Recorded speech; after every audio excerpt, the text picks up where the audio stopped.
Hello, welcome to the day 2 top cut of the summer World Showdown tournament run by Man in the Moon and being helped by a lot of wonderful people. We have the top cut today, 16 players whittled out of the 188 that we had yesterday. Quite a huge number. Joining me on commentary, it's Ventagon. Hey everyone. You hyped to be here? I'm ready to go. This is I was thinking before this tournament started, like, is this going to send the world's meta into chaos, or are we gonna see reg decks all around and be on the bad timeline? But I think we're on the good timeline. There's been some interesting lists this whole weekend, and I'm excited to see them duke it out in the good. Yeah, it has been one interestingly balanced. I think a lot of people went into this expecting like a huge shift in the metagame, like corporations not being able to do anything. But corps have been kind of finding the tools to fight back, going maybe a bit more slower and just forcing runners into different positions. I think we have tables. Do we want to do table 4 or 5 first? So do you want to say Nuvem or Epiphany? I'm seeing table 5. All right. This seems like a new take on Nuvem, so.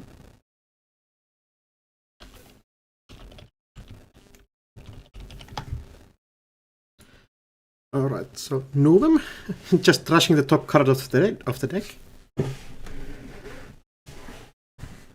Every time you play Operation. And... Or an expendable. Your email is linked to the, like... You know the astronaut meme? I do know the astronaut meme. Yeah. What about it? Never mind, I'm not leaking. Just the profile picture seems familiar. Yeah, no reason for that. I think it's a funny meme. Sure. And opposing the corporation is just Lat, basically the most boring Shaper idea possible. Yeah, but, although gotta say, not boring when Wenjong pilots it. One of the preeminent Lat players out there. Mm-hmm. Yeah, definitely. Like, the only one who didn't switch ever. Yeah, a true believer. Yeah, Wenjong definitely a soldier who picks the battles he wants to fight and just keeps on those. Still on Lat. Yeah, we did see the Isuak maybe being switched out into Leo on right now, I believe. Oh, really? Wow. Yeah, so a bit of a switch and betraying happening, but that's, I guess, fair if the meta switches are this huge. Leo does seem quite good. Yeah, a lot of people have been like finding it out and picking it for the tournament. I think especially with so many dolls being played, you can cause large problems with like having enough money to make runs, but not having enough dolls to break all the ice you need to break. Yeah, for sure. Just pressuring the runner out in multiple different directions.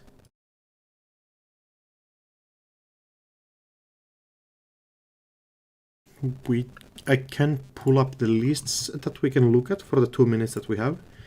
On the runner side, I think we have seen this like event package Lat from Wenjong even before. Using which console do we have? Oh, we have Hermes right now. Hermes, yeah. Oh, switching that up into that. Seems like a few new tech items. I like the one of Eru. I myself have been fiddling around with Beatriz in that, but I think you really need some backup plan for the Shaper U formation where you've got a remote and a chunky R&D and nothing on HQ. Yeah, both of those definitely helping that. But still, Hermes is an interesting include. Other than that, I think this looks pretty familiar to what we have seen. Yeah, I'm sort of surprised that, I mean, Hermes is a great console. You'd think that Creative Commission being unbanned is kind of the hinge point on which Anakin becomes playable again. But maybe if you're not expecting as many people playing Alco with Sting gone and you sort of need more of a way to delay the Doom remote setup and find points before then, Hermes seems like a pretty good choice. Yes, 100%.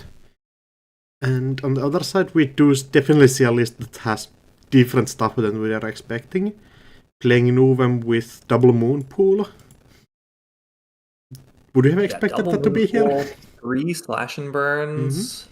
We have pivot here, 2 oppo and a public trail as well. So this is a funky list. 2 end of the lines. Yeah, just full tank punishment with end of the lines. Also playing armed asset protection, hedge fund and a petty cash, so quite a bit of cash coming in. And a lot of quite beefy ice. No ice start.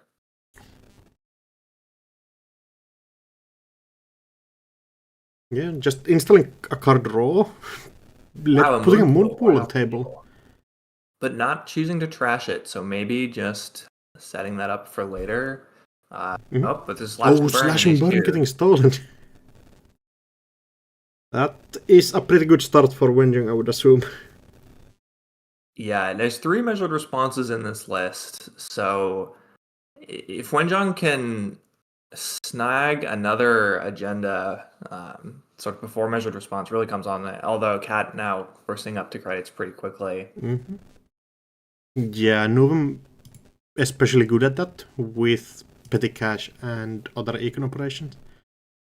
Plus 2 credits a turn is quite a lot in the grand scheme. At 19 credits. Players playing pretty fast in these opening few moves. I mean, yeah, turns just passing in an instant. Are we speedrunning here? This is a pretty good start for Wenjing here. I think it's tricky, right? You really want to find Hermes fast because I don't know that Cat will be doing much remote building here. Yeah, definitely. Hermes allows you to then contest the central servers even after the fast advance. So Wenjing does not have any HQ multi-access, it looks like, which is going to make things a little bit trickier to diffuse the fast advance threat. Typically, that's what you want for decks that, especially for something like a Nebula, that's what you want to win those games. So might have to tunnel R&D. There's the Hermes. That is very big for Wenjing. Already found on the top 10 cards in the deck. Seems pretty nice. And we're already on turn 5 here. Yeah, just blitzing through. I wonder what Cat is looking for here. Possibly setting up another moon pool play here, potentially. Yeah, behind the ice would make sense. Done triple telework? Just an inhale. Yeah, I mean, that's Wenjing saying, all right, go ahead, try and measured response me. And then we get a pause on the lat, playing it correctly by the book.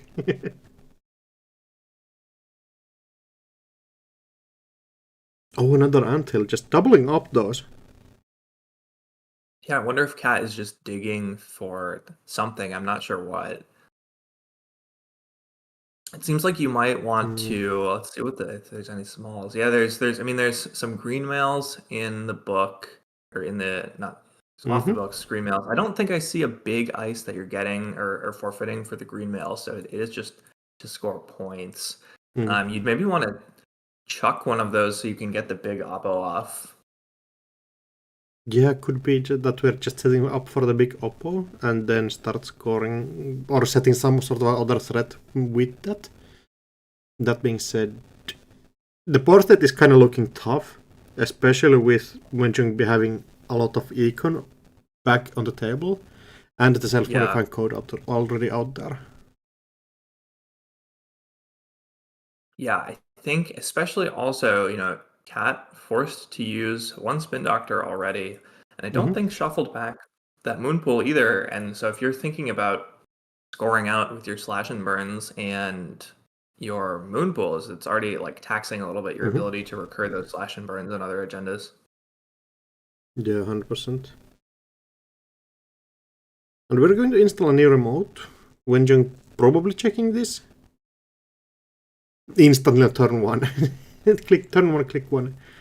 Actually stealing a green mail. It'd be the big oppo turn here. Yeah, it does look like it. Cat on 25 credits, so would make sense.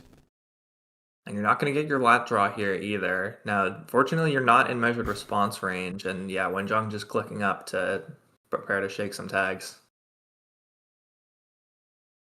Discarding the echelon, that's interesting. Do we have multiples in the list then? Or I guess you will get them back with Salmo chips or some Yeah, such. probably just hoping to get it back with the Simmel chip. Yeah, needing other cards in hand more right now. And Cat has 2 clicks before the mandatory oppo. That I would assume is here based on the green line play. Green line. Oh, green lining HQ? And a draw. Oh, no Oh, oppo no here punishment! I'm getting the sense that Cat is struggling a little bit with hand management here. Yeah, this definitely looks like we're getting quite flooded. Now with the stone chip down and Wenjong just no. so rich right now, it probably does not feel very good. Definitely doesn't. I think Wenjong is happy just camping here. Yeah, especially now you can go looking for, your Pretty Mary, your Eru, your Devidata drone, and just start, tunneling 3 every other turn. And it's really hard, especially as a fast advanced deck, to break lock there and keep scoring out in the face of that, especially if you're dealing with Hermes. Also, if you even score now, you just get your 3 advancement eyes getting bounced back to hand at that point, and that probably does suck Yeah, quite you a have lot. to wonder if it would have been better just to install that tree line. It does feel like it, but you need some big eyes to actually stop stuff getting in there. Yeah, and Wenjong is on 3 propellers, I think. No, sorry, that's somebody else's deck. Wenjong is on... Where is this deck? No, that is Wenjong. Yeah, 3 propellers and a rising tide. So it's almost... you lose either way against this Fractor Suite. Yeah, it's looking quite tough. Not building any remote, I think we might be accepting our fate that we have to fast advance here. Eru coming down and we're just running it. Get a Devidata drone access, so accessing 3 cards, doesn't see anything. And we have to check the tag. So basically a double, that cost you 2 credits, but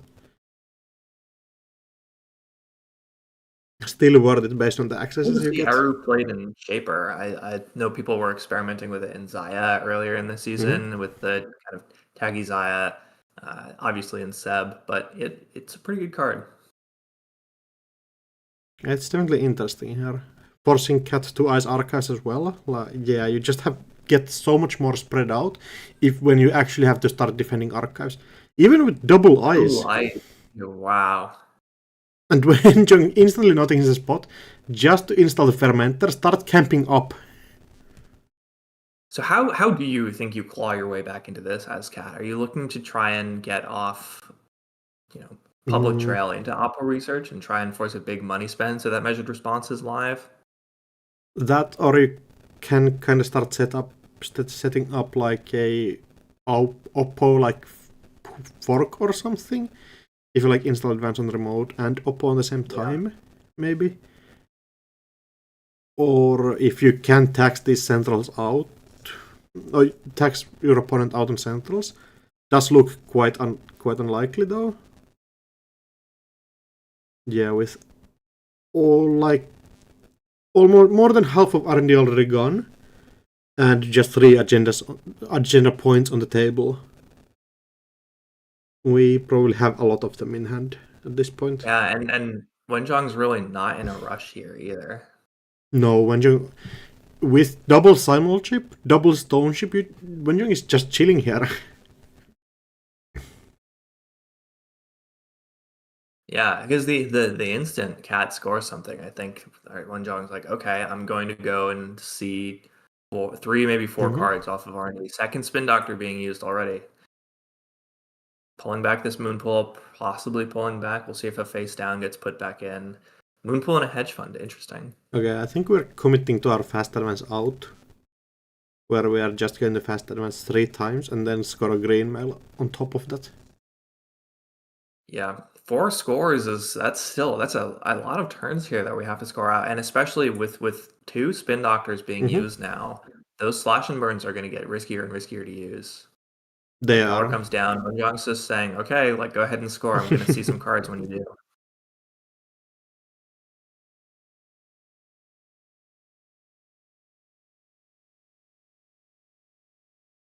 At least we have credits. That's the only positive here. Having to triple ice archives first. And HQ, the respect for the Eru. Respect for the air, and you will probably throw the slash and burst out there. Or you already have agendas in archives. So. Now as Wenjong, because you have these multiple threats, now you install your Pretty Mary and say, okay, well, I'll just check R&D then. Yeah, with archives being even more iced. And you have 24 credits. That is not enough when you have to actually rest 2 servers worth of ice. Yeah, and with the Oppo here, the most you can do is buy yourself a turn against Wenjong, because with 42 credits, those tags are not sticking. No, they aren't. You still manage to hit the 4th of the credit pool, or 5th or something.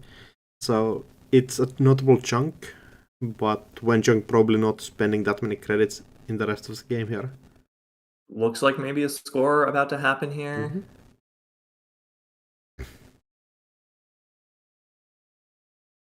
Just install and asking for action.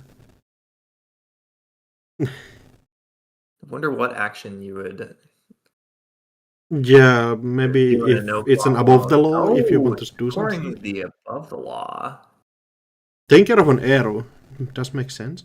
Agenda just stuck in archive, so Wenjong has to go get it this turn. Or we may be able to save it. So Wenjong bounces the HQ ice, which is interesting. On I like this HQ. play. You're only going to see one here, but... After having drawn 34 cards...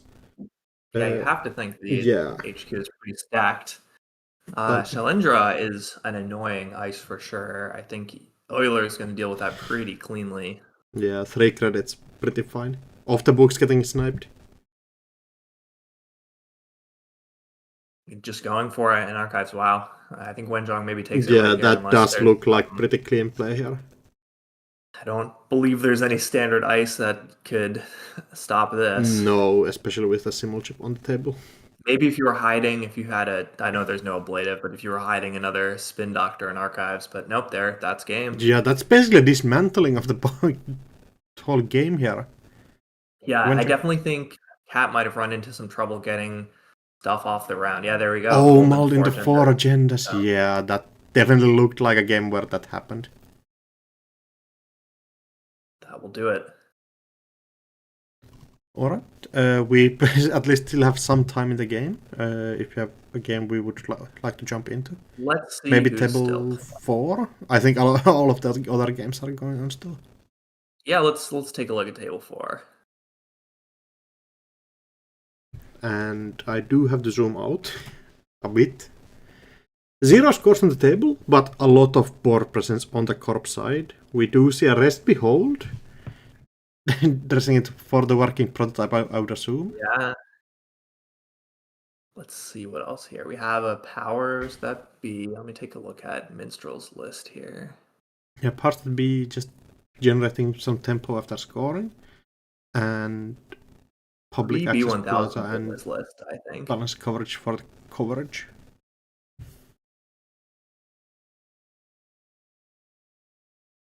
And then OF 1515, thinking about what they're going to do.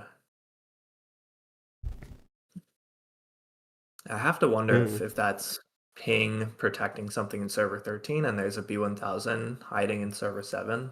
Yeah, could be a nice little fork. We're just taking a sec to set up though here. Does make sense after getting Mavaris popped. I would assume on 4 or 3 credits.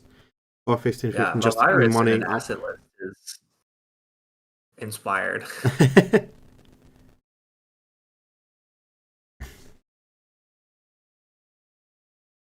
think it's hard to keep these mag lists off of a bajillion credits the longer the game goes on, but yeah, the virus probably helps.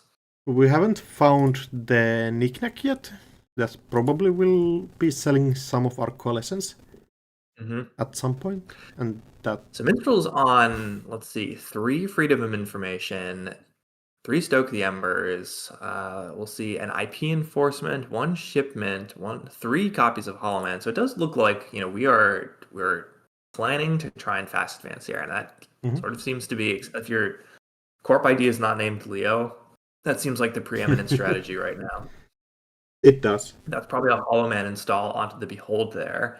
So we'll see what gets put in the other servers. Yeah, Hollow Man being able to move between servers, just being able to park it behind a Behold is quite a nice piece of tech that you have available for you. Otherwise, installing server 15 and 16, just spewing cards onto the table. You're probably, I would guess neither of those are an agenda, and you're probably hoping to get the Epiphany trigger on Stoke the Embers for this Hollow Man, but maybe not. It's really tough to call.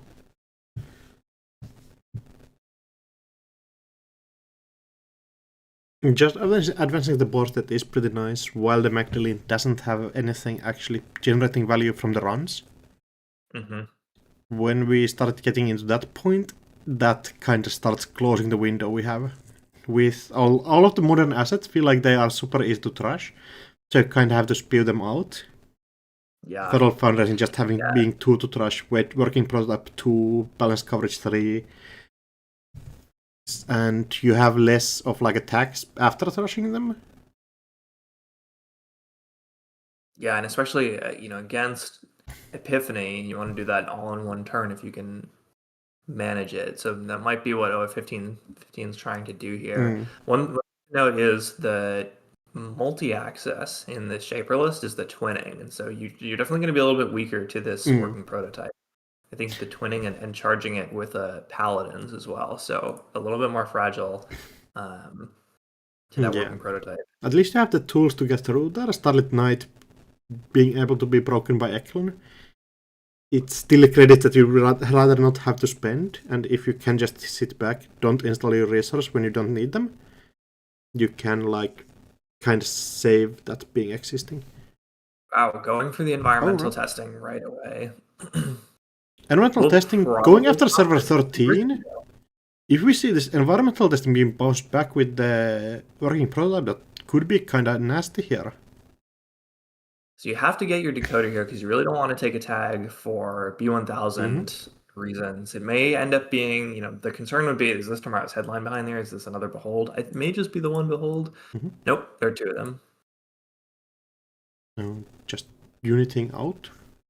Breaking this for 2. Playing 2 with Unity is so annoying for Virtual Service Agent. Yeah, would be quite happy to break this for 1. At least it's not Shibboleth that breaks it for 3.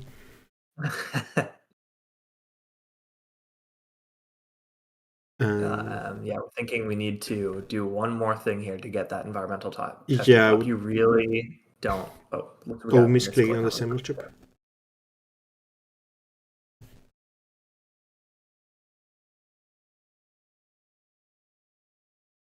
Yeah, JNet interface being what it is, it's super easy to just misclick one card, and you have to. We love to see players being nice about the takebacks too. 100%.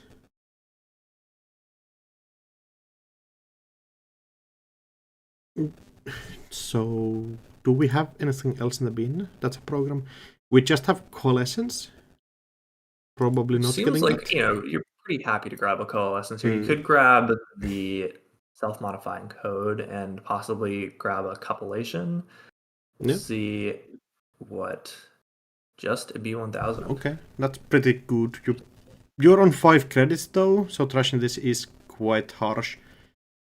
You probably still have to do it though. So you'll bounce back if you trash this now. You pop your environmental testing with the Coalescence. That's plus 13 credits.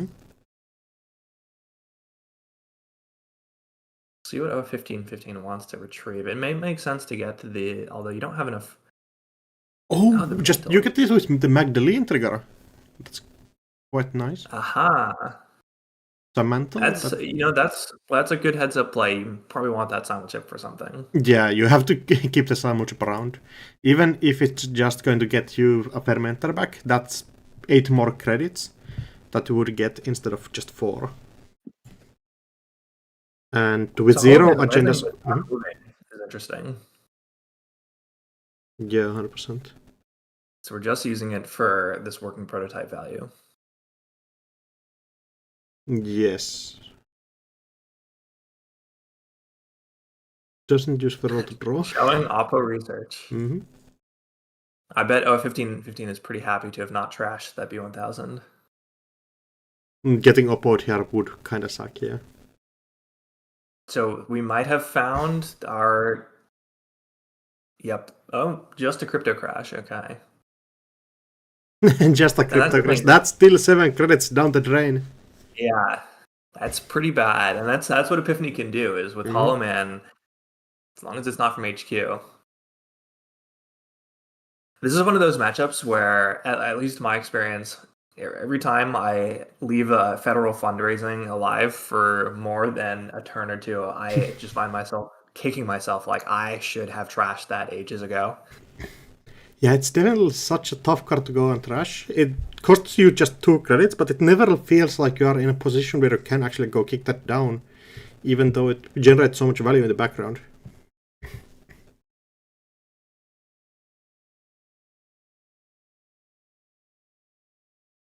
And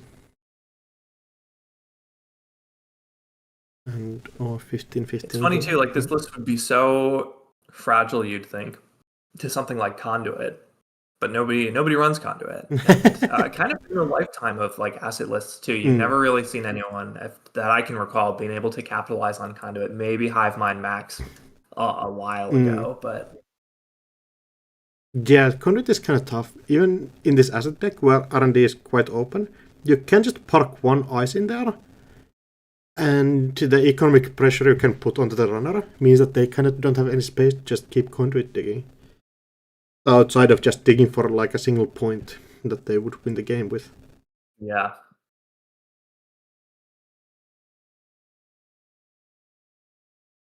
Having a big think here. Yeah, quite fair. You are in a position where you're kind of twisted into a million different angles.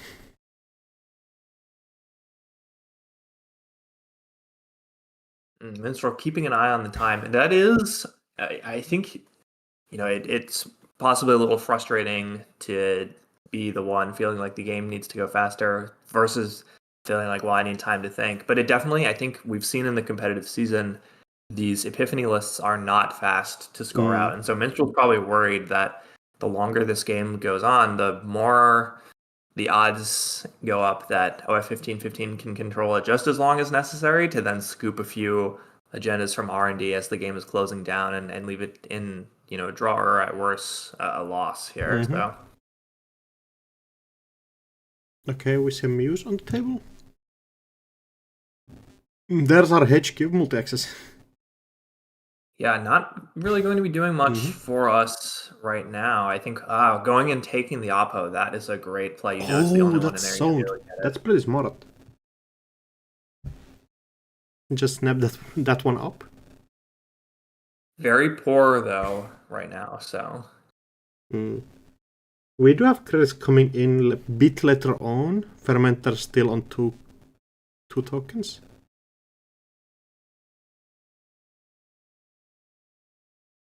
Shuffling the spin before the access on R&D. So probably we did have the information what's on top, and you just shuffled the agenda away.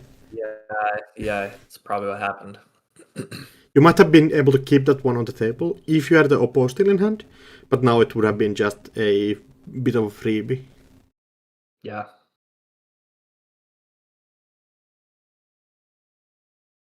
And we did start our turn on 6 credits and we ended on 3. Doesn't really feel good right here.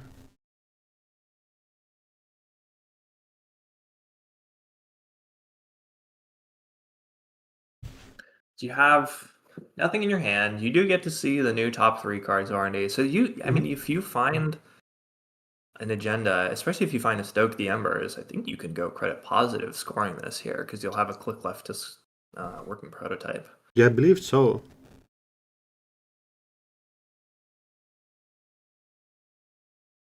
I wonder if instead of it could be a second behold that's chilling on top of this Hollow Man, in which case you really don't want to go mess with it. But if it's not, 15 probably would have loved to get rid of the Hollow Man there, because with that gone, then you're not really worried about anything being scored. But oh, we're moving to server 15? Did we just have an agenda on the table camping out? Apparently we did. Oh, just stoke the ember off the table for solid 3 credits. putting another advancement on server 7, I wonder if that's another agenda. Getting the virus back, that's going to be devastating for being able to pop this fermenter. Yeah, that's slowing the opponent down so much. Stoke the Embers notably doesn't have to be an advanceable card, so server 7 still could be anything, but the agenda does look pretty likely. And there goes the virus over 15-15's credit total like being pummeled here. Yeah, we've got a Coalescence left, we've got a Sure Gamble, we've got a Creative Commission left in the deck, 1 Environmental Testing. You're pretty far away from being able to use that Environmental Testing, though. Really would have liked to see Paladin down by now, probably. I think that's actually probably a lot of missed money there.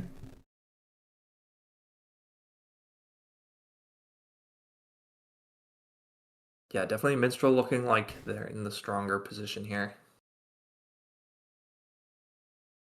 Yeah, certainly. The runner can still doing a good job keeping HQ just down to the 1 card, really not allowing any extra value off of that. Oh, behold the table! Minstrel going down to 1 credit though. You have to keep bouncing back with your public access and balance cover just... Not trashing that is interesting. I guess you can't really go threaten this working prototype with the B1000 on the table. Yeah, not really. That is a brutal access.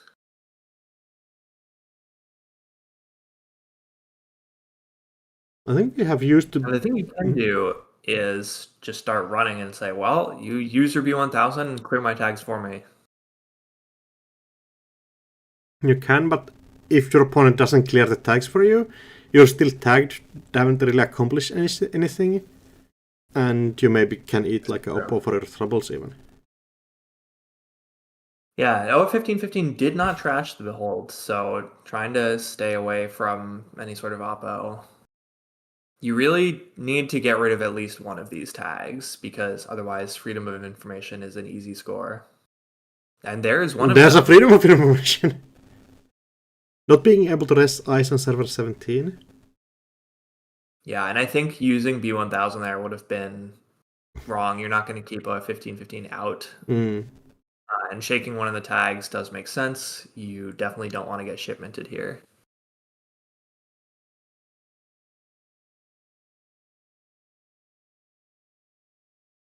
Over installing the fermenter? Looks like it just as yeah. It's funny, the Magdalene prompt says it's installed from the heap. I don't think that's true. Yeah, that's interesting.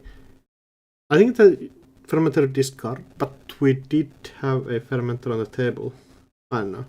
Janet interface can do what it wants. Yeah, although I have to say, like, the new timer that's in the JNet interface is so, it's like, it's one of those things you see and you wonder, like, why did we not have this before? Because developing Janet is grueling work, and Big Kelly has done like a lot of so good work for this. That's very true. I have tried to learn Clojure at a couple of points in my time as a Netrunner player, and every time after a couple hours I've been like, this is impossible. That's the few chosen who can still develop it. So we're moving Hollow Man back to server 8. I wonder what is there. I don't, because we had trashed one of the Beholds. We saw the other Behold in server 16. I believe there's only 2 in the list. Oh, really? Just clicking working prototype for 3 each. I guess that is more. Well, no, I'm surprised there. I think you can click it once and also get 6. So You can. You lose all of your counters, and working prototype on 3 counters is way more threatening than actually being on 1-0. I suppose so. I feel like 1515 is so far away from installing any resources anyway. You're at 0 credits and you still have a tag. Yes. Yeah, true. But we're putting something behind a new ice. I think that's probably the ping that we saw a while back. Could be. We don't have currently a way to clear it. Don't even have a... Oh, there's a propeller in the bin. So we have a way to get in there. But if you get in there and you get punished, it's tough. Be a problem.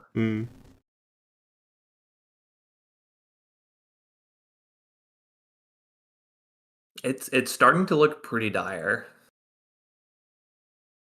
Yeah, at least right now. I feel like the direness has just been like a downward slope from the time we joined in, basically. Yeah, that's always how it goes with these Epiphany asset like working prototype lists. Kind of in the whole history of all of these lists, it's sort of been just that either you get on top of it in the first few turns, or you just spend 10 turns slowly descending into hell. Yeah. We see Fermenter being popped on 2 counters. Doesn't feel good, but you just sometimes have to do it. You just need the money. And there's a second Hollow Man behind there, so we're just wasting time here from Minstrel. Yeah, you can't even go and trash both of them with 8 being on something scary. Finally taking down Federal. Yeah, Federal you kind of have to take out, so you really cannot win with singles before you take the Federal out. Because Federal gives you so much control on the top of the R&D and HQ. Yeah. I have to say, this Magdalene list looks like it's built to beat Leo and not asset lists. Yeah, cards that we have on that game, like Mantle and Regic, don't really feel like they're designed into this matchup specifically. The 3 environmental testings too, I'm thinking it's so much money, but it's such slow money. It's slow money and it's really vulnerable to some sort of disruption. If you get like a working prototype to hit one of those, it's horrible. Oh, bigger picture is... Bigger picture? I wonder if we're going for the tag here, because you can go bigger picture and you can IP enforce something a lot more easily. I mean, even just getting up to that 3rd tag is going to be pretty bad. Oh, could be, yeah. Bigger picture, IP enforcement, and then you just score out. Tomorrow's headline on server 7 just being scored. So that was an agenda, in fact. I wonder if we'll use the bigger picture this turn. If this is a freedom of information, we just win the game right here. You get the install with the powers that be and the tag with the Tomorrow's line. Doesn't appear to be, you just get your value installs. Powers would be installing the federal fundraising, yeah. Yeah. Now we're just in desperation mode here. Yeah, going R&D. Doesn't find it on the one time you actually have available. Need to check these as well.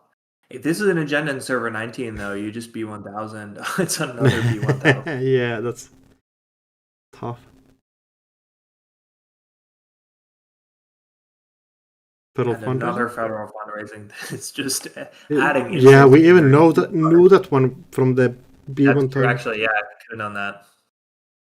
Yeah. Easy to forget in the heat of the moment that it is, especially like you might be kind of frustrated in this situation and just click the buttons like at this point and it starts, the house of cards starts falling down. Access that's tough to access.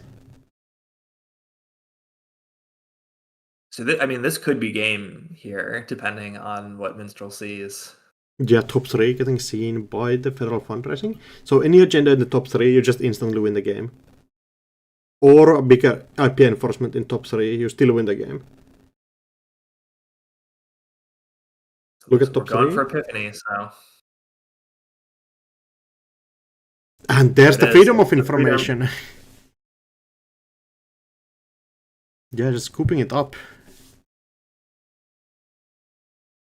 Yeah, it's cool to see that this Epiphany asset style list seems to have a niche in the meta. I think that if it were ever the dominating force, it's just you play Lu and you kind of go ham. But while Leo lists and Nebula lists and Oko lists are keeping people busy with kind of the wrong tech for assets, I think there's a niche to be the 1 or 2 Epiphany players. Yeah.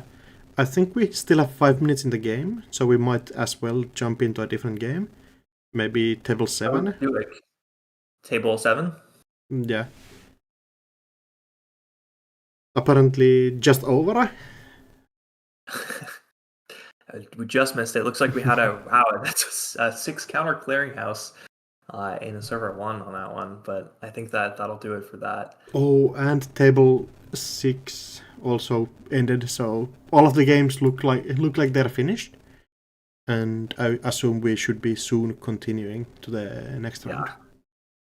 Should we take a look at the bracket now at this point? Yeah, 100%.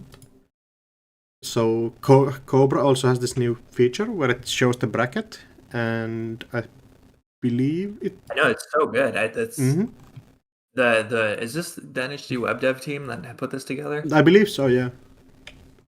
Doing a very good job.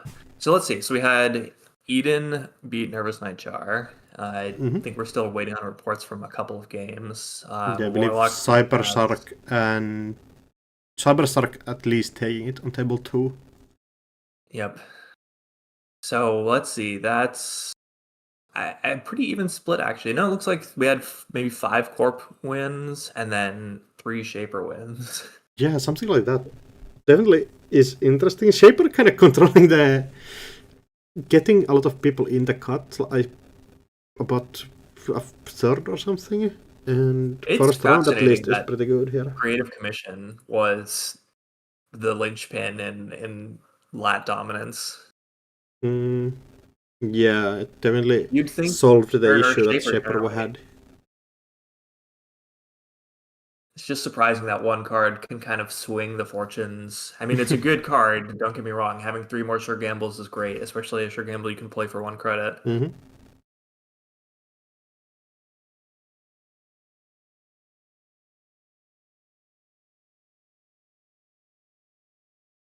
It definitely is like the card Shaper is kind of missing.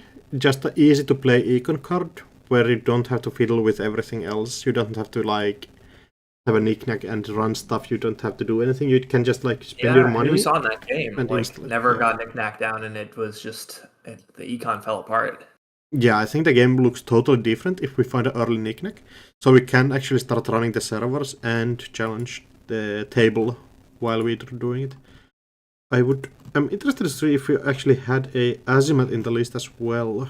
I have to double check. I don't think there was. I was checking for that. I think no Azimuth. That's kind of what I was saying. Like this list is not actually that well equipped to deal with assets, especially that working prototype asset list. You're so vulnerable to it. Yeah, I think Azimuth there would have been like a huge uptick. It just allows you to go and trash a thing per turn. Does mean your opponent has the Epiphany counters, but I think you're happy with that.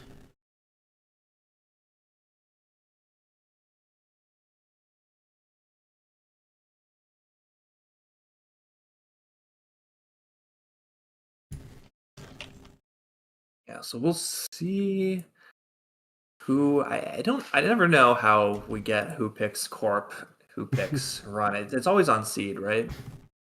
It's on the first round on seed, and after that it's basically random, and it tries to decide the side that you have played the least.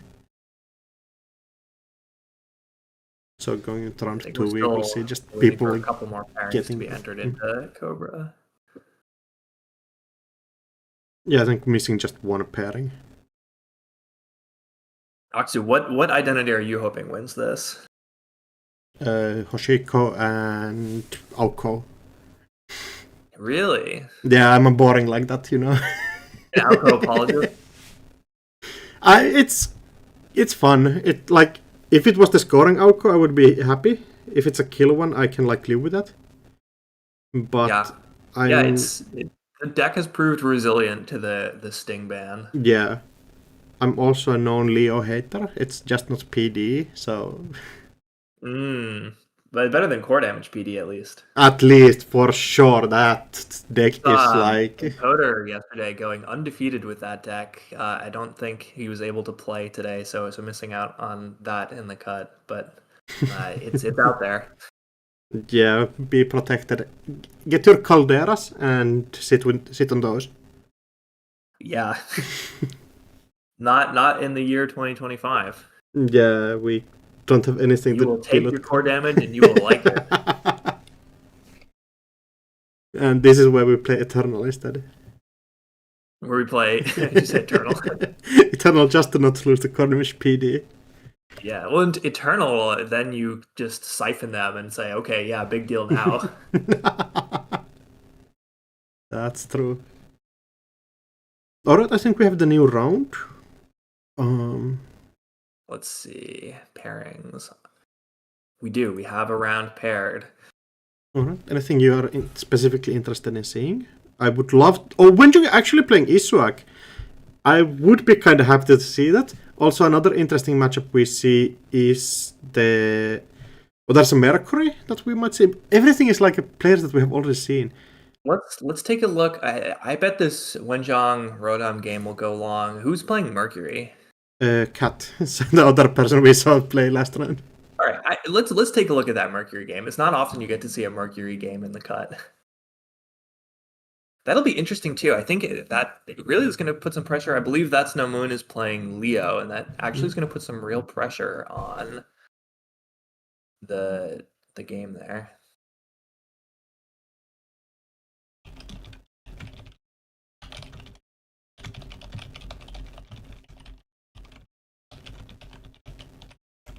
See, we also have available to us.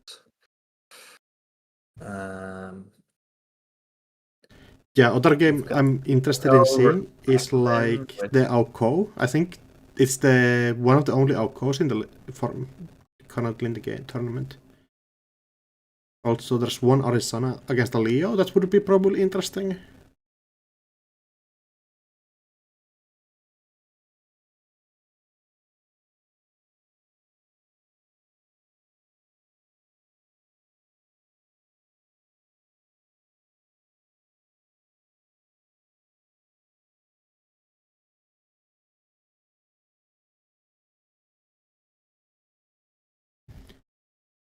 And yeah, definitely, it's like a buffet here where I can just pick from interesting games.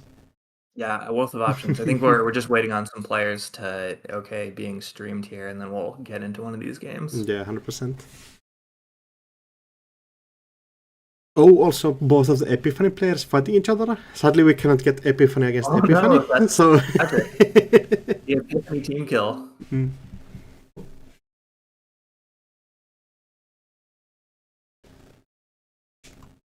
Okay, looks like we're good to check out that Mercury game. All right.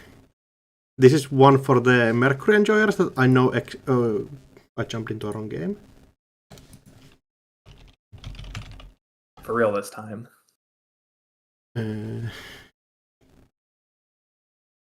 Which? Where is it? There. And zooming back in, also pretty nice. So Mercury against Leo, definitely an interesting matchup. Leo probably has more ice than you would expect, so feels like it could be quite difficult for Mercury. Although this Leo looks heavily teched to beat Doll's list. There's a hammer in here. Hammer Leo seems kind of like, yeah, I know. I have identified the problem. I'm targeting this hard. 2 Hansei reviews too is a really neat choice of 2 influence to spend. I think that's fixing your econ pretty much for the whole game. Not as dependent on Regolith, although we have 3 of those Regoliths, so I would expect this to be a pretty slow rolling Leo.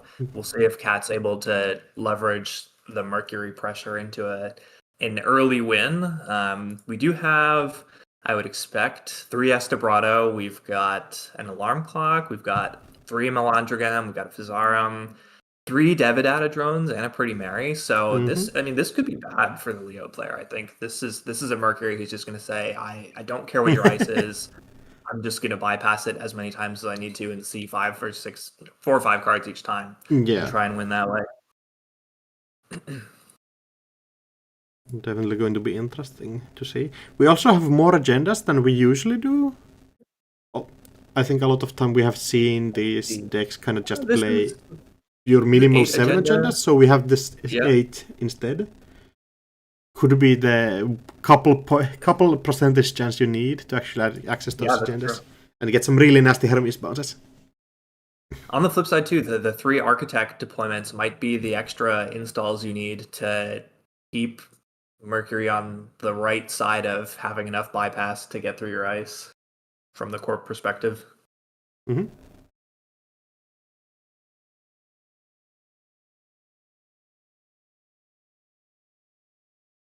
And I think we're just waiting a bit before we start the next round. Yeah, looks like it. There's also 1 minute.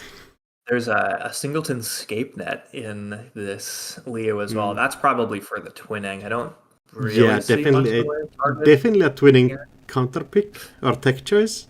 I don't think there's anything that it actually can hit in this list. Is no free lunch virtual? No free lunch is not a virtual. Unlike, cannot even hit that. Like yeah, 100%. That's one of. I have sort of my like pet cards where I'm like the art suggests they should have a certain subtype. That's one of them. I think another one is I think that Dewey flip side should have been digital. Yeah, that also. Have you ever seen sacrificial chip or sacrificial construct? Yes. Yeah. Is that not virtual? A sacrificial contract, more that it's not it's a resource instead of a sacrificial construct is a resource instead of a hardware, which like to me is sicko mode. It does look kind of digital. Let's see, sacrificial. Maybe I'm thinking of the wrong card. Oh, and we actually have the game. People can listen to the old card conversation later. Just Hedgehog Ice. That's like extremely 2014 Netanar. Yep, but a heads up play against Mercury. You really do not want to lose agendas early here. Yeah, Mercury is definitely a deck where you kind of like defend centrals first and then go onto the remote after you have defended centrals enough. Yeah, bravadoing last click there makes sense. Wow, the alarm clock coming down right away. That's going to be tricky for That's No Moon. Yeah, you need a second ice in there. Although if you install the second ice, HQ is quite heavily defended. MIC really annoying to get through. Raising a spin here, probably looking for some kind of ice. Or cash to pay for that ice too. It's gonna be... At least we have a lot of cash. We also have the Regulus mining licenses. Yeah, and you know that's the thing with this Mercury list. You have a lot of bypass tools, but only a small subset of those work on the remote, and so you know it's probably a little easier to get Regulus stuck behind something. There's the Hansei review bouncing all the way back up to 10. Now you just want the second ice, and after that, you're golden. Choosing to ice R&D. Oh. Wow. Could that be a void? I wonder. Either a void or Mercia. Either or. This definitely signals to me that your HQ is just safe. You don't have anything else in there. I think you decline unless it's a a massive Yomi play from That's No Moon. But... I guess the alarm clock on table. That would be kind of tough. Yeah, I think I'm not sure I would have taken the alarm clock access there, but playing Fermenter, getting our Fizzarum down on MIC. I wonder. I mean, this Leo is slow enough that maybe you're fine to just purge at an opportune moment. Yeah, I think we might even see it right here now, if you didn't draw an agenda right here. Yeah. Otherwise, you might need to defend HQ first. Although, worth saying, if you don't draw an agenda, maybe you're happy to let Cat, blow some money on using Fizarum here. Oh, that's totally... No, Oh, purging. just a purge. See if his arm purge instantly. It does harken back to some old cards. So maybe this is the Yomi play, trying to bait the alarm clock usage. And just sending it again. Seamless launch, MIC. Seamless launch, MIC. So I think we know the content now, right? It's seamless MIC and EscapeNet. Yeah, 100%. Actually, getting the full information does help you a lot sometimes. And there's that drone. So I'm going to guess that that's Moon put the 1x Anoetic Void on R&D here. Just really want no shenanigans with draws. HQ. Yeah, doesn't even signal too much. It's just that your ice is going to be there anyway. Maybe it goes on the remote if you find something to actually push there. You do need to build a remote at some point this game. At some point, at least you have 16 ice to build the remote with. Wow, 2 Devidata drones. I mean, this is the thing. Like, Mercury can just load up on multi-access, and turn, the one successful Estebrado or what have you into a lot of accesses here. It's going to be a little trickier with Leo because you can stuff the Estebrados with your ID ability. Yeah, Leo especially good in this kind of matchup. Going R&D. I like the bravado here instead of committing a different. Fly Sweater though, that's so horrible. Fermenter getting purged. That's chef's kiss ice placement right there. 100%. Or maybe that's all that Asinomun had and just had to put it there, but we'll never know. We can always call it good ice placement. It's especially good, so like, now it's just 2 credits. Using the 6th ice as the first remote ice is kind of wild, but that's just what Mercury makes you do. Yeah, 100%.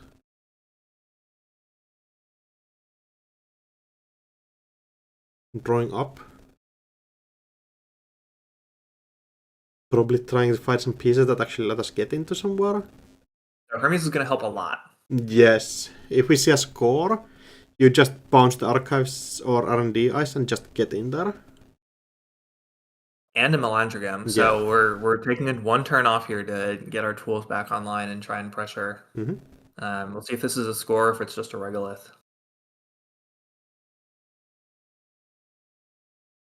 No advancements yet, at least. Might be that we need to defend a bit more. You cannot score after you see the Hermes come down. Yeah. Just drawing. Oh, Tranquility Grid. That also does make sense. Yeah, just generates 2 credits every time you install a card in there. And a Mercia. Yeah, so that's Moon is playing it really slow here. We've drawn through 15 cards, maybe a little more actually. So there's got to be an agenda somewhere. Now with that spin on the table, my guess is that's when Moon might have dumped it into archives at this point. Yeah. But you're feeling pretty good about HQ too, because Melandrogam is not going to get you past MIC anytime soon. Yeah, Melandrogam sadly just being strength 3 or less. MIC passing that by 1. This is when you need... Honestly, I wouldn't be shocked if we see another purge here from Natsunamun after this turn. We are putting down those no free lunches, so we're getting a little bit of money banked here. Actually, we're using one of them right now. Wonder what we're installing with that. Using both? Interesting. Just so to be able to play Share Gamble. 11 credits lets you do something at least on the table. So there's 3 Fizarums in the list, I believe. So that's Newman has to be... nope, not installing it. So safe for now on HQ. Those Melandrogams are going to be a problem for R&D, though. They might be. Depends a lot on what the other card in R&D is. Otherwise, you can just like start kind of farming in there. Maldragam at drawing least a is lot of like once per cards. turn, so if we see an Ice Res and the Leo ability, you cannot get in there on the same turn anymore. Mm-hmm.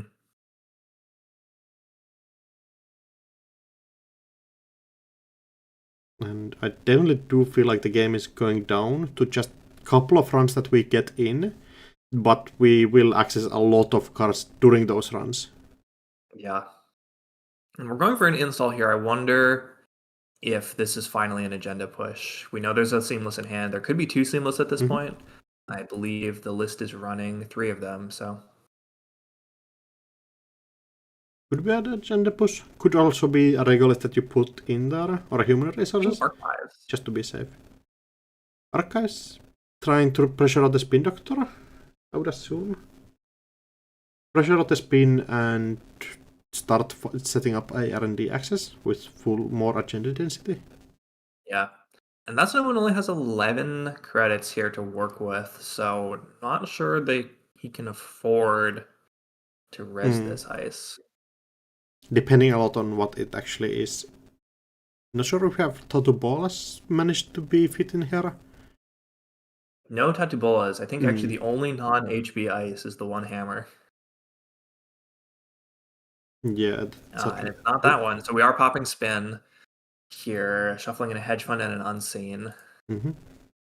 Does mean there's one more agenda in R&D, possibly?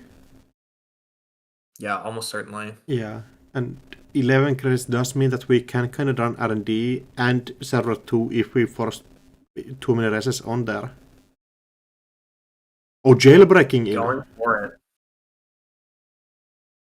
Fly Swatter, getting Pie Bast. Let's see what happens here. Boomy? Getting the Boomy. That's going to get bypassed pretty easily. Yeah, that's 3 credit. 3 strengths. And what is the defensive upgrade we have in here? So we're just going for Leo here. Now both Melandrigams have been used actually, so that's unless there's an Estebrado here, Cat is not getting back in this turn. Yeah, as the Melandrigam being once per turn, quite a tough spot here. You would have loved to be able to change R&D. R&D. This time we cannot actually dodge anything. So if we have like a bad face check here, it could be really hard. Just on 8 credits does put some pressure on, because you sort of need to get like a Bran resed, or an MIC, because Hakarl you can still click through here. Yeah, just by taking 1 core. MIC does do the same thing, ends the run totally. And a bit too hard to fight through. So it's looking like it might not be Regolith there, because if it were, I would be resing that and raising that and instantly without zero thinking. Does mean we're drawing up. You have to find something to put on R&D and get the crits up to actually be able to rest it, or we're farming R&D for like 15 accesses. Yeah, and then Hermes is going to demolish this board if that's the case. Oh, having to install on server 2. That at least that's 2 credits for your troubles. Discarding 2. We have drawn a lot of our deck and haven't gotten any agendas yet. I'm shocked we've seen no agendas. I think 1 game being shuffled back at some point does mean there's agenda somewhere here. Getting to pop that fermenter is big here too. So I don't see a world in which That's No Moon prevents a big access here. So we'll see what happens. Yeah, accessing 4 cards, I believe. I believe so. And the Hollow Man. And it was the Hollow Man. That's 1 steal. Bounce. Regular Mindling is also getting trashed.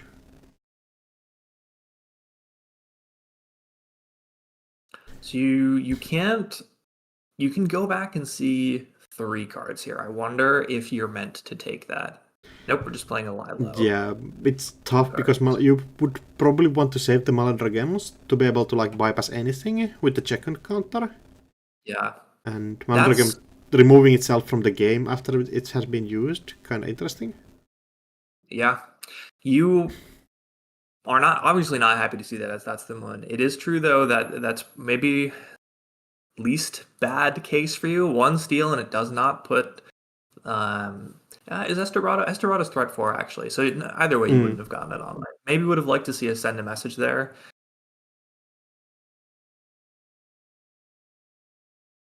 Instantly installing back on server 2, dropping Right, so now we at least have some money. We econ. don't Yeah. have ice for R&D. I wonder if HQ is where the agendas are at this point. Does maybe look like it. We did discard the maintenance access. That would probably been pretty nice to be able to get in there.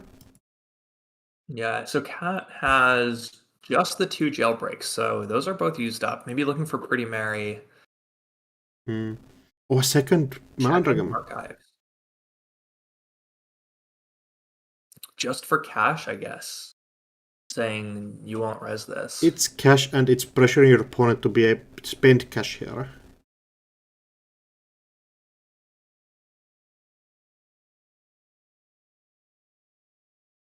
Oh, resing a Boomy? There's the Boomy. Yeah, I mean, what do you click here? I think you have to click the trash a program here. You really don't want to lose that Malandragam that you just installed. Taking the core damage isn't going to do that much. You could have used the Malandragam counter, but you probably want to save those.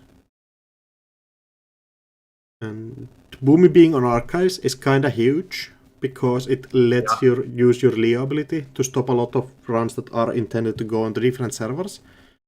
Oh, Double seamless. Advance. And send a message first, so you rest your eyes on HQ first. And after that you get to use the Hermes, so eyes on HQ being really defended. Unless it's just another Mercia in server 2. And here we go. We're going for it. Oh, even more access on R&D. So, I mean, this could be game here. Could be, yeah. I think a lot. If this whiffs, on the other hand, it seems like Cat is going to be in a tough spot. For sure. But we'll see 5, I think, right? I believe so, yeah. Both drones being used and a Mary and a Pretty being used. Seeing nothing! Wow. That's so R&D tough! I bet the agendas are just in HQ hanging out. Yeah, it feels like they have to be.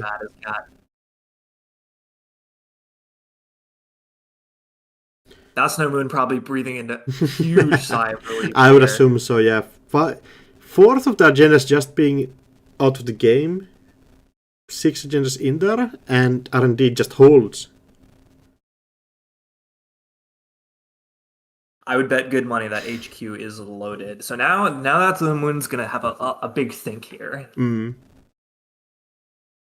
Yeah, I think, do I need to defend R&D? Can I just start scoring out kind of like cheeky agendas? Yeah, you know, you're one Physarum away from HQ being breakable. Now the tricky thing for Cat is she'll have to install the Physarum on MIC, but can't alarm clock in the same turn. And Malandragam is still not online, so you can't bypass the MIC quite yet. Yeah, does mean if you would want to get in next turn, you cannot get your Mercury ability to fire. That's No Moon pushing, taking advantage of this, time with R&D being clear. Just install Advance. I feel like that makes HQ be kind of clear of agendas then. You maybe have a second one in there? Yeah.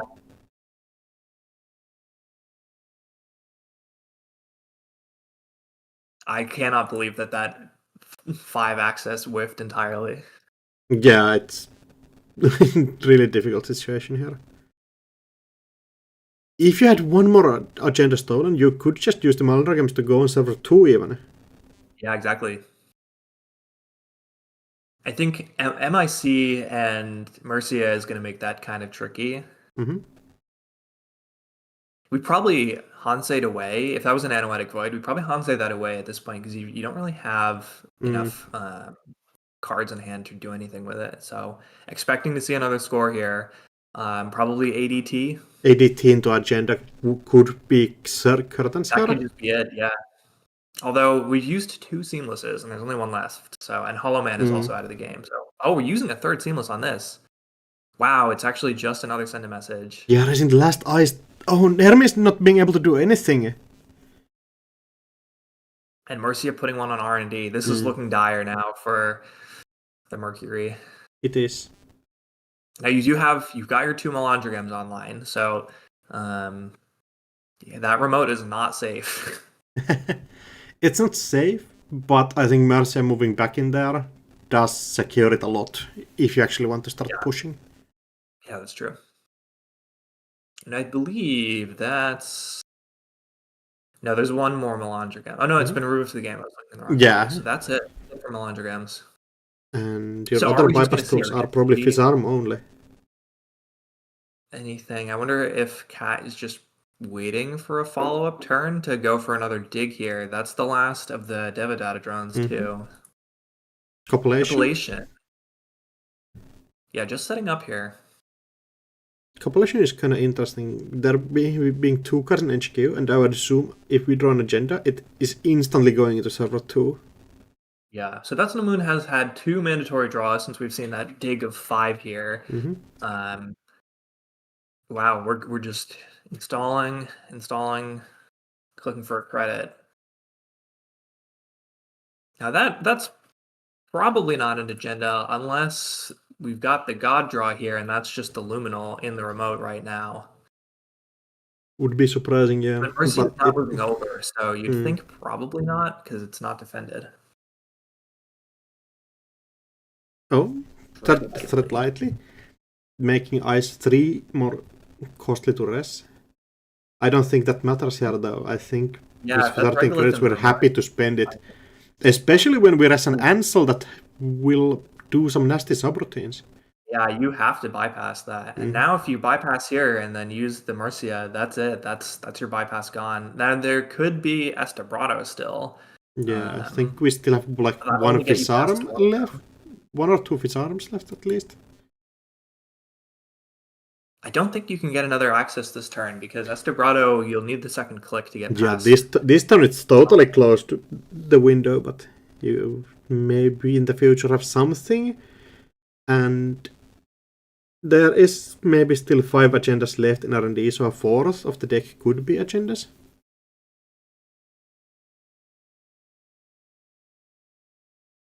That's half time in the round. Drawing. Up, it's another Mercia. Yeah, just being safe with it. Icing up R&D even more, just closing it out. You really have to, right? You need to stack those things up so that it becomes a losing proposition to try and get through there. Because now with all the Melandrograms down, Estabrado no longer gets you in because of that innermost fly swatter. There's just no way past that. I don't know if Cat has a way of passing that short of getting another Fizzarm installed on it. Yeah, at least not multiple times with the Leo ability just being able to bounce you back. There's the Eru. Eru might be able to help. You have to kind of take the core image if you want to keep the Eru alive. Ablative is going to get us Mercia again. Man, those Mercias just never ending. I think the most important thing about this card right now is just the one end the run. That is like an impassable wall to the opposing deck here. That Ablative is great placement right there. Because it's closing it out completely. Exactly what you want to do with Ablative. So what do you do as Cat here? You have 3 Estabrados still, I believe. Yeah, let's set up like a Fizzarm on the innermost on R&D and like Estabrado you twice. Can't install it right now because we're just going for it. Saying maybe you don't have enough money to res. Could be the which we've seen great window here. 2 boomies.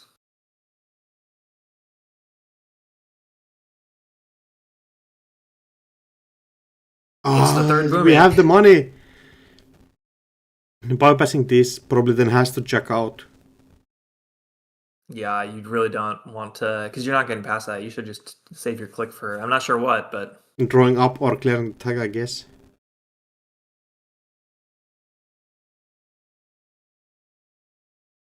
Yeah, I'm jacking up. Yeah, 100%.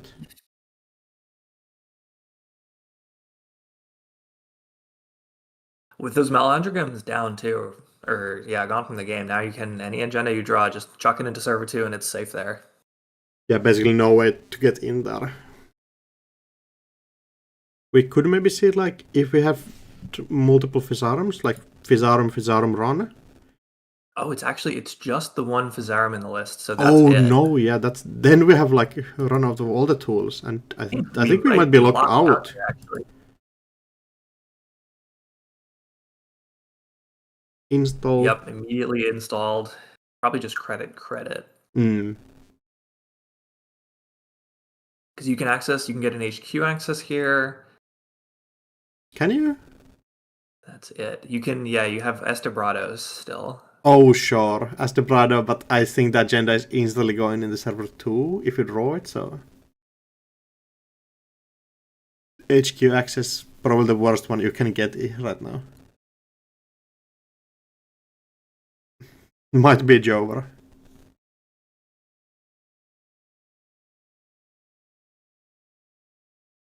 Might be Jover. I think it is, unfortunately, Jover for Cat here. I believe so.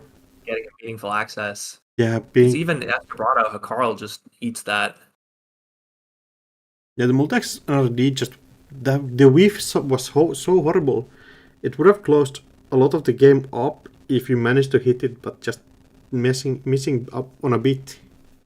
We're just gonna let Cat in here, so no agendas and archives. What you could do is, if it's not the Luminal, you have 2, and I guess now you only have the 1, but if you had the 2 Estebrados, you could have thrown 1 at HQ. Although if there's nothing in HQ, then That's No Moon doesn't end the run there.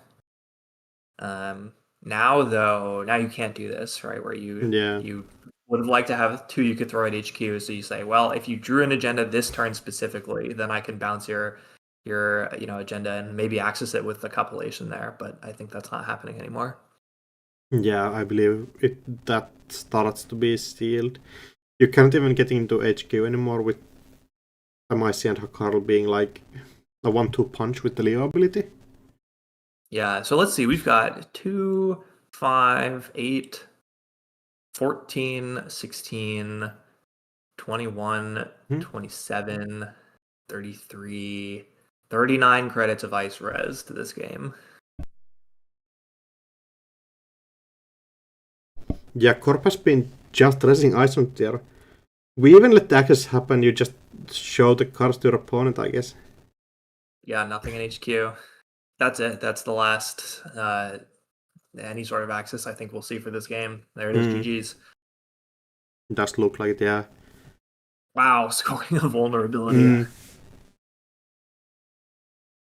Yeah, I mean, that's sort of what we thought might happen, right? They came down to one big swing turn, and the Mercury just, That's No Moon saying R&D really, really being kind to him this game. Yeah, 100%. Also, Malandragam just being able to get through ice 6 times. It is just not enough against Leo. I think it might be just a horrible matchup here. Yeah. Rejig would help. Rejig Malandragam might be kind of hype. I think we still have half of the... Daig. I think we still have half of the round remaining, so we might jump only 2 into games left. table 13. We have a Seb game. Yeah, that could be interesting.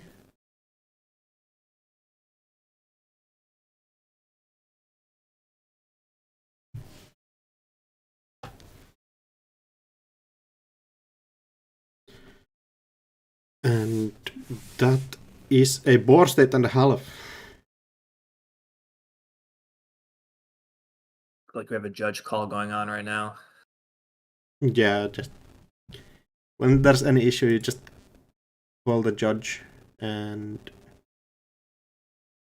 yeah, big fan of the very what's the word I'm looking for? I can't find the right word. You should call a judge, though. You should always call a judge.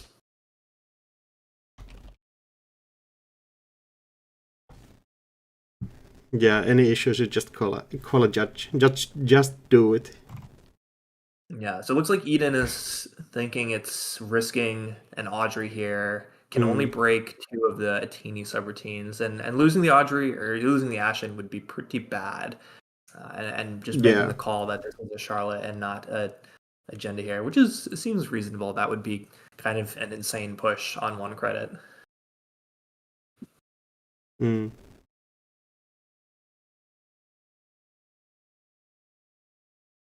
Yeah, granting a take back. Yeah. Everything just being rest already, so no new info gained.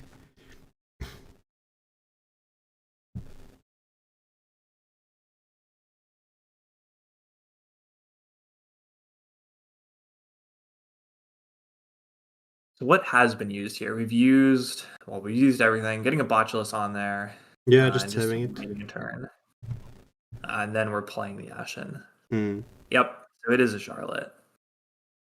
I think we are definitely getting up there in the time in the round. So Cybershark's got a lot of work to do. Yeah, we got a bit of an extension, so around 12 minutes left in the round, I believe. You just can start pushing at this point, kinda. Oh, and bouncing up in econ so much here. Charlotte into Hanserview, bouncing 9 credits in 1 action, basically. Pretty good. Mm-hmm. Defending R&D and server 1, so I would Only 11 cards left in R&D though here. That is not good news. 11 cards left, and we have 4 agendas somewhere. Now challenging the Charlotte, you just have to take it out. Don't let your opponent gain too many credits and be too comfortable. And taking a net here is fine, right? You lose 1 Imago net, that you especially after you have shoved the Ashen Epilogue back in. And yeah, just hitting a logo doesn't matter really. You already have the 1 installed. Yeah, and it looks like none of the crews were removed from the game either. So this, I mean, this remote's looking very fragile. Yeah, especially when we have just 1 Devil Charm being trashed already, just like right now. So you can drop a crew, go into HQ, start contesting that, blow something up. Pretty terrifying too, playing against one of the most proven Seb players of the whole season. I think Eden's been playing this Seb better than anyone. So yeah, it's for sure the person who has believed in Seb the most. Never wavered. And making it work. Yeah, just being like, top of Swiss yesterday, and today even continuing, I believe, in the winner's bracket here. Overinstalling a Gormont is interesting. I guess you do want to keep the 8 Fermenter. The Purge hurts though.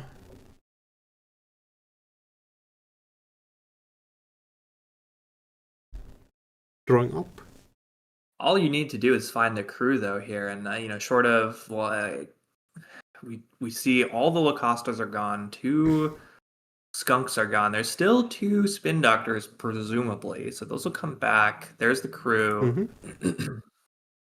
We have 0 credits, so we cannot use it yet, but you can get a Fermenter and a crew online, and that starts to be kind of sketchy. Here?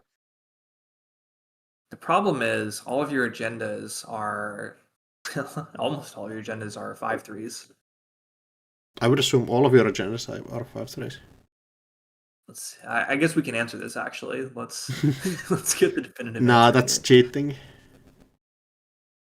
Yep, we are on the 3x3 I'll send a message and Fuji package. Yeah, with 3 of the Lacostas being gone, that's quite challenging. I would assume one of those may be being shuffled back. Yeah, getting a Lacosta Anoetic Void thing with Managram, it feels like the only thing that we can start getting here. 8 cards left in R&D just seems like ignore the runner board for a sec. That itself seems bad news. You have 18 credits, so if you start rushing, you just can start getting in there. This but not only do you have to rush out, you need none of those to be stolen, right? All of your pushes have to be successful. Yes, 100%. Seeing the Managarm, seeing a Void, can't trash that.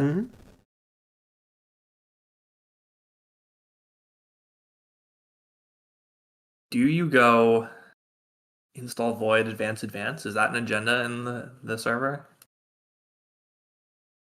At least install. Like basically every single click of the game has to be advance at this Yeah. point. You only can do You installs could- and advance. Okay, so we're getting back to Okay, Spin Conductor Doctor. helps. You have to get back a Lacosta here. I think you need a Lacosta back so you can actually win the game at this point. I don't know if you have the clicks to spend time installing ice here. Yeah, it doesn't feel like you do, but you kinda have to, otherwise HQ is just getting destroyed. Also, the ice on server 1 kinda not doing anything. Especially with the crew. Oh damn. Checking archives, that is reasonable. Now here's, Shatubola, that. I wonder if you delete that. I guess you have to get through it. Yeah, using a crew on that at this point seems tough, but... Yeah, early on in the game you'd love to, but... Just looks like we're doing it.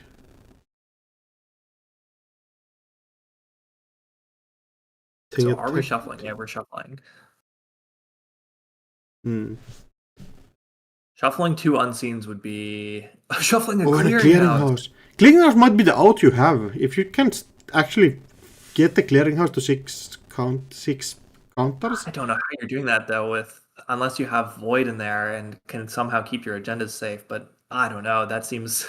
It's challenging for sure, yeah, but like, it's 6 advancement that you need to get instead of 9. Or wait, you need to 15 advancements otherwise?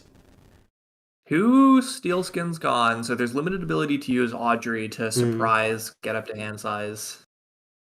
Oh, just running server 1, forcing it out, just... If this is an analytic, you have to res it and protect it. Yeah, and you are just forced to use the cards this way. Doesn't feel good at all.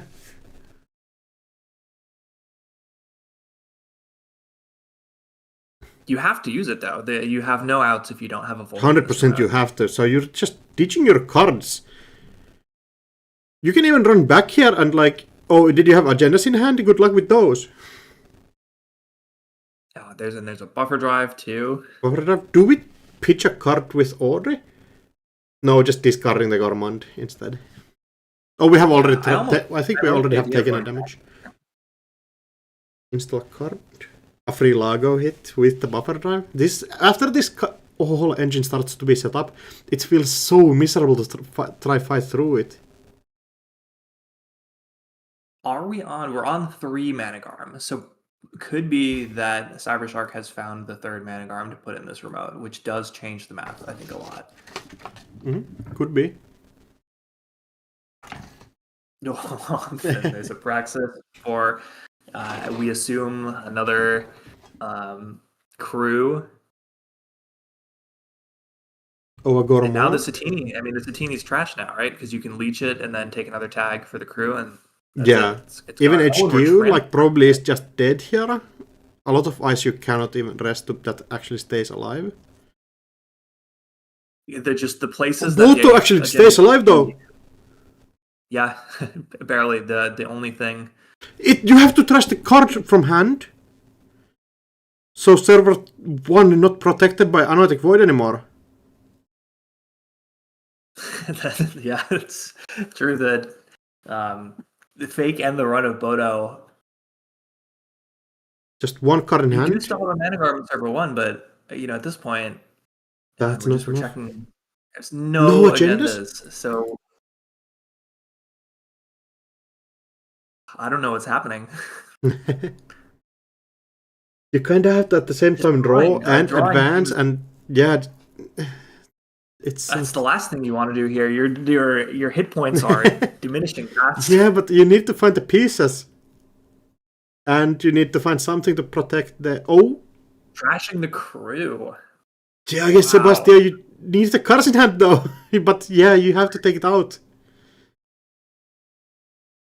I think like the most likely thing that happens here is this goes to time. We have 5 minutes left, so hopefully we can see an end before it.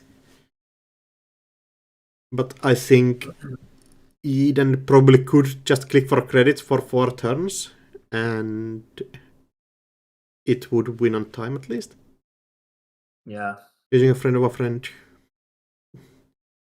Oh, crew, you blowing this boat up, steal 3 credits? That you absolutely would love to have otherwise. That's just toast here.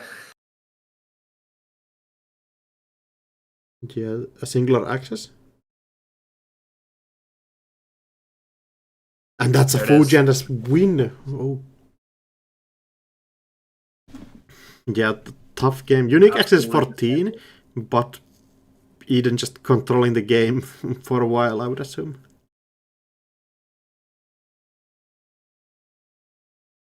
Wow. Tags gained 13, damage done 14. Yeah, feels like cards access 88.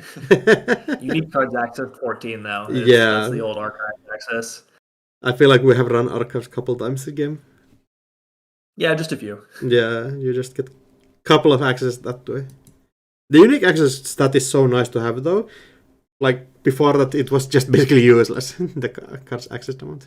Yeah, it's like, oh, I accessed 88 cards. How did I not win?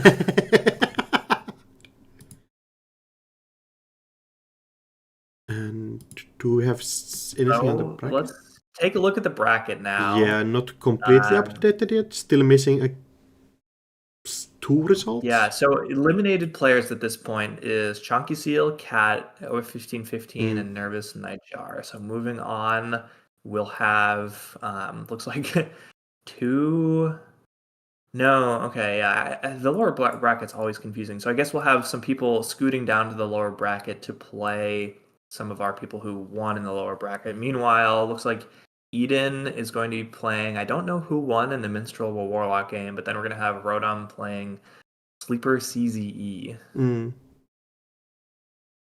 Which means Wenjong's moving down, Jat is moving down, Cybershark moving down, and one other player. Yeah, winner of Minstrel Warlocks moving on.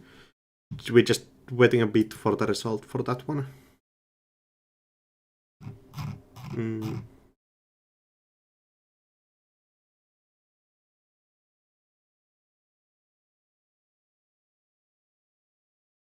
so we will have lost. Let's see. I guess we'll have. No, I don't know that we'll have lost. I guess we've lost our Mercury player. We've lost one of the Epiphany players, unfortunately. I think, right? Was 15 playing Epiphany? No, that was Minstrel. So, no. yeah. Who's the other player? Warlock. Ah, right.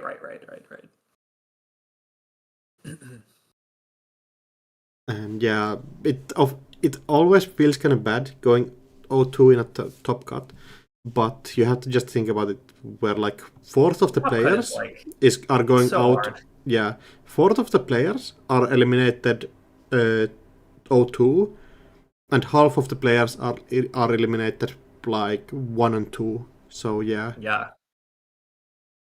Yeah, right. There's only only 4 people who will be able to win 2 games. Yeah. Is that right? Yes. Yeah, that seems pretty tricky. I guess if winning 2 games in the top cut, like if you lose, you still can continue on the lower bracket. Yeah.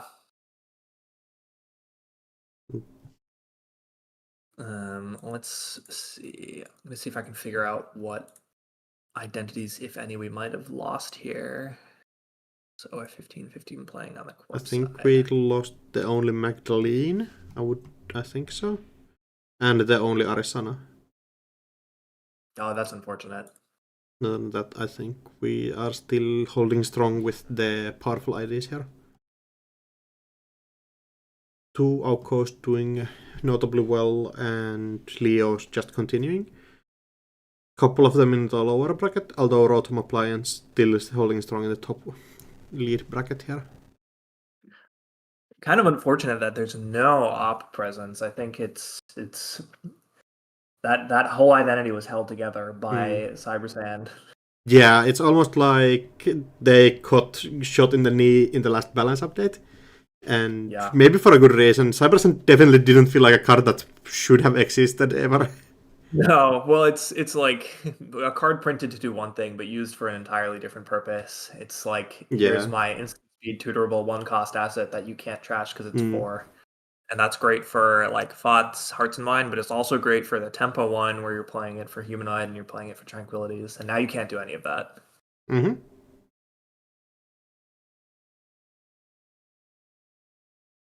Yeah, nothing is such anymore. You kind of have to do something a bit more quotation marks fair. You probably still do like assets or rush, although you Yep. cannot anymore just be kind of certain that you get your really important one-offs that you spend influence on into the table early on. So rush cannot get like a super early tranquility grid with nearly as much consistency.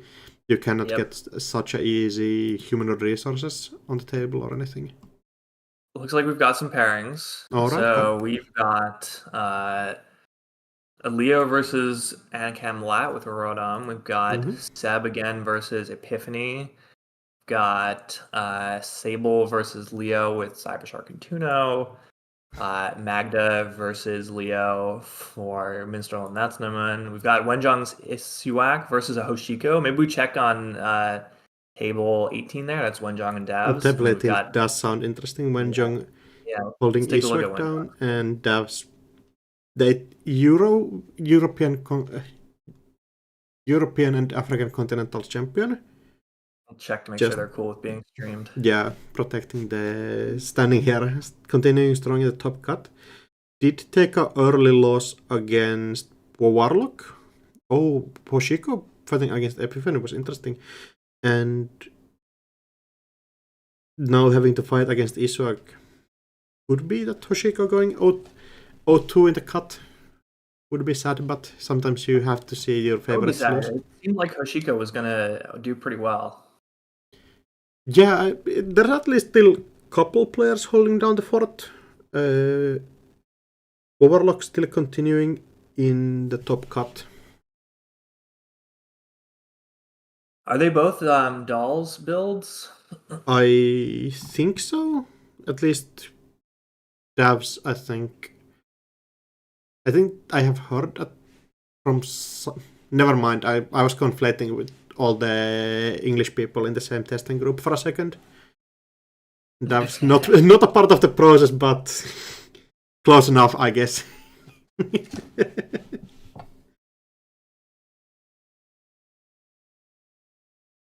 Okay, cool. Looks like both players are good with stream. Alright, table 18, right?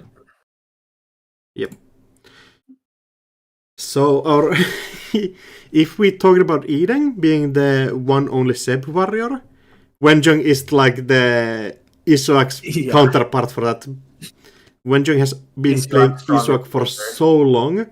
It's so dedicated into the ID, probably knows every single out and every single possible card that you could even think about playing in here.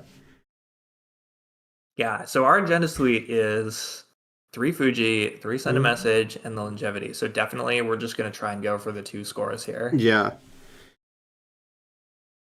We've got pretty standard ice suite here. Just avoid no skunk avoid. We have the 3 seamless. That makes sense in Isuak. We've got 2 humanoids, so this does look like it's a little rushier than potentially some of the other, like the RH style skunk void. I think because I think we also have Lacosta in here. Yeah, we do. So hoping potentially to score. I mean, I guess you do, if you're gonna Isuak a 5-3, you do need both the seamless and the Lacostas. Yeah, you would need then to like never advance 4 points, which does sound quite appealing.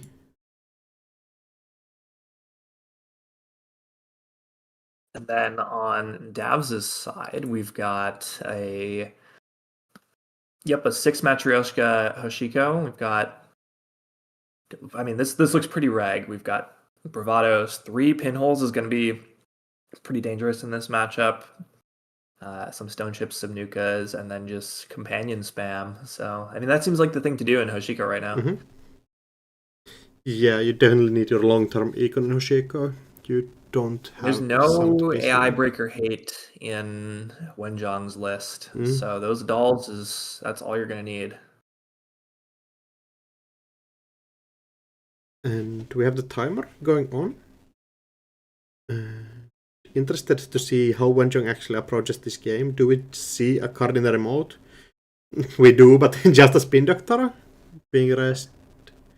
I mean, I wonder if you need to try and rush out here. Did Wenjong take a mulligan? Let's see, I can't tell.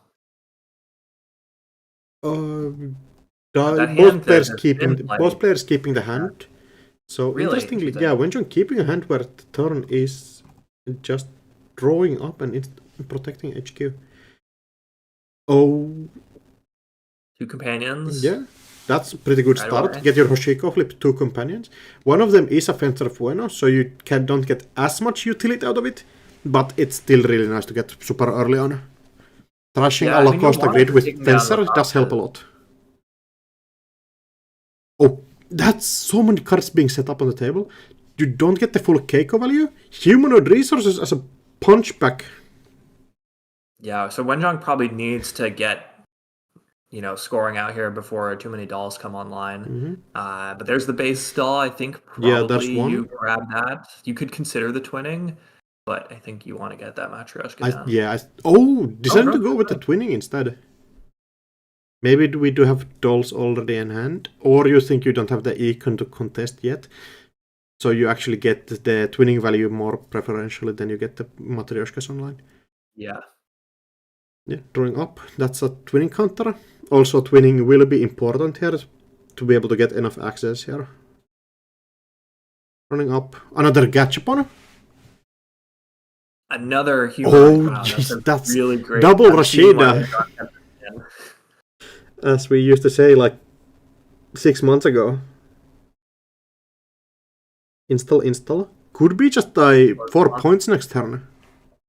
We could be at 4 points right away, and if that's a void in there, so now you could get the Botulus. Botulus does seem pretty good here.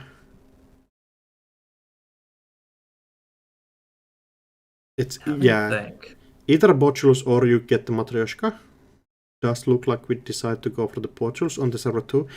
You install the Botulus before your start of turn triggers, so you get the Botulus with 2 counters. Is so much nicer to be able to contest. If that's one of the Vampire Nausas, of which there are 3, that's still going to be tricky because you get the extra cards to protect Void there. Now it could it could be the La Costa there. It could be, yeah. We do play Pinhole. Oh, Bravadoing in. That's a lot of credits coming back your way. Yeah, Tatubola. That's best case scenario. Pretty close. Popping out. Do we see the void? We don't. Not as Davs, probably, because you get to take down this without... Oh, and send a message. Wow. Oh, that's pretty good for Davs. You take care of the La Costa. You get the send message into your own score area. You delay Wenjong a lot by stealing this. Yeah, Wenjong was just trying to rush out here, and we're just going right back in. Are we doing it again? I think that's what you have to do, right? Because if this Hoshiko gets fully set up, especially with twinning, taking this early, you're never even drawing an agenda for the rest of the game. All right, it's just a Charlotte. Just a Charlotte. Still helpful, but on 23 credits, I would think you'd rather have the agenda. Oh, and it's not. Yeah, installing. So that's probably the void. Yeah, it's kind of tough when your opponent knows what card is actually the void. We do probably hold the pinhole rings just for the voids in these situations. Absolutely. Otherwise, you just hold here, take your accesses, and sending it in with the Matryoshka. Believing that maybe it's another Tattoo Bola on there, I think that's a pretty heads-up play there. Have to fight through an Atini? Yeah, you can just eat the Atini. Oh, we are just eating it. If this is a void, though, if you get bounced, it can kind of be tough for you. Void. So, do you protect this with the void here? I'm not sure. Yeah, you have. I guess you have to. If you lose to other La Costa, you're never scoring out. Yeah. And Davis on 18 credits. Going HQ, you get a full flush here. That's a Fuji. Fuji? Second Fuji! Oh my no! And yeah, Wenjung just getting cleaned out. Wow. Drawing. Yeah, Dab smelled weakness. Yeah, your opponent is trying to push super fast, so you kind of see that they're anxiously trying to get stuff out there. Yeah, I mean, even still, I think I agree with what Wenjong was trying to do there. Yeah, like saying in the chat, felt good for rushing, but just couldn't quite protect. To send a message behind the one Natsu bola is a bold push. It is for sure, especially after your opponent has the gachapon online. Well, we've got a lot of time left. Yeah, we can jump into the next one. Probably a wealth of Leo games we could go look at. We do have, let's see, well, Warlock is our other Epiphany player playing against Eden. That might be interesting because there's probably a lot of tags flying around in that game. Yeah, might be. Do we want to jump in there, or do we want to watch? There's 4 Leo games going on, I guess. Otherwise, let's check to see. I'll pop into that sub game and see if they're cool being streamed.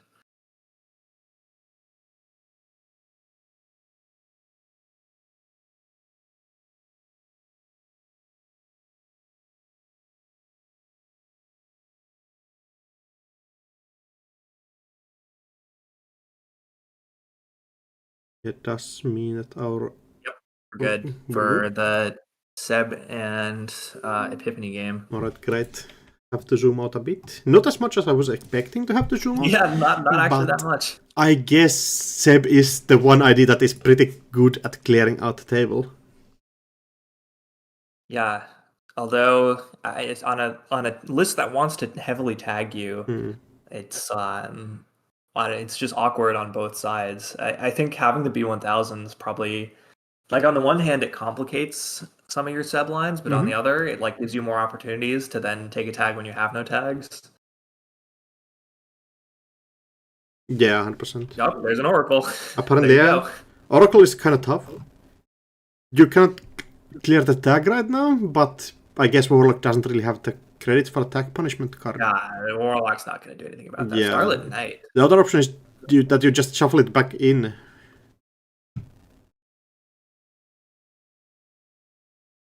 Raising a public access plaza does help a bit. It also has the threat enabled, but your opponent might be just happy with that. Transfer lost is probably pretty good news for Warlock here, especially when you're like really trying to scrounge back some econ. Yeah, transfer definitely a card that you're extremely happy to see go out. I think probably the happiest card that you see go. Maybe that is competing with like Audrey.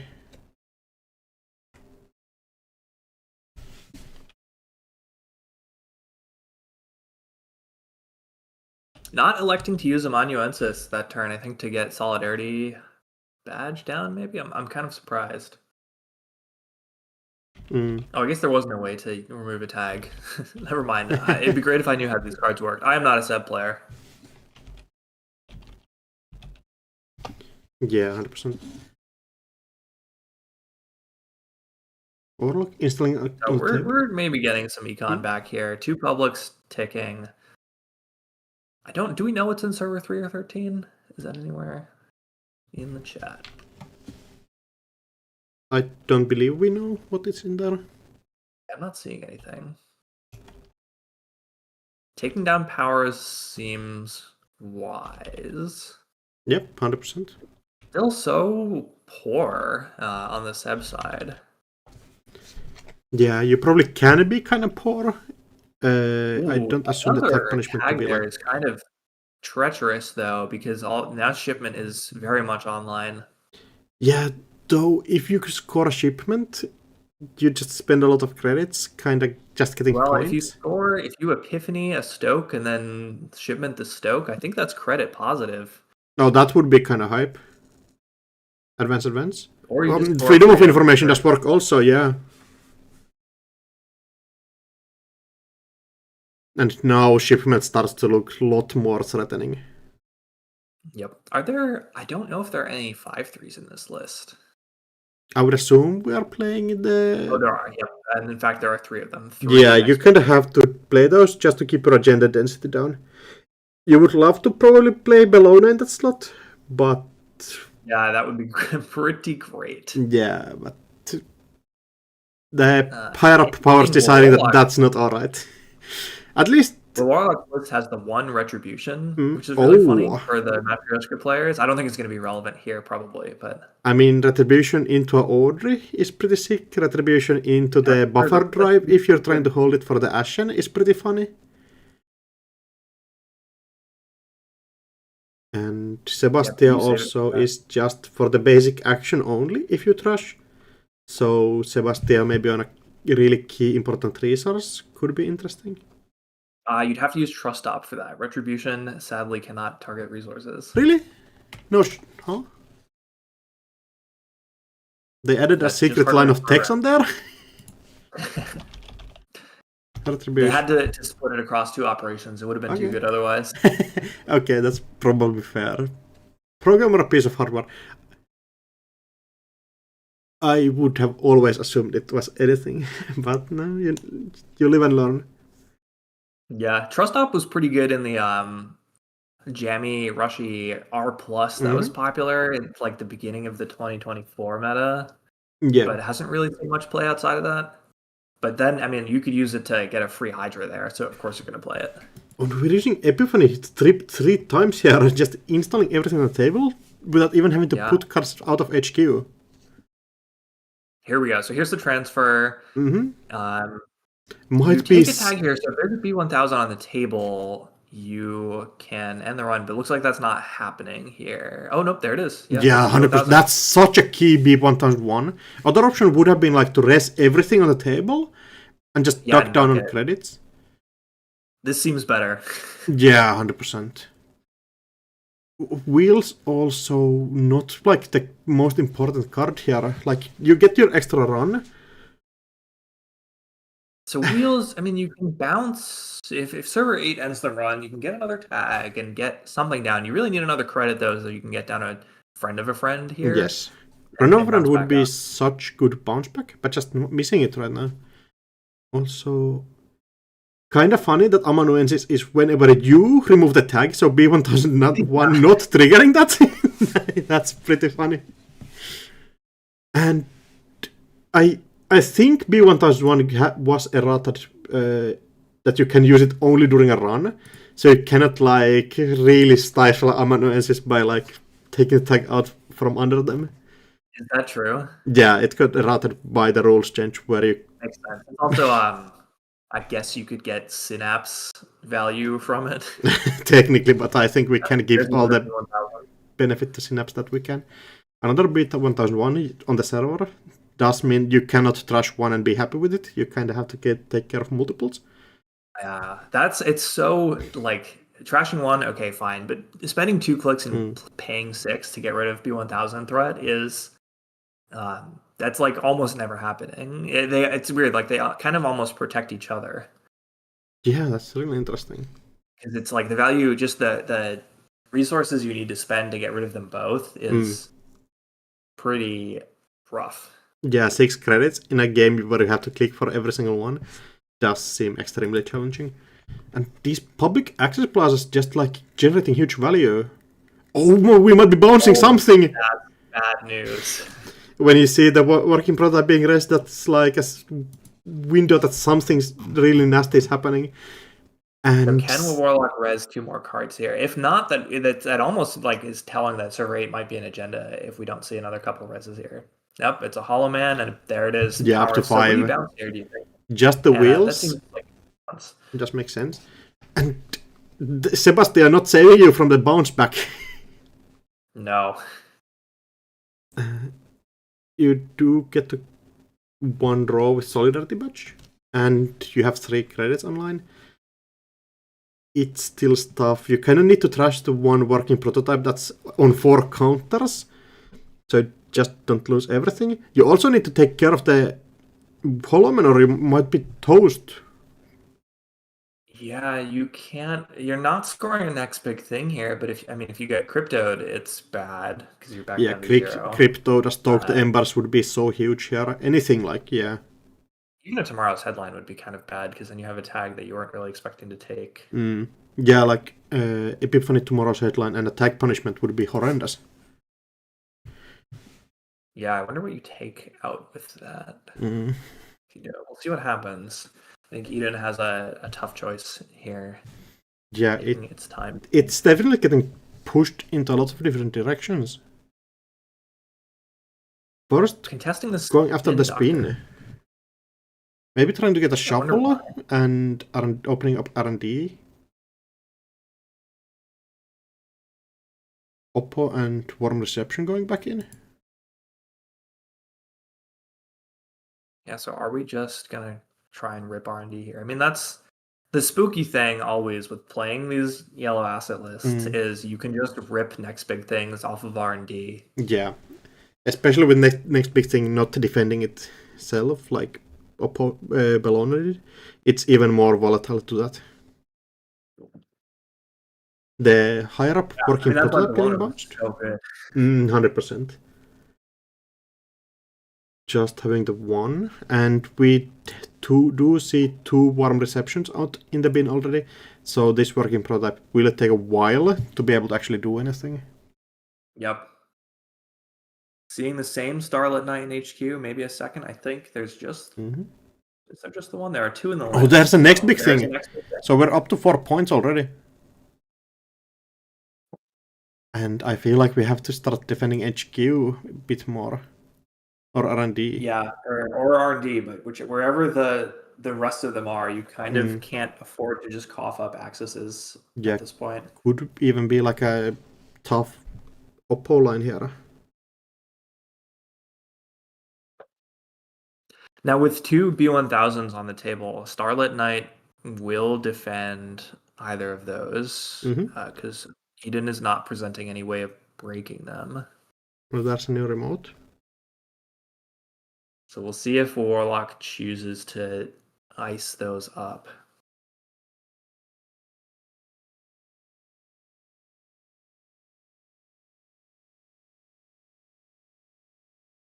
Lago this time just hitting amanuensis doesn't really matter.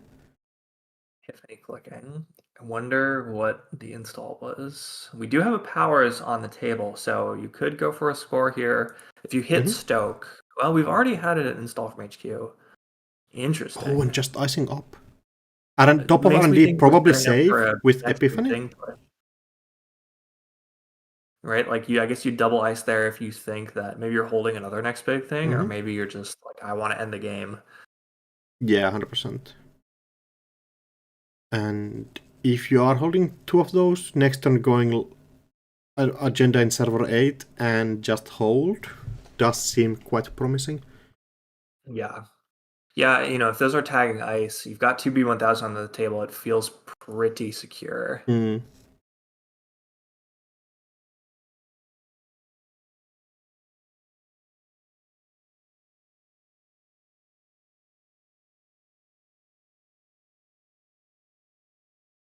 I guess there's a world where it's like where Eden does manage to get the cruise online and blows up the ice before anything can be done.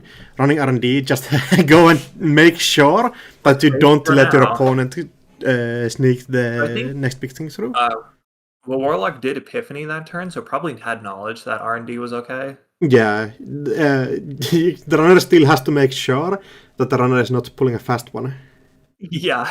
I know, we've been talking about, like, Yomi options here. That would be a pretty bold one. Maybe not worth it, right? Because if your opponent calls your bluff, you just lose. 100%. I mean, that's sort of what we saw Wenjong do too, right? Is like declines to use Epiphany to install anything. Wow, that's wild. That's interesting. I guess that's all operations, right? Because if you see an agenda there, you just plop that into server 8, right? I would assume so, yeah. Epiphany also is like you may install, so not a lot of information given out there. Yeah, it could be an ice and 2 agendas, and you don't want to. I mean, if it's the ice though, you just install one of the agendas. I'm not. I wonder what Warlock saw there that made him decline to install anything. Yeah, it's either cards that you just don't want, or you just see 3 operations. So Epiphany is not once per turn, so you could use next big thing here and then click Epiphany again, but we're just icing the B1000. Okay. Yes, R&D probably safe. Going HQ. If this is the Starlit Knight, might be kind of horrendous vibes. Just nothing. Yeah, HQ. I feel like if there's anything in HQ, you have to rest the eyes. So HQ probably doesn't have any agendas at this point. Yeah. Or if you drew anything, you'd put that in the server 8. Yeah, 100%. Does Eden have any pinholes? HQ again? Retribution again, though. Are we going third time for the good luck? Just to make sure? I don't know. I would be shocked if another access turned into an agenda here. Yeah, it definitely feels like this ice would have been rest instantly. What would the Warlock be saving credits for? Or like need to not res? Yeah. Because the reasons you don't res are you need the money for something or you don't have anything. Yeah, for sure.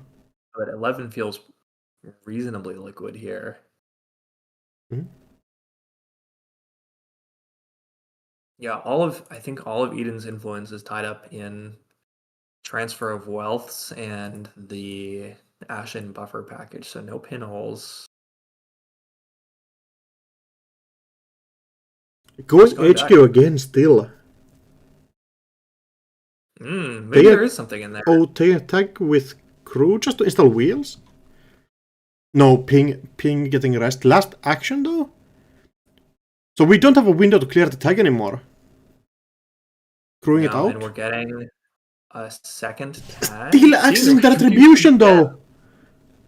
2 tags? This could be disastrous because you have 2 tags now. Yeah, shipment is just closing the game. Retribution, not Amanuensis?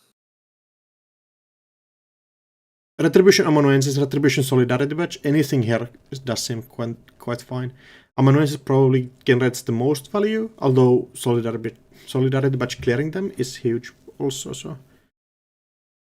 A really tough position. Retribution? Well, Amanuensis, yeah. There's your card draw decimated. Click Trashing Wheels? Going for it. And Oppo going up to 6 tags. Though that amount you're not clearing in a good while. That probably signals that there's no agendas anywhere if you don't actually need to protect here. I mean, now IP enforcement is very, very much live. IP enforcement into the next big thing would be massive. Starlit Knight getting trashed with Gourmand. It does make sense. But with 5 tags too, the B1000s at this point, your options to get meaningful accesses the rest of this game are so limited. They are for sure. And Warlock generating 3 credits a turn with these public access plazas. If you're going to tag me, you might need to go trash those. It's so challenging here. Using Epiphany. You can use this to install agendas, so no information gained when we use this to install.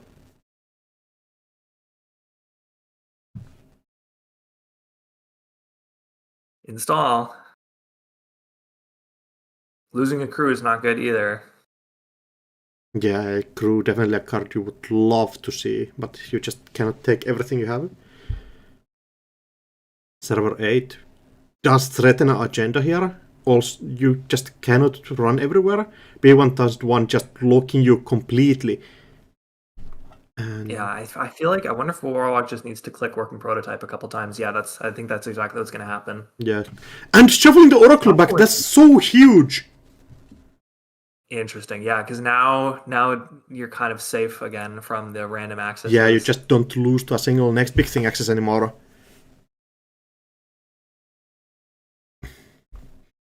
And we do clear a tag with Solidarity Badge, also getting a credit, a singular credit here. Does that change the direction of the game?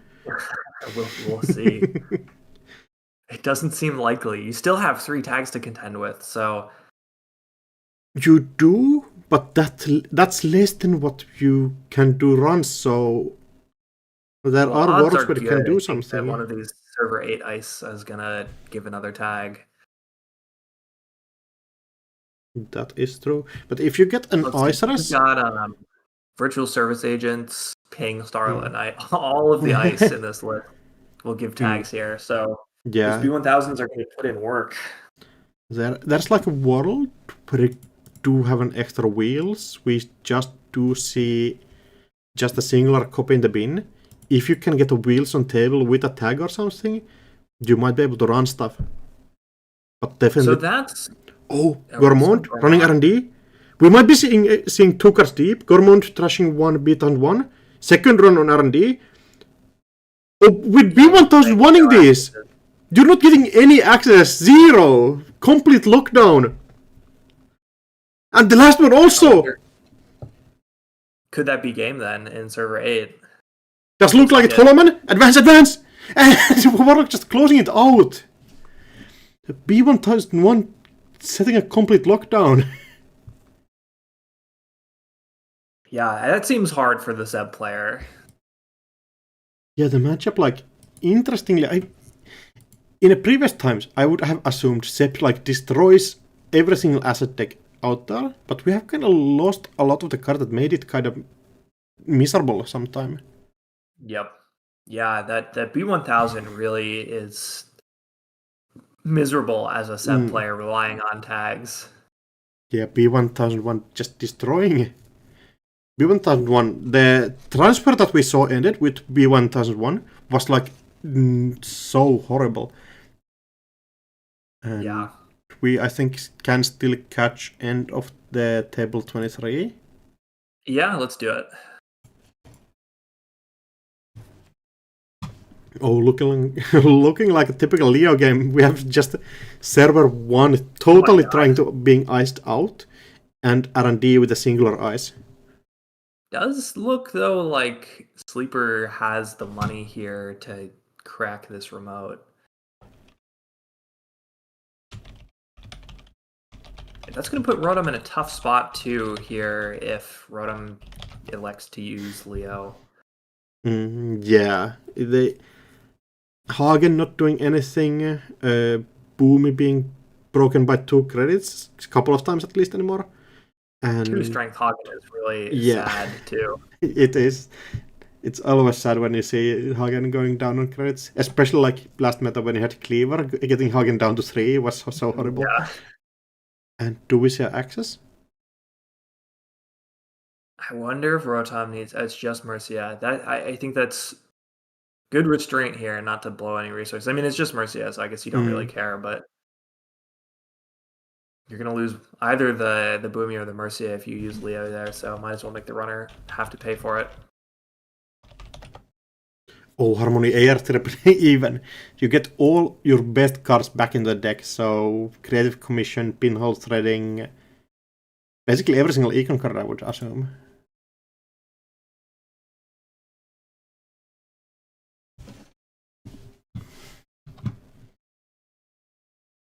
Playing Harmony now. I mean, we've seen a lot of cards out of this runner stack here. I wonder what you fetch here. I feel like every single econ card.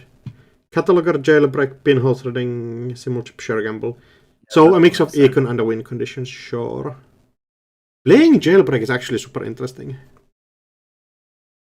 Yeah, it's especially if you have something like, I don't know if there's a Pretty Mary in this list, but but I think the big thing about Jailbreak is it's very flexible with what Shaper already wants to do with stuff like Pretty Mary, but also Compilation. Wow. Oh, even more ice going in there. Just saying that you're not getting in there.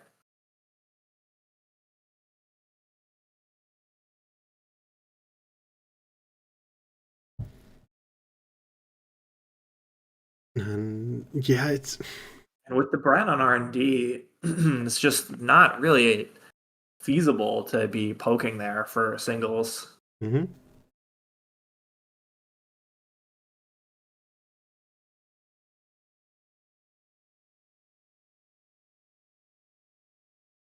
So we have two simul chips left. I think that was one of the ones that was shuffled back in. So Mhm. we're rapidly approaching the end of our life cycle, going for this jailbreak on R&D here, saying you won't. Are you just clicking through here? No simulchip propeller. Spend 3 credits to get your 2 accesses. Yeah, I think you kind of have to. I mean, I don't know that Rotom can afford to trash this brand. Seeing nothing. You're kind of Not running out of gas on the runner side here. All your if you yeah. actually have to break this brand with gauze, you're like losing your whole inheritance in one That would action. cost you 9 credits. So Imagine the times where you broke brand for 5. Those were some good old man. times.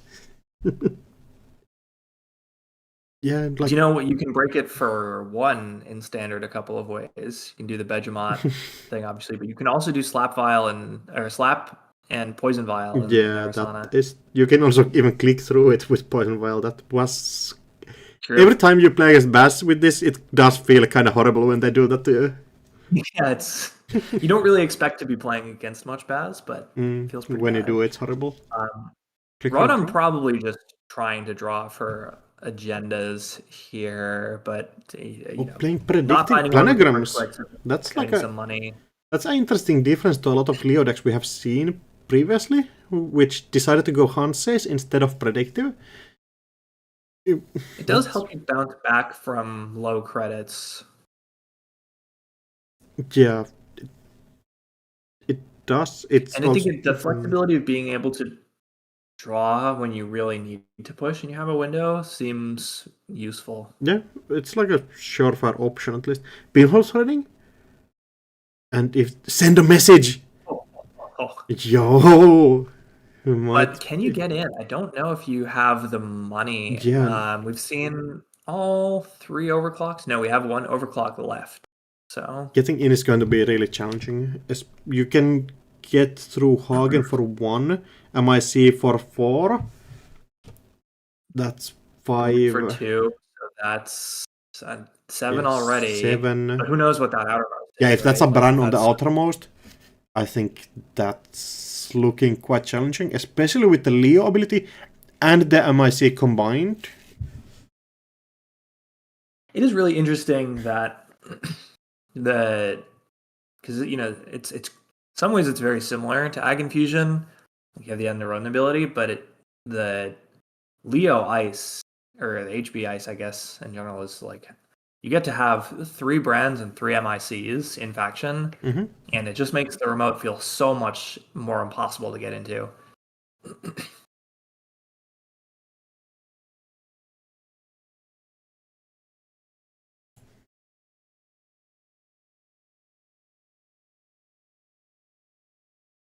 If you can contest this though, like you might not get another opportunity to if Rodham finds any sort of defensive upgrades. Yeah, 100%. Yeah, That's very, very important turn here. We do have, I think, not that much time left in the game. no, but I think Rotom is totally fine with the opponent taking all the time during this turn. So we Sending you have the the overclock, overclock, that does help a lot here. and it is just a boomy, so I'm pretty sure Sleeper can steal this. I wonder if Rotom has another agenda to push and will elect not to use Leo here and just say, I'll get you on the next one. Yeah, this is the situation where I start checking who is the higher seed in the tournament. Yeah. Looking at the standings, we see Rotom Appliance coming on seed 12, and Sleeper CTZ coming in 11, so 1 seed apart.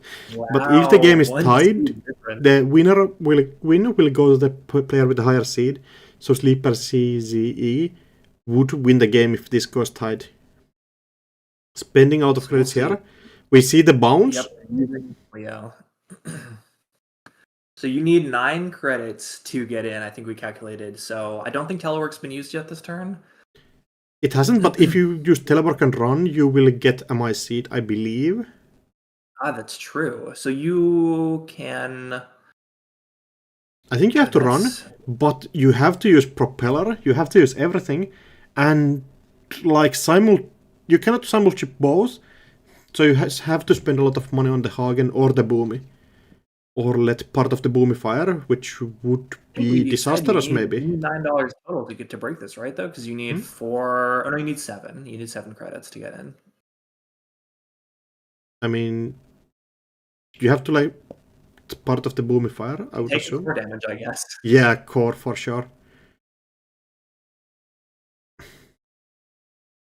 Yeah, because you'll have to use this propeller to. Losing that jailbreak is not good. Hagen growing up in strength. If you use Gauze, it doesn't matter. If you use Propeller, that's one more counter. Probably doesn't matter, but still really important. Did we actually count on that? I wonder what sleeper... Because you can get in here. You're fine. Can you? You have to simul-chip the Propeller. Yeah, you will have to simul-chip something. Although now you don't have any more simul-chips for revolvers. Yeah, and this is just taking kind of the time that Rotom has to, like... If the time ends here, and you get in, Rotom doesn't even have the chance to go install advance, like, in 1 second. Does Sleeper CZE recognize... Wait, paying with... Using Ghost? And the run? Can't do you have to pay that, 1? Right? I don't think you can. Simulchip for Coalescence? Anything? Yeah, I think that's a misplay here, right? Because now Rotom can... Yeah, Simulchip getting used. Simulchipping for Coalescence? Yeah, that's plus 4 credits.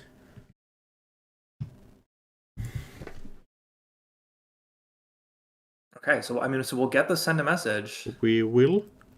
And does Rotom have time to push? Yeah, I think this is either Rotom's like fastest click draw. Flano, we're digging. Draw again. Install. That could be it. That could be it. Did Rotom draw 2 agendas? Is the question. All you can do is poke HQ here, I think. As you first calculate the remote. That's like your priority number 1 is you just make sure that you don't miss a line on remote, and then you start looking at central servers like where do you have to go. It feels like there's we have a rejig. Oh, rejig on the propeller? Are we going against the brand then? I'm not sure. Cataloger! We're going cataloger. You don't have the clicks to... If you cataloger, you get Leod, right?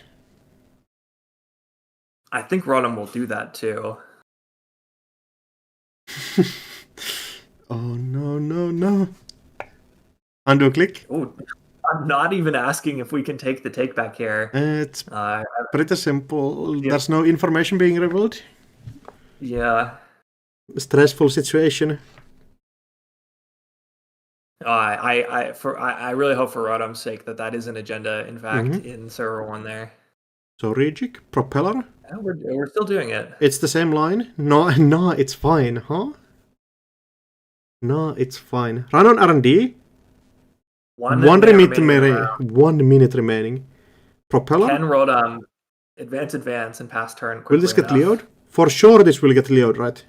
It has to be. I think you have to. Rotom seems to be thinking about it, but I don't think you can. I think you have to just... You have to end the turn, right? You have to get your turn in. Yeah, unless even it's if... Luminal in the remote. I guess so, yeah. Yeah, there's the Leo. Running R&D. We do get just a single access. One singular one. Missed! And you click for credits or advance. Do we see seamless launch? See, advance! Wow. And that's a game right there. At the last possible second. Yeah. Wow, that was Seconds tight. before time's getting called. Oh, damn. Yeah, Oh time in the yeah, there it round is. getting With the called timeout. right after. Right after. Yeah, really stressful situation in the end. Just looking at catalog like, oh, I can get in there, forgetting the Leo ability. And we're check. PSA: Sometimes you don't want don't to check the know. top card of the deck. You don't want to know. There's only hurt in there. Oh, Nothing. I think if I'm the corporation, I might tell no just to save my opponent's like feelings. Just mental Yeah. psychic damage. I think that's Sleeper CZE. Is that Sleeper I CZE think out? I that's don't think so, top right? cut. I believe so. Yeah, that was, let's see, in the bracket. That was still in the top bracket. So Rodham is going to the game to go to the game to go. Yeah, 100%. And That's it for this round. I think we have a break now, right? I think so. I'm asking confirmation from Man in the Moon.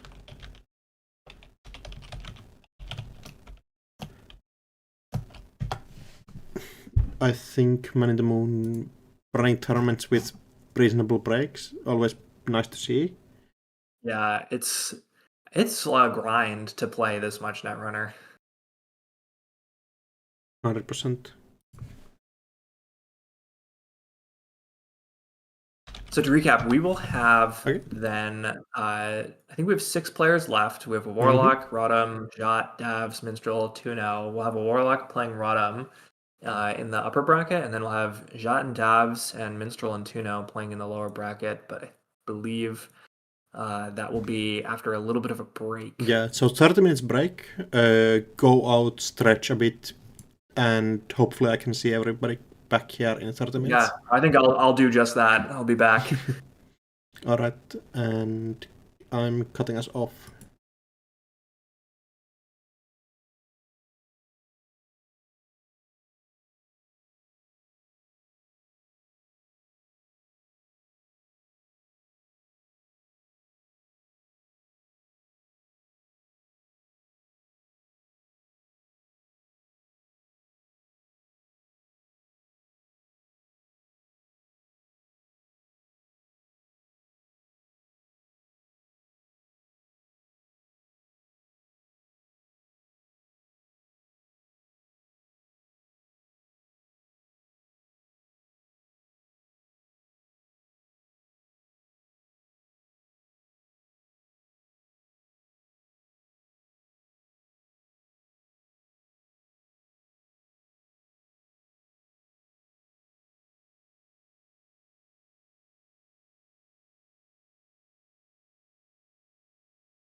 pairing.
Okay, now we should be back doing commentary after the bit of a lunch break. I'm going to bow off the commentary, and commentators for the next round can introduce themselves. Hey everyone, yeah, so I'm back, went to Gone again, and now joined by Leah, who was playing in the Top Cut earlier this morning and now is joining on stream. Welcome. Hello. I'm on stream. I'm Leah. Yeah, my second online Top Cut. Been exciting. Heck yeah. And another Top Cut this year of a big tournament, right? You were in Cascadia? I Did took you won or came second? Cascadia. I won Cascadia. Yeah, I Yeah, actually hell yeah. played against Whiteblade's Epiphany, which seems to be on the rise here in this some Top Cut. There's been a bunch of Epiphany. Yeah, so I imagine Whiteblade popularized that. So yeah, looks like we're getting started now with neither Epiphany nor any of the runners we saw on that, but we've got Hoshiko and we've got an Aoko. It'll be interesting to see what this Aoko looks like in the wake we of have a the classic Bing match. ban. I guess we can actually tell you we do have some deck lists, so I'm gonna pop that open. It looks like Jat is playing See How They Runs 3 False Leads. So this is what we've been seeing a lot of people experimenting with is, well, okay, if you can't play one disgusting 3-1, we'll play a different disgusting 3-1 and go for kill forks. Kind of like the table carnage lists from last meta. Looking for Reaper function, end of the line, related kills. I gotta say, Dav's finding Hannah this early is going to be huge for this matchup. Hannah's extremely important, yeah. I'm very curious how the Sting ban will shake out, because we all think that Sting is pretty strong, but like how strong really? Because I remember Saka published a scoring alco list where he entirely cut Sting. So I'm kind of wondering if the community will go in that direction, but it seems like we're just replacing Sting with false lead, which makes sense. Leah, you were playing Alco. Were you playing I that was. today? No, today I was playing Leo because I was on the train of like, well, Alco's probably worse, and Leo was doing really well. So Leo has been doing really well. I think yeah, he's got a few left to but go. but I don't think that I don't think Alco is a slouch because No, not at all. yeah, I mean, still the a ID very is very strong ID. so strong. I'm so excited to see what kind of stupid shenanigans false lead will come up with here. Yeah, So there's some interesting things. I mean, you can do you can fully time walk them with an oppo if you can get a oh uh, right, yeah, yeah, they run big sword. oppo. Worth mentioning though, like That's good. having the stone chip also installed is like this seems like as close to the dream start as you could get for an alpha that you know is trying to kill you. Yeah, I wonder how useful stone chip here is though, because like two stone chips survives end of the line, but you need two. Actually, okay. Jat's not even on double end. Jat's not on double end of the line, so it's end of the line plus mindscaping.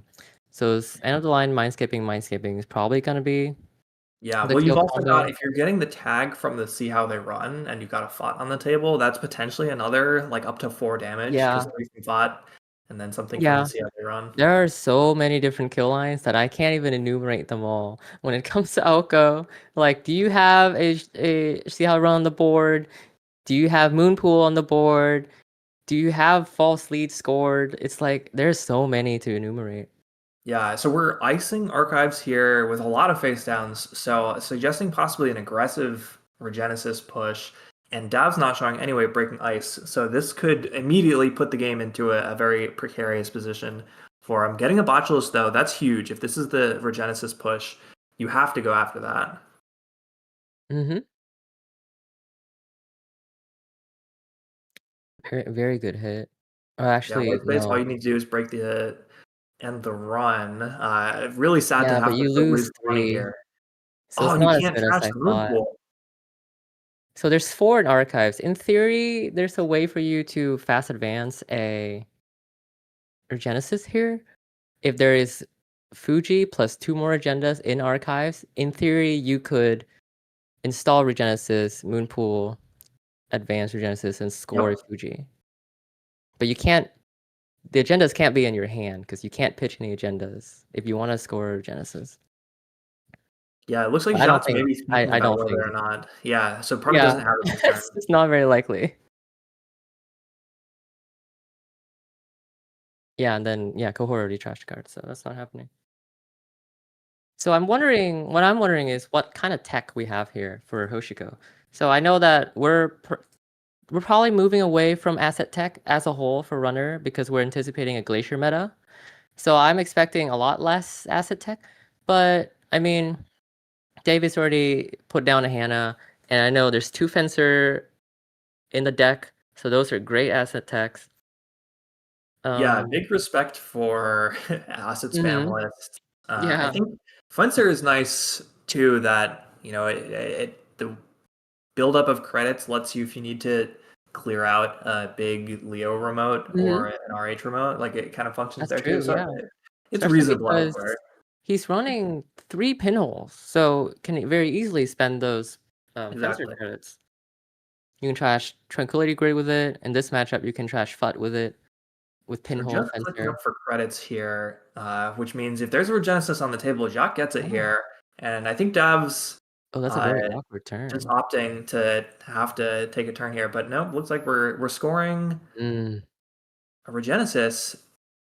And there it yeah. is. There's a Yep, face there down it is. Fuji. So and that is the threat of these There, alco lists is it's there just we a matter of go. you have to Three, keep four it close to agendas. archives.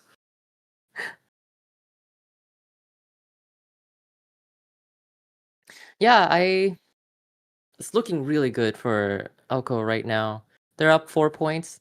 Runner was barely able to get past their hump of having to click for 3 credits sure gamble. That's obviously a sign of weakness. But now that they should be back on recovery. Not finding a single Mm. Matryoshka yet is kind of painful too. Like Yeah. Dabs is really, really lacking Yeah. in breaking solutions right now. Having to bounce off of Scatterfield is so bad. I mean, now if Jot just says you don't have it, and that's another agenda push behind the Scatterfield, we could just see the game end on the spot. Kill lines be damned. Having to trash the moon pool here for 3. Yeah, I think that's a wise choice. Like that I think can't be it's allowed to correct. stay. It's just you're pretty sad about this, especially because you have 2 Fencer in your deck. Ooh. Imagine counters on server 3. Yeah, so it charges up Alco for you, which is nice. You'll get another counter from cohort, so still using that. We'll see if these 2 more Fujis get put back in hand. So Ooh. that makes me wonder if Jot was gearing up to try and score out there if server 3 was in fact another Regenesis. What do you think this is? The server 5. Could be nothing. I don't think there's an There's Vertical no Cipher in trap. this. Yeah. So I don't see a reason why Dave wouldn't touch this card here. Opting not to, saying you don't have it. Oh. Wow. Because this could be a Fuji and you could lose. No, it can't be a Fuji. 2 Fuji No, you shuffled, cannot be a Fuji. right? Yeah. Oh my god, that's just it. It was another Regenesis. Wow. So server 5 was definitely a bait.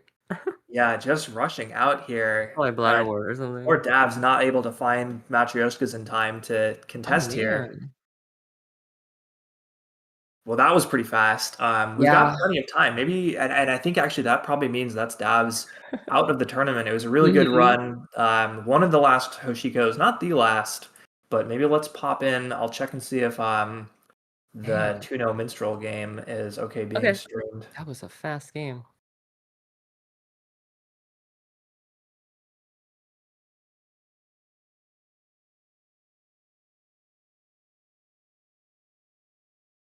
You can also watch the Rotom Appliance game. I don't know if... Yeah, we'll check this. Those players are both going to continue, so we'll maybe prioritize anyone who's about to be eliminated. I think we're good to stream here. Tuno saying yes. Double check. Okay, cool. Yeah, we're all set to stream this one. Sweet. And we've joined at a very tense point. Tuno telling us that server 9 is a behold. Okay, Epiphany matchup. My approach to this matchup is that federal fundraising is the most important card ever.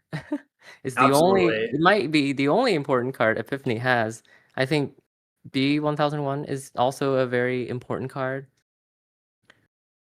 But federal fundraising trumps all, in my opinion. So what do you do if you're a Minstrel right now? You have an opportunity to knock out Knick-Knack, which seems important. You also potentially, if you have Shipment, oh, sorry, it's Tuno's turn. Never mind. Yeah. So what did Minstrel do? Minstrel just had to click up for credits. Okay, so 2 poor. Didn't trash it. Oh. Accessing the B1000, just removing the tags. It knows where the B1001 is. It knows that's on the board. How many Bs is on Minstrel's Let's list? see. We were actually talking about this in one of the other games. Having multiple B1000s installed is really good because taking down the first feels so not worth it. And Minstrel is on 3 of them, so expect that there will be some others on the table. There are so many cool combos you can do with B1001, like ping plus B1001 is like a guarantee end the run. And then Funhouse plus B1001 is also a very powerful combo, although looks like we're not on Funhouse. Yeah, all of the ice though here is liable to give you a tag. We got Starlit Night, VSAs, and pings. I think VSA is definitely a tech card against dolls because dolls cannot deal with VSA. Yeah, absolutely. And even if Yeah. they're not playing dolls, it just demands that like it's you Mhm. really don't want to be taking a tag. Like a Funhouse light Right. that you get. Tuno rethinking that. Trash, not wanting to give the epiphany triggers here. Mhm. But Tuno's got Euler down, so it's not afraid of VSA anymore. Yeah. And it's also have propeller down, so it's not afraid of pings either. So maybe Euler is that's a why pretty it painful chose break not for to trash. VSA. What was that? Euler is a painful break for VSA. You have to pay $2 to break up to 2 code gate subroutines, and there's the Madani down. Oh, right. Oh, right. Still, right? Like it's not so bad. Asking for the lat trigger, very courteous. It could be a So I spin haven't doctor on the seen table. Tuno's list either. It's Madani lat? Yep. Okay. Yep, Madani lat. We've got two, let's see, two Principias powering up this rising tide that's in the list. We see one of them on the Madani right now. We have a Fizarum. Yeah, it's like why play Arasana when you can have Arasana and lat abilities in one? Yeah, I don't really. Yeah. I feel like Arasana is like, why am I playing Arasana when I could be playing Lat? But we've seen quite a lot of pretty interesting Arasana this tournament. I played against two actually, where they were on Slap Vandal plus Poison Vial, which was Yeah, really that's cool. it is a very cheap way of dealing with Leo remotes. Right, especially because I was playing like Bronze and MIC, and you can break Brawn for a click with Poison Vial. You can break Yeah. Brawn entirely. It's so good. Yeah. So just installing here in server 13 from hand, we have a Wage Workers installed, so going for probably 3 more installs. Are going to have to make Aksu zoom out, probably. Just clicking for a credit. Yeah, Minstrel's Econ is a little bit of a tough spot right now. Tuno probably doesn't love the idea of trashing this public access plaza. The tag there is kind of annoying, but you could consider it, right? Yeah. Minstrel's only on 4. Paying the 1 extra for that tag is kind of Yeah, painful. it's just you're paying 2 to trash, giving Epiphany a counter, and taking a tag. Yeah, It value almost feels like it's proposition. not worth it. Yeah. Sometimes I feel like I don't even know what Epiphany can spend money on a lot of the time. You know, like sometimes I feel kind of okay just giving it to Epiphany. The only thing I feel like you ever have to trash in this matchup is federal fundraising. And you can then just hit up centrals. They're very unprotected, especially now. Minstrel has spent 4 ice on remotes. Central is entirely unprotected. Yep. There's the FOI. Why? That spells. Very That makes good me think run. that Minstrel's in trouble here because that is Yeah. not an ice you want to install and then like plan on using Wage Workers maybe to score. That's a huge sign of weakness right there. Checking HQ Yeah, and then now. now that Tuno doesn't have to do anything. Like it could run for singles if it wants to. Oh, it has to make sure that In it's the there Oppo, so for that's probably Oppo. happening. Wow, that's a pretty valuable Madani But click it's only there. a small Oppo. You're not very worried.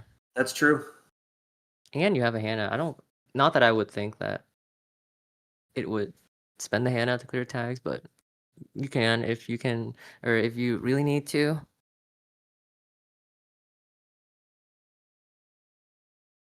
So yeah, Tuno's in a very dominant position here. Yeah, we'll likely see Fermenter come down on Minstrel's turn. I wonder if Minstrel will opt to do the Oppo here or try and save it for a bigger swing later. Right. Economic troubles. Are there any? I wonder if there's one Regolith in this list. You'd love to have that somewhere on the table to click back up. But looks Yeah, like especially with Wage Workers, you can click it 4 times in a turn. But I think Minstrel is really, really looking for balance coverage. I think that's probably... Oh, we're scoring. wow. Spokes off of Epiphany. Nice. It's very good. And now we've turned on threat 4. Now Tuno has to respect Big Oppo. But Minstrel is so low on credits that Big Oppo is probably not Seems a little out of reach, right? It's It's hard really not to possible this land time. it, but harder still to get payoff from it too. I guess if you have freedoms of Oh, information fascinating. and Tuno for some reason floats the tags, then you get to use those. But probably Tuno could just comfortably clear those. So fascinating is Powers installed Ice on RD, which makes sense because of Conduit. Tuno's threatening Conduit right now. I think that Minstrel would definitely have preferred to Powers out the balance or the federal fundraising to push them up on credits to prepare for big oppo here. It's gonna happen. It might happen. We're just chucking a propeller, seeing virtual ESA. service station. There's that annoying So break, constant. but no problem. We have enough money to deal with this Hollow Man. Yeah, this is just a bad credit trade for Corp. Because you're spending 2 to force runner to spend 2. It feels like a bad credit trade because like you're your so money bottomed is out now. Yeah. Yeah. Epiphany is so it really needs the credits right now. Yeah, this kind of came up in the other game where these Epiphany games, like, it sort of seems to snowball in one direction or the other, right? That Yeah, turns it either the does. Epiphany is on top or the runner is way on top, and it's hard for either side to fall back. Yeah, I think Epiphany is kind of interesting because you can be on very low credits and you can find pretty difficult to claw yourself back. But on the other side, you can be on like 1 billion credits and then finding that you can't actually spend your money on anything. Most of Epiphany's things, the only credit sink for Epiphany really is Big Oppo. Yeah. Just checking R&D, making sure there's nothing coming up and moneying up here. Bringing back another Coalescence. Electing not to bring back the Muse, interestingly. Oh, yeah. Oftentimes you'll see both of those stacked up for double value for Knick-Knack. Huh. I'm also very curious about that choice. Just crediting up here. So yeah, Minstrel probably wants to be not using this last click, but seems to want to get in range of this big opto, and then we're gonna install again. 5 strength rising tide. Oh wow. That's a beefy That's one way to deal with brands. So I imagine R&D might be a fun house. I feel like that's a great way to deal with Conduit. I'd be great. I don't see any fun houses in the list actually. I think Oh, right. We just talked about that earlier. Yeah. No fun house. Spin Doctor, okay. Just a spin. Let's see what we get back here. Hollow Man. Hollow Man and an Unseen. I believe we know there's a Mavirus in server 12, I want to say. Somewhere on the table there's one. There's an IP enforcement. Would you probably get rid of that. I'm not sure. Yeah. Tuno's like, good question. Would you trash this? I'm not sure. I generally don't favor trashing IP enforcement because you're giving them a counter. I'm not sure if Tuno's already trashed something this turn, but yeah, you're giving them a counter and you're spending 5 for a card that might not do anything. Very true. Going back, stealing your crypto crash. Well, now you're getting output for sure.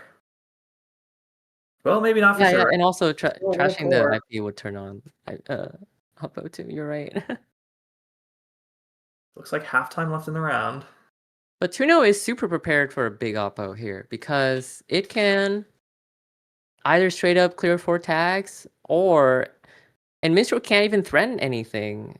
Like it can't even install big Oppo because 1, he doesn't have money. 2, Tuno can simply Hana run whatever he puts down and then click the Hana to clear a tag and gain 2 clicks. So there is still the B1000 in server 2, so you can't quite do that. That's true. I mean, okay, but think about this. You Hana run a server, B1001 clears you a tag for free. It didn't even cost you a click. Oh, actually, Hana gives you a tag back, right? Because the runs are unsuccessful. It does. That's right. But again, like on 4 credits here, Minstrel maybe could up, but I think we know all the servers. Because if server 12 is that map that Tuno didn't trash, there's no threat of an agenda on the board. Right. So that Oppo was just a pure credit trade. Because all he did was he clicked wage workers 3 times and Big Oppo. Yeah. Clicking up again. Wow. I mean, his wage worker is like a pad campaign. You do that every turn. Installing his conduit, possibly just to sell it for net I 2 think bucks. that Tuno is prepping for a conduit turn here. So Never we're gonna mind. clean up whatever's in server 11. I think conduit is very important for this matchup. I don't think that Tuno would ever sell it unless it finds a simul chip or something. There's still 2 simul chips left actually, so a lot of gas left in the tank. There's one of them down. Oh yeah. Yeah, now it could sell conduit if it wants to. And The now it Muse. looks like we are getting Muse Coalescence back. These shaper lists really live or die by finding knickknack early, I feel like. But if you do, it's so hard as the asset matchup. We were watching earlier a game of almost the same thing, but it was Magdalene and did not find knickknack, and it's just Yeah, totally different story. knickknack is so important. I feel like yeah, this list is on 3 knickknacks. I think knickknacks is way more important than Madani. I think when you build a Madani lat list, you have to ask yourself, do I want 3 knickknacks or do I want 3 Madani? Or should they both be on 2s? You know, like sometimes Yeah. you ask yourself that question. It does seem like having creative commission back legal makes it a little less fragile if you don't find those. So maybe you can justify the 2 too. Yeah. Yeah, but I think Tuno opts for 3 knickknacks, which I totally agree with because it's an incredibly important card. So both players just kind of posturing right now. Minstrel just continuing to pick up for credits, respecting the conduit. Installing, Yeah. now we know there's a behold there, so that's probably a Hollow Man sitting on top of another Oh. hold. So we'll You see if know, Tuno's like, I'll deal with that or not. There are pinholes. Yep, there it is. that's very smart. Yeah, you Yeah, know, I hammering on the usually pinhole. discard pinhole in this matchup, but this is actually very good use for it. Yeah, super heads up play to keep the pinhole for that exact scenario. So we're Getting rid of checking. Mavirus now that we've already trashed something is reasonable. Oh. Maybe we'll choose to take down B1000 too, now that we're, on this whole trashing spree. But nope, just clicking up for credits, saying, Offspring. you oppo me, I'm good. Yep. Makes sense. Minstrel has to score out a 5-3 in order to win, which is a very tall order when Tuno has it all under control. I think that the only line Minstrel has is big, maybe like install. It has to be install NBT, big oppo, and then there's a Hollow Man somewhere on the board, which I'm gonna guess. We know every card that's face down, right? I haven't been I doing a wonder great if job so. keeping There's track. Tuno taking down the B1000. That makes sense. I wonder if Minstrel is hoping to maybe like, I don't know, pull a Hollow Man. I guess it's 2 Hollow Yeah, Man. and No, then it's 3 keeping Hollow Hannah. Man. Perfect. Now Tuno's on 2 extra clicks to do whatever it wants, including running the server, which should be free, or which should be there's nothing that could keep it out. Yep. Not even rezzing. There's a crypto crash. Crash, yeah. Yeah, I think Minstrel's locked out. I'm not sure what he could do. Like, One Tuno more can oppo just left. start running for conduit too. Like, there's nothing that it needs to do. It has so many options to win here. Starlit Knight doesn't do anything because we're not tagged. Ping doesn't do anything because B1000's gone. Yeah. Yeah, I mean, this is where like ESA doesn't do anything. that's the He's epiphany. really Like weird. once you put it in this kind of headlock position, it's so hard to claw back an advantage that'll let you get a window to score. Yeah. Yeah. And there's no oracles in this list either, so the room for runner misplay is pretty low. Yep. Although Hannah's gone, so that does matter. And big oppo. And Lat is out of card. Only 3 cards left in stack, so it's gonna be on very it has a limited amount of credits here, so I could totally see. Oh, burner coming in. Spicy. And Let's see what trashing we find. DZMZ, just thinking we don't need that anymore. Yeah, that makes sense. We're just recycling it. Does Minstrel have another B1000 here to stop this? Why do we have to? Oh, yeah, that's right. Getting full value. Nope, no Nothing. agendas. So I wonder if Minstrel feels threatened enough to table a 5-3 here. Not that I think that he could score it though. So I feel like Tuno feels really safe here. Yeah. I don't believe that Minstrel can score an NBT, and scoring a 4-2 doesn't end the game. Maybe Crypto Crash is probably the best here. Here's another public access. Now, sadly, it looks like Tuno is choosing to float tags here. So IP enforcement. Did we trash IP enforcement? We did not. Oh, So IP enforcement is live. There's a we powers got that Burner. be. Yeah, IP Tuno enforcement thinking it got has to bottomed. check. This So is IP is spicy. bottomed. So we're afraid of Vlad grid or Vlad shipment, which can FA out a 5-3. Putting ping on the bottom too. I wonder if it makes more sense to put ping on the top just so you know you have a turn where they don't draw into something they can score with. Yeah, I would agree with you, especially because the tag doesn't matter anymore. You could even, I mean, if you see 2 freedoms here, you just win. There's one. Yeah, and then Epiphany. Yeah, there You might be can pull back another something with FOI powers down here. there. Minstrel could sneak it out here. Yeah, Minstrel can totally win here because oh wow. We thought and then we have a Oh, B1000. devastating bigger Oh picture. no. Oh my Oh my god. goodness. Oh wow. That was the best bigger picture I've ever seen in my entire life. So we have a B I have to on the eat my board. words here because Minstrel has Yeah, clearly found a way to swing the that's game back. crazy. It was such a 2-0 dominant position, and now it's totally swung the other way. Now there's a B on the board. Runner has 0 credits. You can't even trash this. Tuna would have to sell the conduit here. Yep. In order to trash this B1001. And I assume that so if Minstrel has Vlad shipment in hand, that's a very easy line to win. Just Epiphany out. Yeah, and Tuno respecting that, right? Clearing the 1 tag. Yeah, okay. Yeah. Respecting the IP enforcement too. Very important. So now at least Minstrel has a lot of what like he has to hit another big oppo, I think.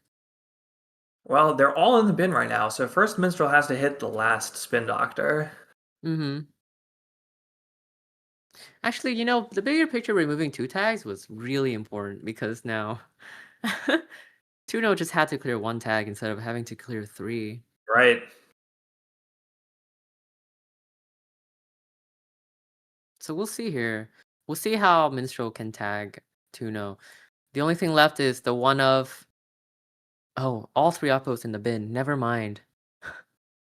You still have to be very careful as Minstrel here, right? Because any single agenda touch, like Tuno can just win the game. Yes. Yes. So oppo's not on anymore. The only win line is how many Hollow Mans? 3 There Hollow are Mans. 3 Holomans. No 3 Epiphany Hollow Mans. counters right now. Have to check server 14. That makes sense. We'll see if there's a B1000. It's just a Starlit Night. You can pay through that. Mhm.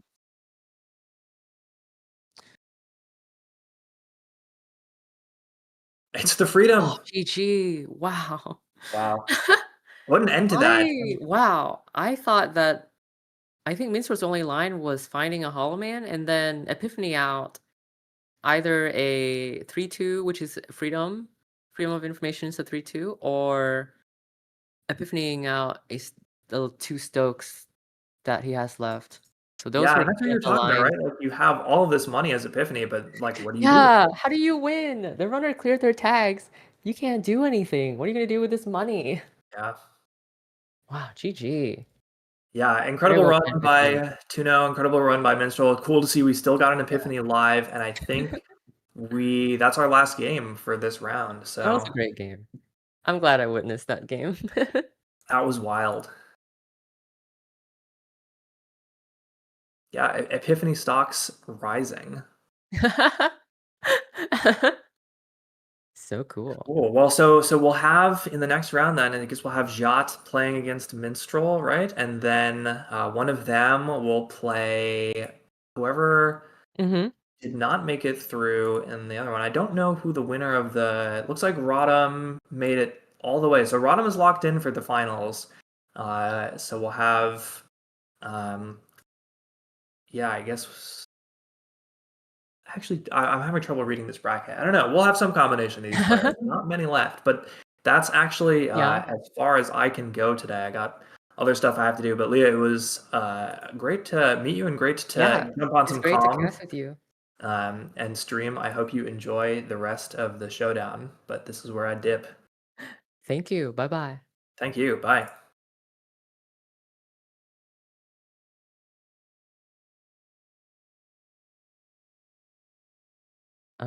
I think I'm also on next round.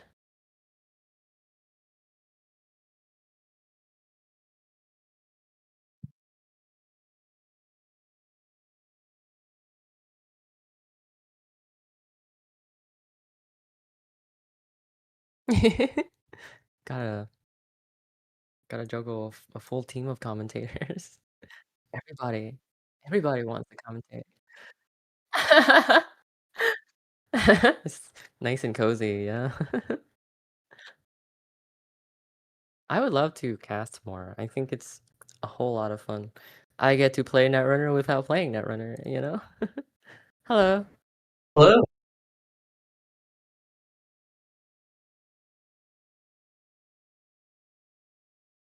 Yeah, we're just having logistical, spoils of riches, honestly. So next round is Jat versus Tuno. I hope I'm pronouncing his name right. I'm not sure.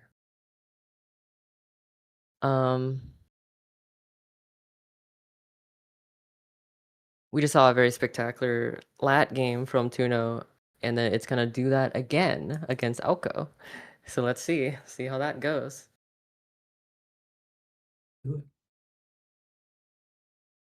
And then whoever wins here gets to play.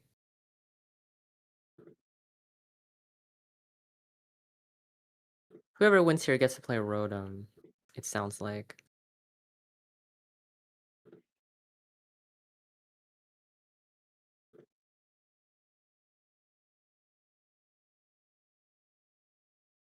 Yeah, the bracket does look a tiny bit confusing. Probably because I'm not really sure, like, why is there a bunch more rounds after something to bring up with the web dev team for sure.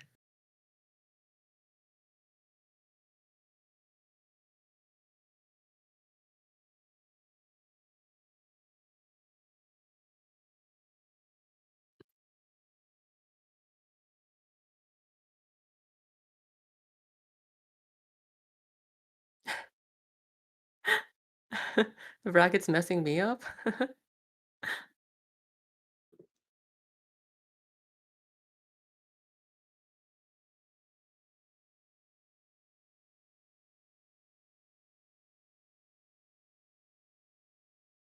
Is there more than one game going?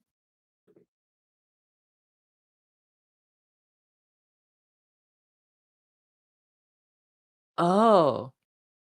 Oh. Oh, I see. The bracket is messing me up. I see. Okay. So I get it now. No, this is my fault. So we have Jat versus Eden and Tuno versus Sleeper. Can you hear me, by the way, Leah? Hmm? Oh, can you? I was just checking if you can hear me. Oh, I couldn't hear you before. Okay. Were you saying anything? I was not. I was just trying to Okay. figure out the legit. I was also confused by the bracket. Yeah. I believe there are two chaser bracket games right now. Yeah, right. Okay, so 'cause we have I think Warlock is still Mhm. it still has one game. They've only lost one game, so I believe they are still Oh. coming down to the chase bracket after Oh this man. round, if I'm not Okay, I mistaken. see. I see. I understand now. While Rotom is having a Okay. very extended break.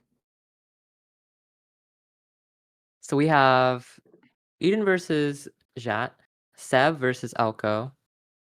That sounds exciting. I love to watch Seb. I don't know how much stream has gotten to watch Seb for this tournament. And then Tuno versus RH. RH is kind of an up-and-coming deck.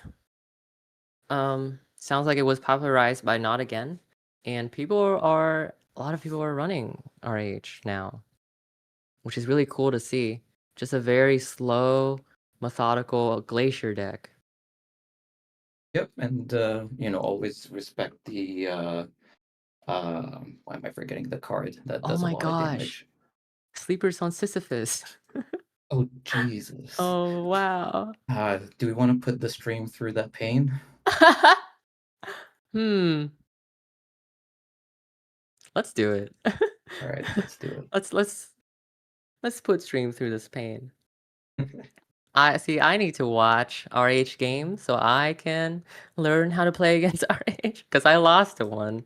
So All right, should I let's come do in it. and ask, or are you already asking? No, let me do it. Sorry. Okay.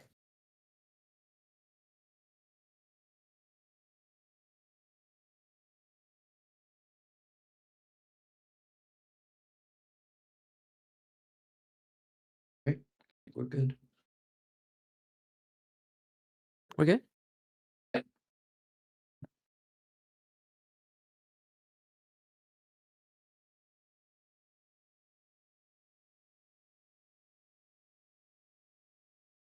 All right, install hedge fund. Oh, are we in? Okay. I wasn't sure. Classic Ice baby. Yep.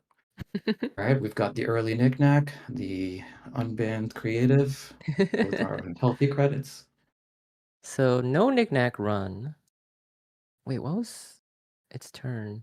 Draw, okay. So probably want to run archives here. No. And a lot of setup from both. I think it's interesting that Tuno is not just trying to trash the coalescence while it can. I guess that's why Tuno's a good player and I'm not. Yeah, every time I Probably watch figures out that Tuno, yeah, I'm it like, probably that's figured not out what that I would trashing the do. coalescence is not good value. Yeah. Right Yeah, away we at see least. the ice on archives. That's expected. We'll see if that means a card will go down there. Yep. Get credit so that they can. Yep. There we go. Starting the RH engine. Yep. That coalescence might be on the table for a while now, unless Tuna wants to risk it. I wish that we're watching Criminal because I have a lot of knowledge on Criminal. I unfortunately do not have as much knowledge on Lat, but I think, is there any more Criminals in Top Cut? Oh, Rotom's on Criminal. Oh, okay. So installing okay. Rising Tide, installing Madani, or installing Madani, and then installing Rising Tide from Madani. So, I'm not sure. I guess, okay, Revolver is great this early. Rising Tide's probably not going to do too much, I think. Oh, I guess it will break Tattoo Bolas. Yeah, That is I think important. it's Tattoo and it's Sleeper on Simak, and yeah, Simak respect, I think. Yeah. Oh, are we on Samak? Yes, 3 Simak. Yes. That makes a And lot of sense because no we Tattoo all Bola, have to actually. respect Matryoshka somehow. Yeah, no Tattoo Bola, surprisingly. No Tattoo Bola. Oh. And also, it looks like the the agenda suite is Sisyphus sent a message and a Fuji. So that Sisyphus is being scored honestly. I've seen a couple of Regenesis Yeah. Sisyphus, but that's not it. This is 7 agendas and Mm-hmm. an 7 honest 5 advancements. So we'll see if that's doable. But Tuna's getting really set up here. Got all the breakers. Madani's loaded up. So Yeah. it'll be hard to get it out of the remote if needed. So here's what I think about this matchup. So RH is, especially if you're on Sisyphus, you're going to be going super, super slow. That means that Tuno has a lot of time to set up its engine. But actually, Madani Lat, does have a problem of running out of gas eventually. It has an engine, but the engine is not infinite. So Tuno has to worry about like getting as much efficiency out of DZMZ as possible. Because I think that's the card that really drives up the value. Okay, so we're running server 1 here. Face planning into Tunatini. I think that we're maybe trying to check for a Charlotte Lacosta, which is probably the best thing that RH has right now. For sure. And with all the icebreakers installed, that was 5 credits using Unity, which is probably the best deal you'll get. Ooh. So the thing with Sisyphus is that you really have to respect it. And Sleeper is on 2 seamless. So in theory, Sleeper could never advance. It was a void. Okay. The Managarm Void, which Tuno. I'm surprised that. I'm a little surprised Sleeper lets this through, especially because he has a Spin Doctor on board, so he could have trashed any agenda he has with the Anotic Void and spin it back. That's a good So I'm point. a little surprised. I feel like Managarm Anotic Void is so important. There's nothing in Archives. Wow. I just feel like Garm Void is I was just gonna say 2 Analytics in the bin. Yeah. Yeah, that's even more of a reason I feel like to protect your Void Garm in the bin. Okay, we see. Ooh, okay. I think So this Sleeper is is seeing a it's window like a here. We'll see. billion% chance. Yeah. This is a Charlotte. Yeah, I don't think you have the econ to score out any of your 5-3s right now. But that was a pretty pricey run for Tuno last turn to do all that. Okay, so this is great. Tuno can force out a Charlotte. Okay, we're not popping a Charlotte, which makes sense because Tuno could also hit server 1 and probably trash it as well. I imagine server 1 is a Lacosta. I was surprised that Sleeper didn't pop the Charlotte. I know that would mean the spin is in danger, but Sleeper's on 4 credits. I think that the reason that they didn't pop Charlotte is to protect whatever else is on server 1, which I imagine is either a Lacosta, but because I feel like if it was a Lacosta, you would let Tuno trash it because it is what is it, a 3 or 4 trash cost Lacosta? It's 4. It's a big one. It would bottom out Tuno, yeah. Which tells me now that server 1 might either be a defensive upgrade instead of a third Analytic. Yeah. And Sleeper really wants to protect that because it's a very important card. Sleeper's just constantly pushing in that server. 2, 3, 4, 5. Daring Tuno to, not set up as much and just have to check it, have to find a solution for it. Man, Atini breaks for 5. Samak only breaks for 2, and then it'll eventually be break for 1. So Samak is actually not doing much, but Atini is pulling in a lot of work, I think. Absolutely. I think that Tuno is actually very favored right now. I think Sleeper has no money. Yeah, I think, despite what you mentioned about this kind of shaper not having infinite money, it is still probably most favored in terms of a longer matchup. So, sit back, develop your engine, play it smart, and you'll probably be fine. Yeah. Clearinghouse. You we see the definitely trashed clearinghouse. this, I think. No trash. Okay. Tuno's a better player than I am. It makes sense. Okay, see the spin doctor.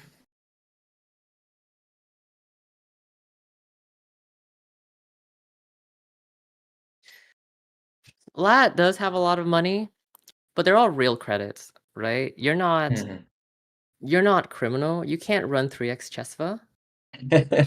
So when you're running anything, you have to be really aware that you are losing real credits that you will not get back. Especially like once you've trashed all of your Principia, right? The money doesn't come back. For sure, for sure. Lat does have a very finite amount of credits. It's a lot of credits, but it's finite. You have to be smart with your runs. And I think Tuno is being very smart with its run right now, just denying the corp a lot of value.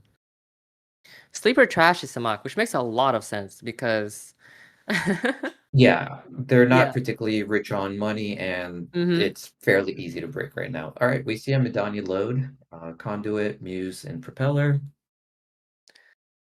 So I think in theory, Sleeper's game plan could just be to play very, very slow and just to get the turn credit, right? Just get a credit turn from Jinteki.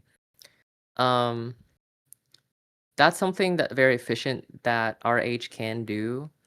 And that's why they're able to play so slowly. It's because they keep getting a credit.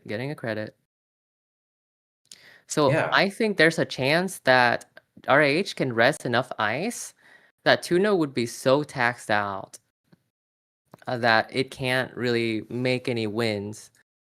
It eventually gets locked out because it runs out of money. Yeah, I mean, unlike Criminal, you really need to select your runs here. So Yes. definitely discipline from Tuno is what's kind of needed here. Although we do see a Sleeper on 3 credits right now, so yeah. probably It's have to certainly know what not pair it was. looking so hot for Sleeper, but if Sleeper can weather this storm, I think it'll start looking a whole lot better. Okay, we see an advancement in server 1. I was also just taking a quick look Tuno's at. on. Oh, go ahead. Yeah. Sorry, were you gonna say something? I was gonna say I was looking at the ice suite, and they're all big ice, so they really need Yes. that. Yeah, I was gonna say. Yeah, breaks for 5. It's probably worth it. 4. Oh yeah. I mean, Breaks you for 4 cannot because let there's a 4 breakers Charlotte. out. Yeah, you you cannot cannot let let a Charlotte. Charlotte Yeah. pop here. That's definitely a win con for RH is getting Charlotte value. So, And then Anoetic. Another void. We're Wow. attacking the HQ. It's just not looking good for Sleeper. So, 2 Charlotte already in the bin and 2 voids. And Sleeper is already RFG 2 spins. So Sleeper's value is actually looking a little short here. Or Sleeper's engine is gonna look like it's gonna be really hard to assemble now. He has to find exactly the 3rd Charlotte, and he has to figure out how to protect it somehow. Yeah, I think Tuno's just realizing it doesn't need to touch points right now. Keep them down, and eventually you'll just have the advantage. And oh man, is this could be another Charlotte, or it could be a Sisyphus. Because it could be seamless, advanced, or Sisyphus. I think that's like the upside of playing Sisyphus is that the runner always has to be aware that it could be a Sisyphus because a scored Sisyphus is so game winning. And Tuno still has an answer to this remote. Spend all its bullets. Clearinghouse? Oh, it's a clearinghouse. Oh, that's a bait clearinghouse then, because Sleeper cannot imagine that they would be able to score that.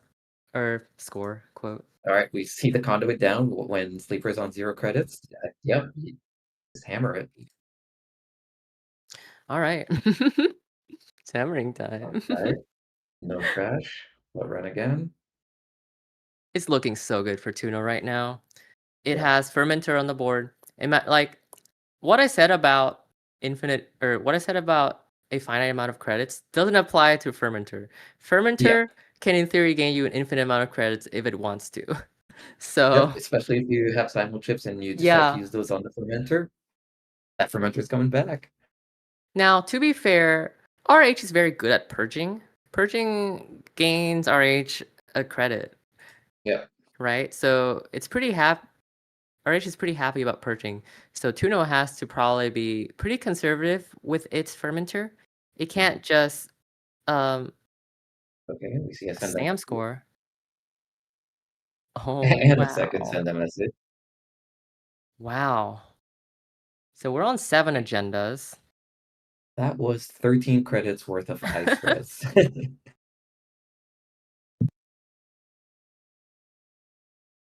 Just going for it. And you did clear 2 cards from there, and you're going to see an extra card. So this is a good call. Let's see 4 deep here. Yep. 3 deep? Nothing. Nothing. Well, so Server 1 has to be a Charlotte for Sleeper to have a shot here, in my opinion. Because we know the next 4 cards is either ice, or we would also want to see economy out of them. But Sleeper, I think, is very happy to just play really slow here, and maybe even purge. And just play slow for the next 4 turns, or 4 turns. Do you think if it's a Sisyphus, you would score it, though, just to have that threat? Purge, okay. Never mind. Yeah, while we were talking about purge. So Server 1 is definitely an agenda. Yeah. I don't know. It can't be a clearinghouse. So it must be an agenda, right? Right. Yeah, burner. And it's definitely the game-winning agenda. Yeah, I mean, if it is an agenda, none of that ice stops you, so you can. Oh my god! Oh, okay, so we just top one of these and win the game. Okay, GG. Yeah. Wow. And there GG. it is. Oh my god. Wow. Total control. I was gonna say, Server 1 has to be an agenda or the sickest Charlotte bait ever. Game. GG. Sleeper saying you have just printed the money. Yeah. So anyways, what I said about Lat getting gassed out just did not happen. Because you can just win before that happens. Yep. All right. Sleeper was literally. Okay. So taking a quick look at the bracket here. Tuno will advance. And I believe they will play. I don't know how to read this bracket properly, to be fully honest. But the other game finished as well? Yeah, it looks like it finished. It looks like both games finished. So we're probably moving on to the next round. Okay. Let's see what pairings we get here. So both runner wins. Just saw Tuno on Lat beat Sleeper with RH, and it seems like Eden online playing Seb. So Seb advances as well. Beating Chef's Elko. So I want to see Seb taking a major like this one. I don't think we've ever seen that, have we? This is the prime meta for Seb, in my opinion. Yeah. I'm absolutely loving this liberation cycle IDs. Yeah. Come up, right? We're seeing Epiphany getting deep into I'm pretty excited about this tournament because we're seeing a lot of IDs that we don't normally see. Yeah. I mean, the real question is, will that translate over to Worlds, or we'll see. Ruin whatever. This could be a very experimental tournament for a lot of these players because everyone is trying to prep for Worlds. So everyone is probably trying to bring maybe what they think would be the best in the meta and just experimenting with things. So we're seeing a lot of Aristana, we're seeing a lot of Lat. It makes a lot of sense to see a resurgence of Criminal because Criminal just got its best card unbanned. So that makes a whole lot of sense. When I was prepping for this tournament, my plan, my thought was that because they banned out Cyber Saiyan, which is a huge card for Ob, I feel like that might be backbreaking for Ob. So I expected less Ob. And I think I was kind of right with that because we don't see... Do we see any Ob in Top Cut? I don't know. If it's in Top Cut, it definitely wasn't deep into the cut. Yeah, so 0 Ob in Top Cut. I think that is like a very strong testament to how much the ban has affected Ob. And Sting ban in Alco, it matters, but maybe it doesn't matter too much. I was thinking that coming up to this tournament, the top 2 are going to be Leo and Alco. And I think I'm not too far off, but RH looks like it's also doing very well. But in general, I expected a shift towards Glacier meta,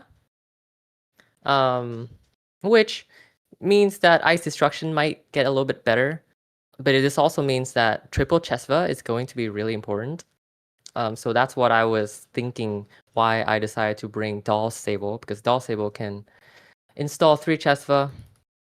But it looks like the only criminal left in Top Cut now is Rotom, which is running regular breakers.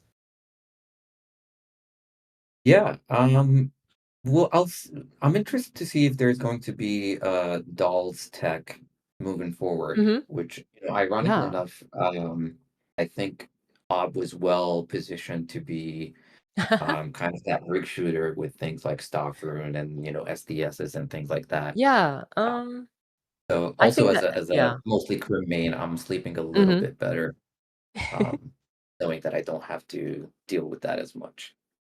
Yeah. Yeah, I definitely agree. SDS was really, really scary for dolls. You really have to hold your dolls and play around that. And then, of course, like, Stop Rune is really scary. But my experience with Ob is that you're so consistent with your icebreakers with dolls that it's very easy for you to bully Ob in the early game into mid game.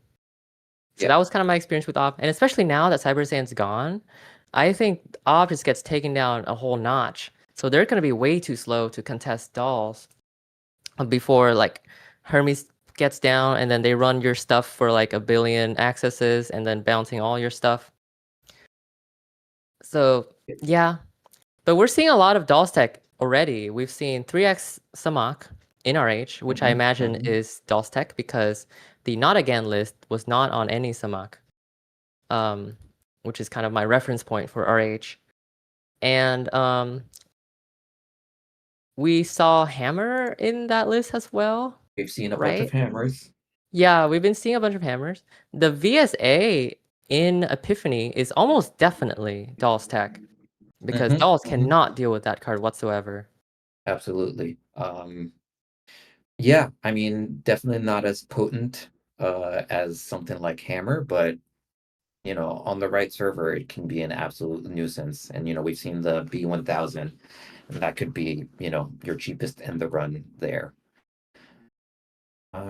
Okay, I think we see the next round being set up. Okay. Yep, so it will be Eden on Alco, Eden Online on Alco, and Tuno once again on Lat. Okay.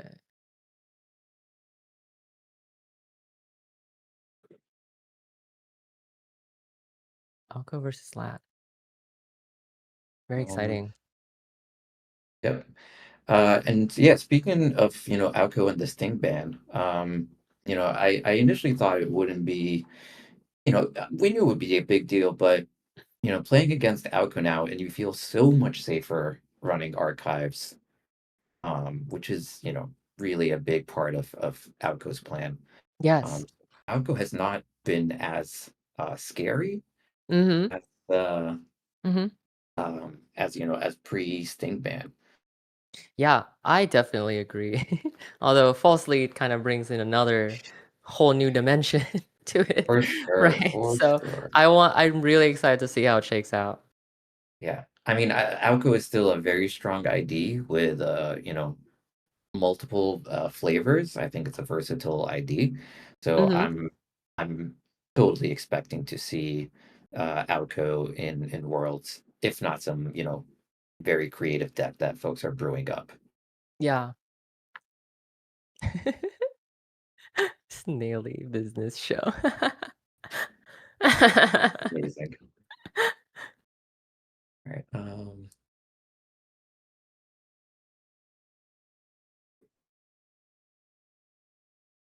Yeah, I was a little apprehensive about the ban list because, as was talked about okay, so we have here in our game Tuno versus Eden.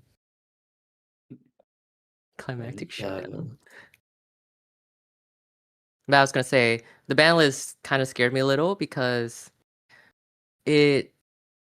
after banning a bunch of corp card, I was really afraid that it's going to be feeling very runner sided, and I do think it is runner sided. But I think the meta has it opened up for a lot of new things to be viable, right? Because Alco is still good, and then now we have Leo, RH, Epiphany.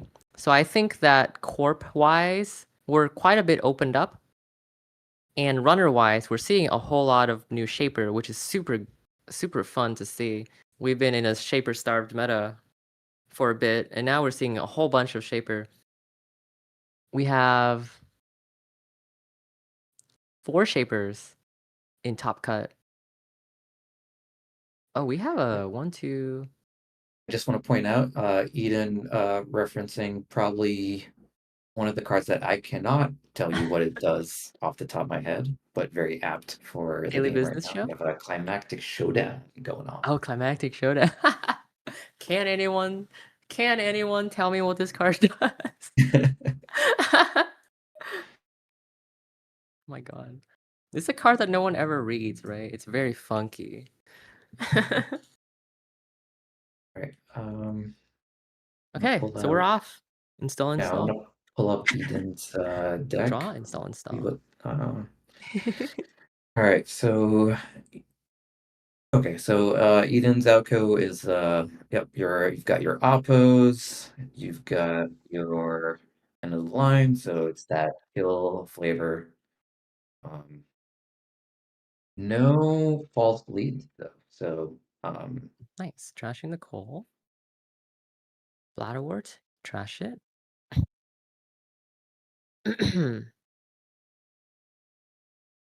May I draw? So polite. yeah. There we go. Got the draw. All right. Okay, so Eden's Alco I have not seen. We're not on false lead. We're on 3x hybrid. 2x see how they run. Okay. Okay, so this is just the Oppo list that we've seen in the past meta. Yep. Except it replaced things with hybrid release, which makes a lot of sense. Yeah. Great card to bring down face downs, which obviously Alco will have a lot of. Yes, kind of your small Oppo this early. Yeah. Also, the public access is just a very nice include. Yeah, I think that the runner should probably trash it now, because credits do end up mattering quite a lot for Alco. So when you play Alco with Bladderwort, it's actually very tricky. You have to really manage your credit total. Foot res and ice on 3. All right, we'll see if you really have to aggressively manage your credit total, especially if you're not playing a rich deck. Like King's list from APAC, King's Alco was very rich. Even though that list did play Bladderwort, it was not the main win con. No. That list's main win con was big Oppo you, and then get you down below 3 credits, and then just start hitting you with 3x Bladderwort. Right. Yeah, I mean, it is sometimes tricky to get that bladderwort right, or even, decide if you want to just let the corpse have the credits so that you Yeah. don't get the net damage. But this list to me looks like a derivative of what was their name? I want to say Laura. It's the complexity list. That Yes. I was running that list for both APAC and Cascadia. So I'm pretty familiar with how this list kind of functions. You really have to aggressively manage your economy. You want to always be 3 credits is the sweet spot because 3 credits lets you fire Bladderwort. It lets you play petty cash from the bin or from your hand, which is extremely important. And when you're at 3 credits, you can petty cash up to 5 and then Hansei up to 10, and then you can big oppo people and be below 2 credits to fire Bladderwort. So we will probably see Eden try to manage its credits to be around the 3 credit threshold. Yeah, I'm glad I have someone that is very nuanced in this because, yeah, for sure I would not have those lines for right now. So great to hear that. We did see the fight go down. Tuno played Pinhole, but we see Great a play, cohort res getting that first counter on Alco. I assume Tuno wants to deal with that pretty soon. So the Rising Tide is perfect because Eden is playing 3x Samak, and one of these could easily be a Samak, in which case I don't think that Eden wants to res a Samak anymore, now that a 2-strength Rising Tide is on the field. So Cohort is a very, very important card in this matchup. But it looks like we're not icing it. We do see 2 tags though, so really a fork for Tuno here to address the board or clear the tags clear tag because it's only on 3 credits. Yep, I don't think. Oh, we're drawing too. I imagine that. I think Tuno wants to clear the tag, but it doesn't look like it will this turn. If it plans Dr. Nuka, my read is Tuno's hand is extremely awkward. I was gonna say, what are you looking for in that Nuka drop? Because with 3 credits, oh Hannah, okay, that's a good one. I don't know. You need to run. We're trashing Nuka for 1 credit. Oh my goodness. Yeah, this tells me that Tuno is in desperation mode. Yeah. So, but as you can see, Court is extremely important to the point that Tuno greatly prioritized trashing the cohort and also pitching 3 cards here. And Eden gets to trash a knickknack if it wants to. That's very true. Wow. So yeah, cohort. Okay, we see Principia, Propeller, and Burner. I think it all makes sense. Oh, we see a Moonpool res. Moonpool. Okay. What are we doing? Is server 3 an agenda then? All right, we see how they run, and double advancement. What are we doing? I'm not that sure. Could be the no. I don't think you have enough money for the kill. It's not a regenesis. You gain crit. I don't think there's no way you could kill here. No. Okay. Yeah, Tuno is not in kill range. Mindscaping end the line, even that doesn't do it. That would only do 5 damage. Scoring a shitter. Okay, it's a longevity serum, which makes sense. It's the only tempo forward score here. Every other score would be terrible. Regenesis doesn't make any sense.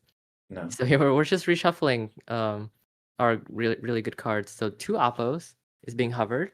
And I imagine either the FUT or the cohort here. Oh, never mind. We see Oppo Bladderwork. I guess there's a reason I'm not playing right now.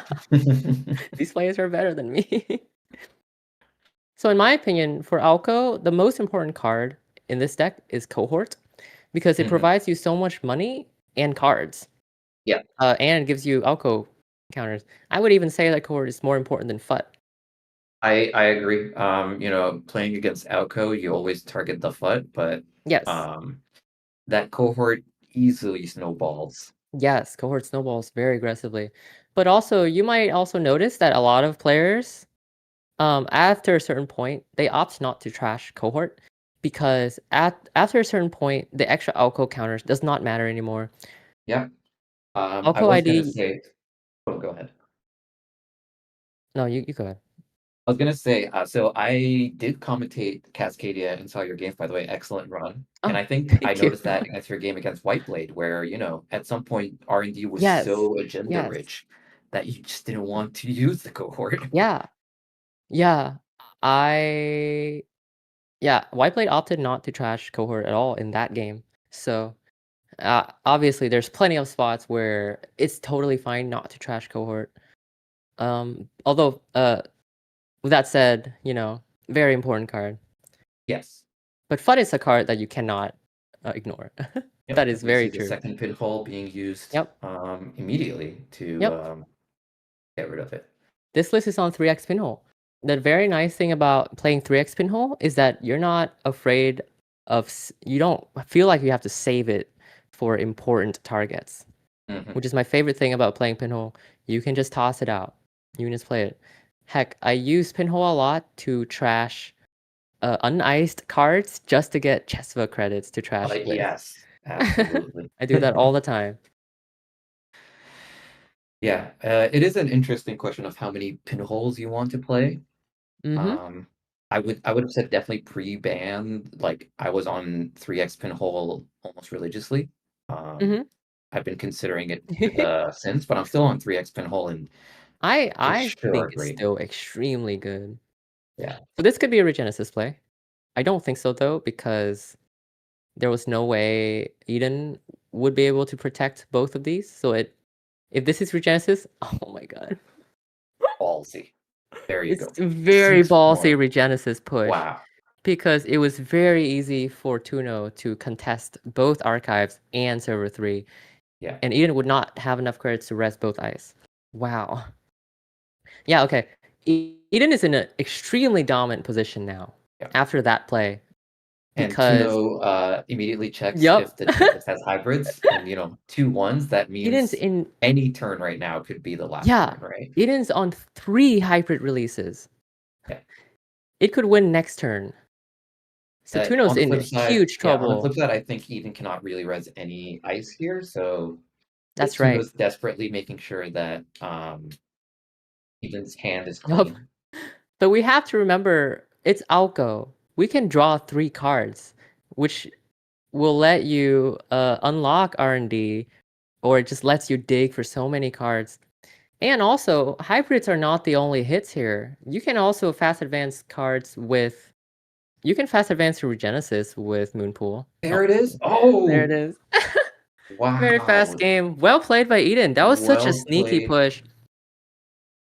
I think, it's just as impressive as we are.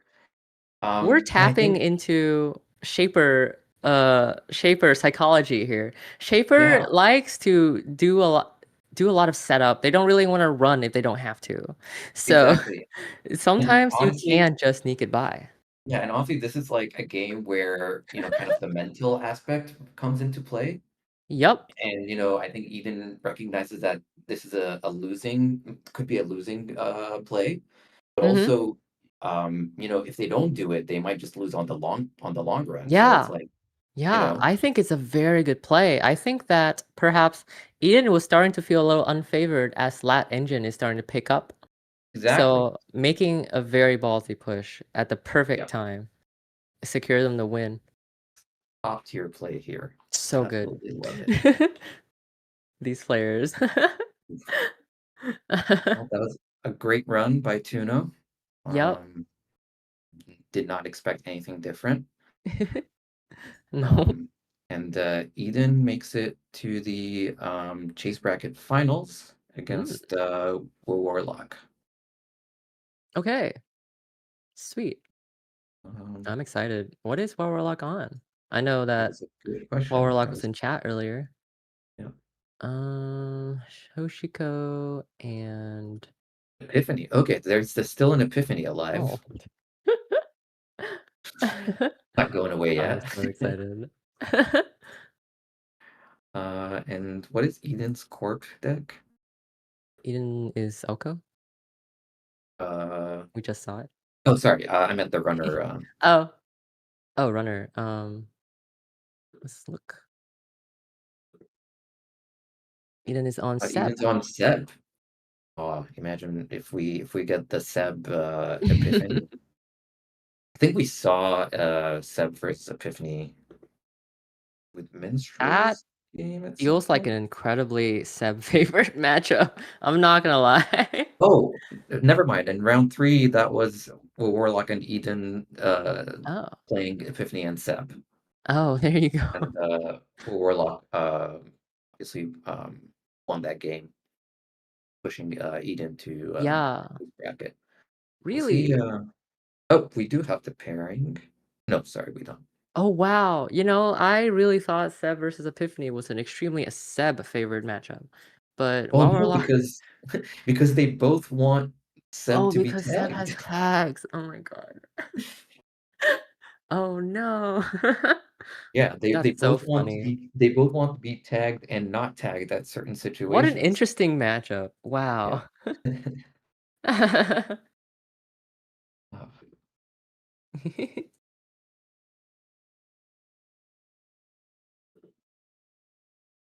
Well, we have a bit of time here. So, what were you playing this tournament?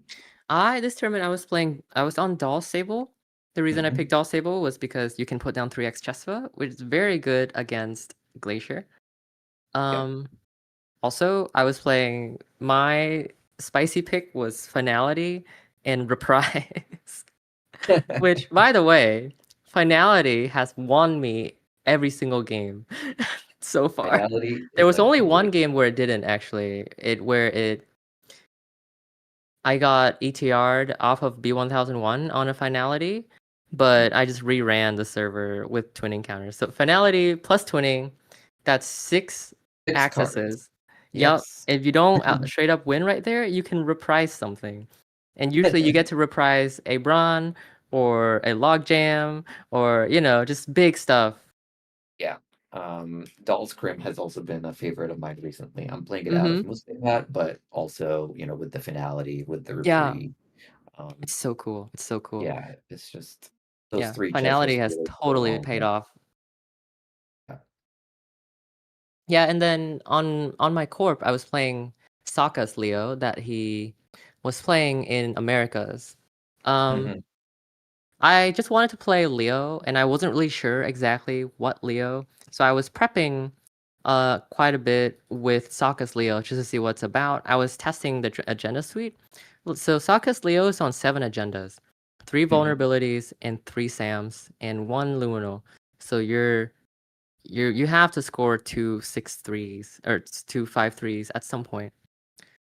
Which I was like, that sounds awful. Why don't I play Offworld instead? But actually, after testing it, I realized that Sokka's a freaking genius, because he is. Because having 1 less agenda in your deck is so critical against Criminal, because a lot of the times what they're trying to do is they're trying to get their twinning counters up and then run your server and then try and bounce your remote. Yeah. So having 1 less agenda to manage is so powerful. So absolutely. And I think we're talking about a lot of doll tech and doll hate, and Leo is low-key a very good doll tech. Oh gosh, yes. My favorite card in this Leo list is in this meta actually is Hagen. Hagen has been fantastic. Ooh, yes. Because Hagen dolls feel so bad against Hagen because it's just 1 breaker, so you have to break Hagen for 5 using dolls, which is so expensive. You can't and again, ignore if you need one to of the sub. If you need to do that dig, to that remote or whatever, that Leo ability, you can't reuse those dolls. So you really have that 1 shot unless you install enough dolls to go through it. Doll Sable basically can't contest remote because just 2 eyes and like a Mersha in remote means that you need to have 4 dolls out, and that's not you have to draw through your entire deck to find that, right? So that's just not possible for So Leah, I have good criminal. news for you. It is in fact Seb versus Oh boy, Epiphany. we get a rerun. We get a The rerun. exact same matchup as earlier. Yeah. So Well, I'm excited. Warlock came on top last time. We'll see. Yep. We'll see how it goes this time. I do love rematches. Being a sports nerd, I love when rounds go to games of 5, games of 7, and you see the adjustments. And I wonder here if Yeah. Eden picked up a few Yeah. lessons from last game. I think the upside to playing Epiphany in this meta is that I can assure you no one has prepped against it. Yeah, so Yeah. just to give you a little bit of my personal perspective, I'm like a huge Epiphany fan, and I'm in love with it. And as much as I love seeing it do great, I also don't like seeing it do great because folks are Yeah. getting more aware of it now. I see. You like to be sneaky with it. Exactly. I mean, Yep. But now that we're seeing a lot of it now, like I think a lot more people are gonna be excited to try it. oof. Ooh, right away. Perfect hand. Just pulling down HQ. Okay, if any of server 1 or 2 are A B1000. wait, no, you probably want to. Yeah, you're gonna charm that for sure. You don't want to Okay. risk. But you do get the Getting tag. B1000. You get the, Well, no, you don't. but so you it use can the still get ducked charms. here. Yep, Yeah. it will. There you go. It's funny that you use the charm on that because you don't want to get tagged in I case don't know if that I any would of have used the the charm on servers are that. B1000. Yeah. I totally get why, but Yeah, this is just like I get the sense that Eden is quite a bit behind now. Yeah, but it's very unintuitive gameplay, Wow. right? Using the charm on a I 2-string know. vice. I think it's so Just so you cool. I don't get think tagged on the way in. yeah, I think this is the kind of gameplay pattern that just like the small interactions that really matters in Netrunner, and Netrunner is full of these very like rich interactions that you really have to consider. Oh, and we got small oppo. No. Yep, and can't clear it. Wow. All right, just to give a quick overview of the Epiphany of Warlock's Epiphany, if folks haven't seen it, we see 3 next big thing: a think tank, 1 freedom of information, 3 crypto crashes, and then in terms of spicy stuff, going with the full suite of working prototype orb reception. We're popping those resources. They're going to go back on top of the deck. Oh wow, warm reception. Thanks for pointing that out to me. I 3 of didn't them. know. Wow. So I also played around. Okay, and here's the first FOI. That's the first score. Yeah, Wonderful. so the cool thing about warm reception is you can derez your pings. Yeah, wow. I've never fire all thought the about time. that. All I could think about with warm reception is that you can derez Spin Doctor. Everyone knows that. Everyone knows that. But I did not think about ping. That's really cool. Yeah. And especially with B1001, that's very powerful. Just infinite tags. Yeah. Tags on tags on tags. All right. You see the amanuensis, cheeky. That's going to be very important. Yes. I wonder if Eden is planning to clear out these tags. I think it has to. I mean, Step just doesn't function if you have tags, so. All right. Okay. We see 1 tag removed. Good. Yeah, I think generally, floating 1 is fine. 2 is when it gets dangerous. Ooh, but we're running here. Warlock does have single tag punishment. It has, or he has retribution and bigger picture. So there are things that they can do with a single tag. So you got to keep the runner honest here.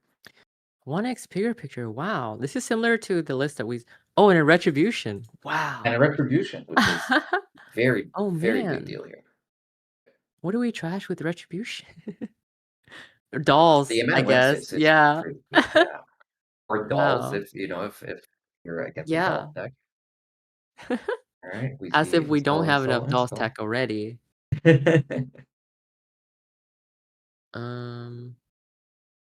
Yeah, just a rough hand for Eden right now. Okay, Gourmand's great. That's gonna come in very handy. So you want to maybe trash trash Wage Worker with it if there's a Wage Worker here. We'll see. Yeah, It's probably the best target for it. You usually want to obviously trash the thing that costs the most, but sometimes you just need to go for whatever is the most dangerous. Because And right we on just this saw board, federal a fundraising. fundraising, and that's like Very a dangerous card. sleeper. I think people who know Epiphany and people who Yes. play Epiphany know that Federal is The probably one best of the most card. important cards. Exactly. Yes, I was telling, damn.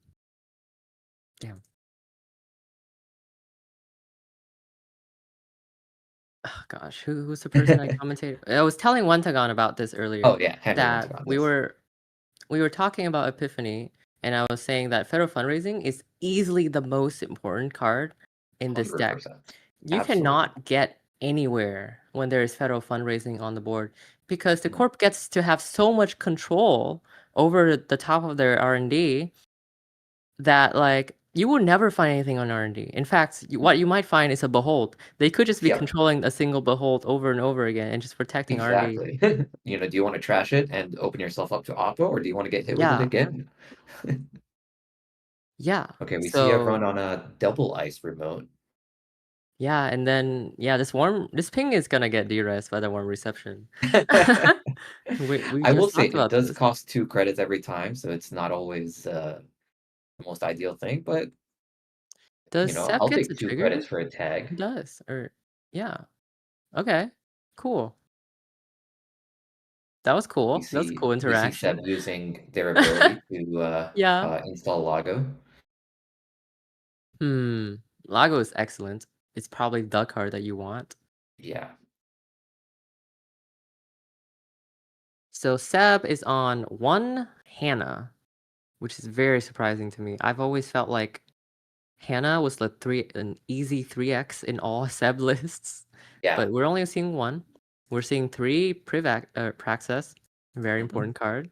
Yes. 3 transfer, buffer drive, and Ashen Epilogue. Makes sense. Oh, nice to see Ashen, yeah. Yep, transfers. Obviously, that's where most of your influence is going. Yes. Makes perfect sense. I know plenty of lists would cut a single transfer for 3x no free lunch. I think that the Bling list definitely does that because NFL is obviously very good for Bling and Seb at the same time. But we're just on 3x transfer here. Okay, interesting. Okay, we're threatening. So no I heroes from imagine the warm that reception. Yeah. the worst card for Eden here is probably an artificial crypto crash. So I think this is extremely likely to be an artificial crypto crash. If it's an NBT, you still need a Hollow Man to score it out. So I don't really think this is it. Tomorrow's headline. What is happening? Okay, just Just a table naked with tomorrow's headline. Yep. But they are on 2 tags now at the end of the turn. Yeah. So Warlock can ignore server 9 for now and score something else if they want. Shipment is turned on. Could even be it can't be the tomorrow's headline because they're on 2 tags. Unless there's a cheeky hollow on My guess is artificial crypto crash. I think that's probably the only card this makes sense. I mean, not I the don't even worst hit. think. Yeah, because Eden's only on 2 credits. It would not hurt very much. And there's a fermenter cooking. Yep, that's very true. Might be just better off purging if it's a crypto crash. They can't get. I honestly think that you would absolutely consider purging here because you're already getting your uptick from public access, and you're getting a free draw per turn with federal fundraising, and you're getting more reception. Yeah, with 0 clicks, you're getting a credit, an extra card, and an install. So yeah, I think this is an excellent purge if he wants to do that. And Seb also gets a draw. Hilarious. Powers. Okay, we're scoring. What do we want back? So it is a crypto crash. Okay. Not so it's probably a working bad. protocol. Seb can jump back to 8. We put back working prototype. Yep. In server 9. Yeah. I think the only other one you would consider here is Hollow Man. And you could consider VSA too, but eh. Yeah. And with the warm reception down, that working prototype is going to do some work. Okay, so we're Probably immediately gonna go on this.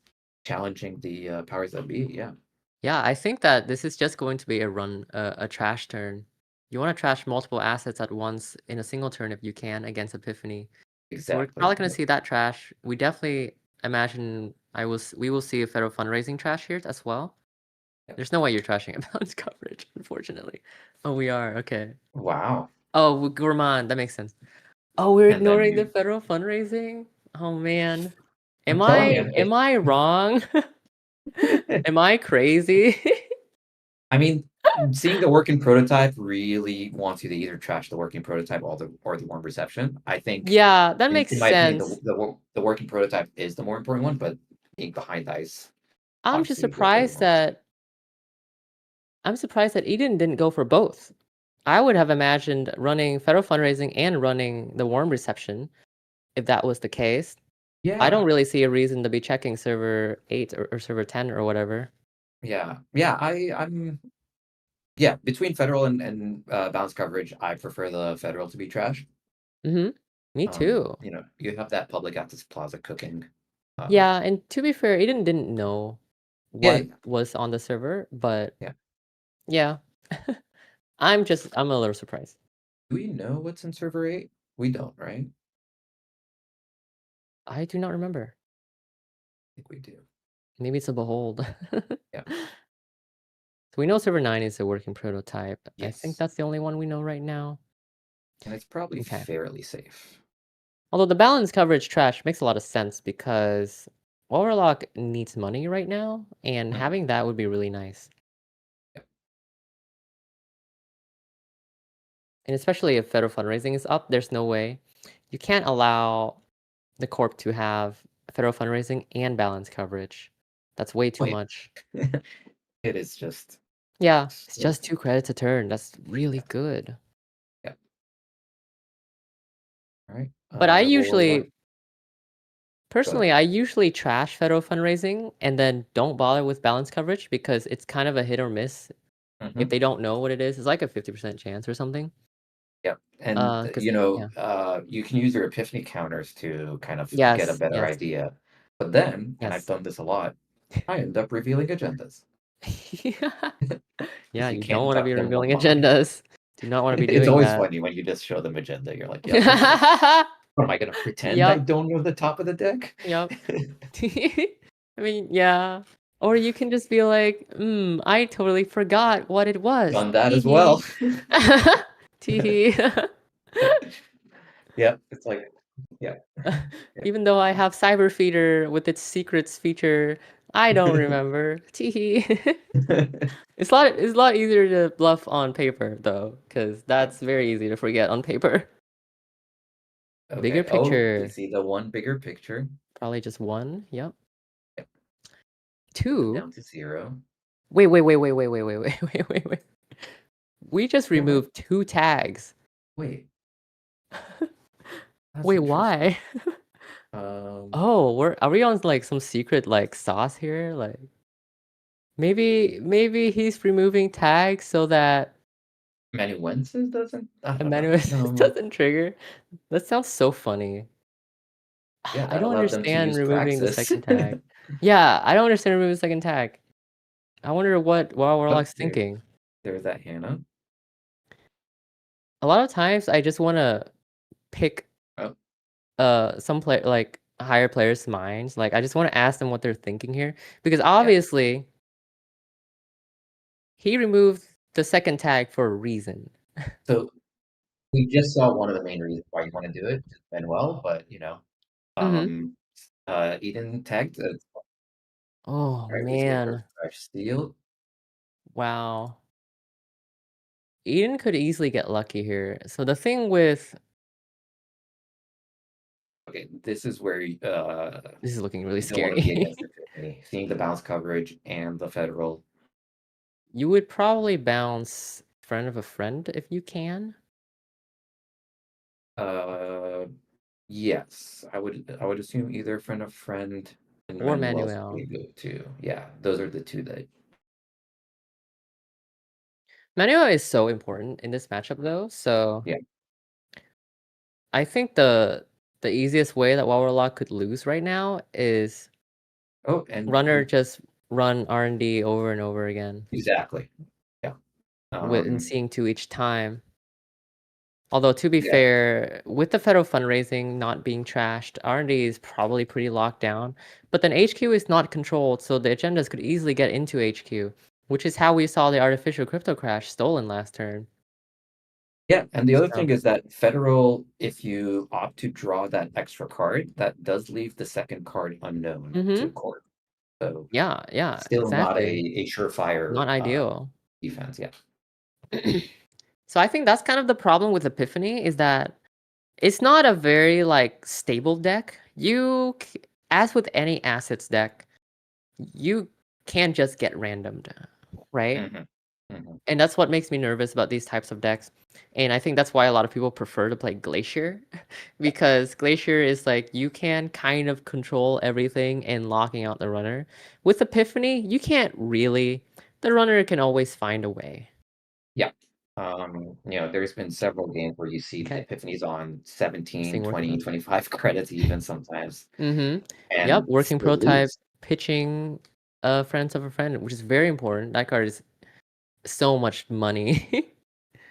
And we see a big oppo. Big oppo. Wow. Oh man.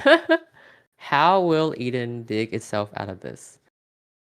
Besides just running R&D and then running HQ. Yeah, do you just...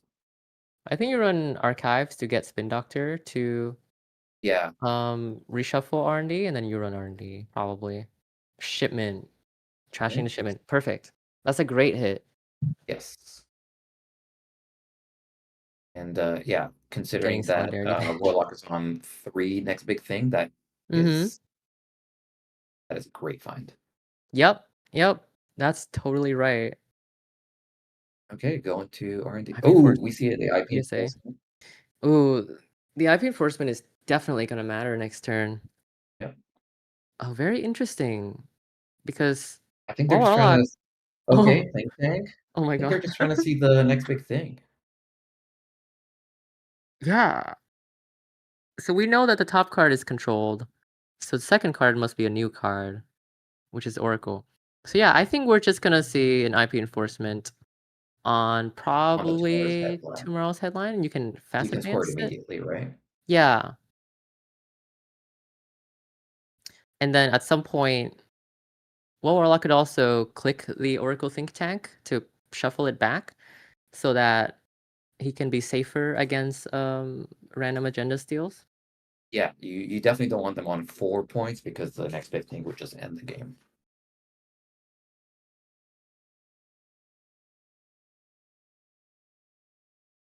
All right, we're seeing the Epiphany 5-minute beginning of turn. Installing an ice on R&D, probably derezzing the Spin Doctor. Oh, no derez. Okay. IP enforcement. Yeah, here we see the IP enforcement. So we're not scoring it out. Oh wait, no, we are. We are, because it puts a tag on itself. Right. I saw the install and I was like, did he spend a click to install that? No. And give the tag back again for good measure. So this Warm Reception installing is probably a VSA, if I have to guess. Although VSA won't stop anything, unfortunately. Yeah, if you've accepted the tag me, which it feels like is accepted, I think your VSA is not going to do much. It what would did be Starlit Night, which would be very, very big. We are trashing Warm Reception, which makes sense because working prototype, which is okay. Now we're trashing the going away. So yeah, Aiden feels very unfavored right now.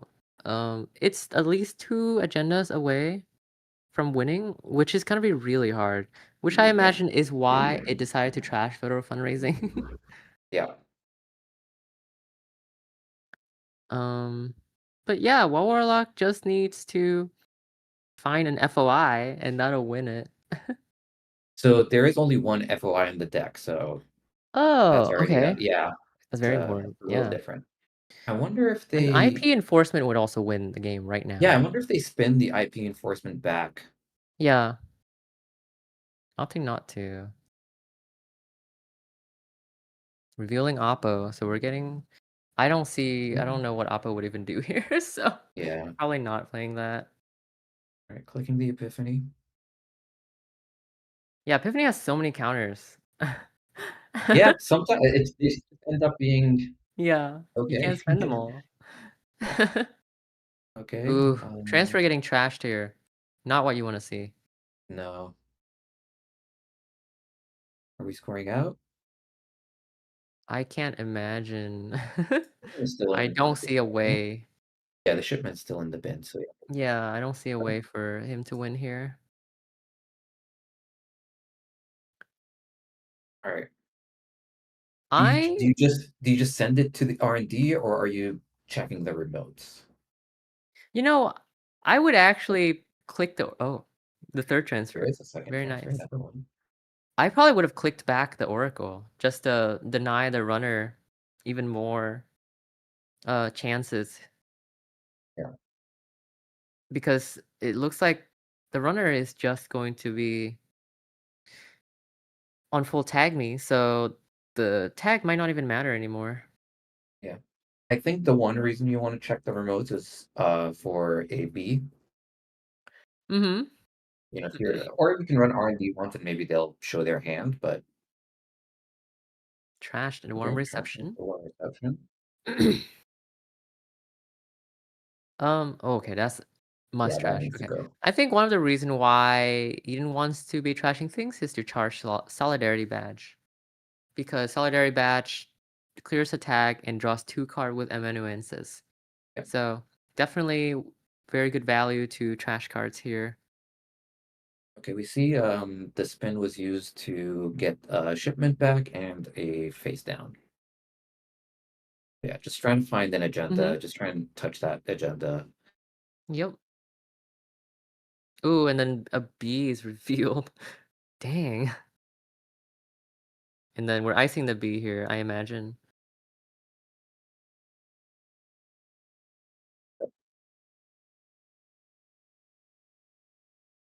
Ah, Retribution to trash the Solidarity Badge. let's Oh go. man. You know, I would definitely consider trashing Manuel at some point. Yeah. Um, It is quite the tempo hit in terms of cards, but yes, you just do it. but it's such an important card. Yeah. I think it is probably Ian's only way out from this game. I agree. And Right, with R&D being so yeah, thin right now, you can and 0 next big thing scored, they can win on a single run. yeah. I think trashing is really funny. Retribution, trashing Solidarity is something that you never see, but I think it's a very good play. Um, but I think like you probably want to tag trash the manual at some point. It's so important. Um, Starlight Night, you're not getting oh, actually, you are getting through this. Right. The reason why is because trashing Emmanuel, because Eden's on tag me, it can't really praxis Manuel back. No. Okay, so we see the B trash there, makes total sense.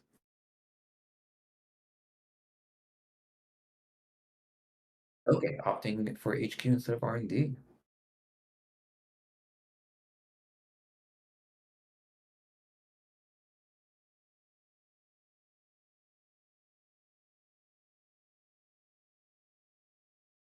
Right. Does Warlock have the win? Mm, did the shipment ever get Yeah. spun back? It did. Okay. Makes This is sense. where I would have maybe also loved to see the IP enforcement coming back because you can get Yeah, that this is a one of, right? yeah, and you can get the Oracle back to win the game. We see our Yeah, remote, and win, right? the It's second remote. While Warlock's bin is full of good stuff, there's like a Mhm. billion things that he would love to get back. Like Yeah. both of these federal fundraisings, amazing to get back. B1001 would also be great. Okay, running server 20, the working prototype. think you just Hannah's probably gonna pull so much weight here. I'm a little surprised that Eden decides to remove a tag with friend of a friend, but that also kind of makes sense. I think. It gives you credits. Yeah. Yeah. And I Well, I believe think to you me can't use it the means second that ability. it no, you means that can. Eden is planning to clear the tag. Yeah. Eventually. Maybe not right now, but eventually. All right, we see the second solidarity come down. Working Server prototype. 19 is a working prototype.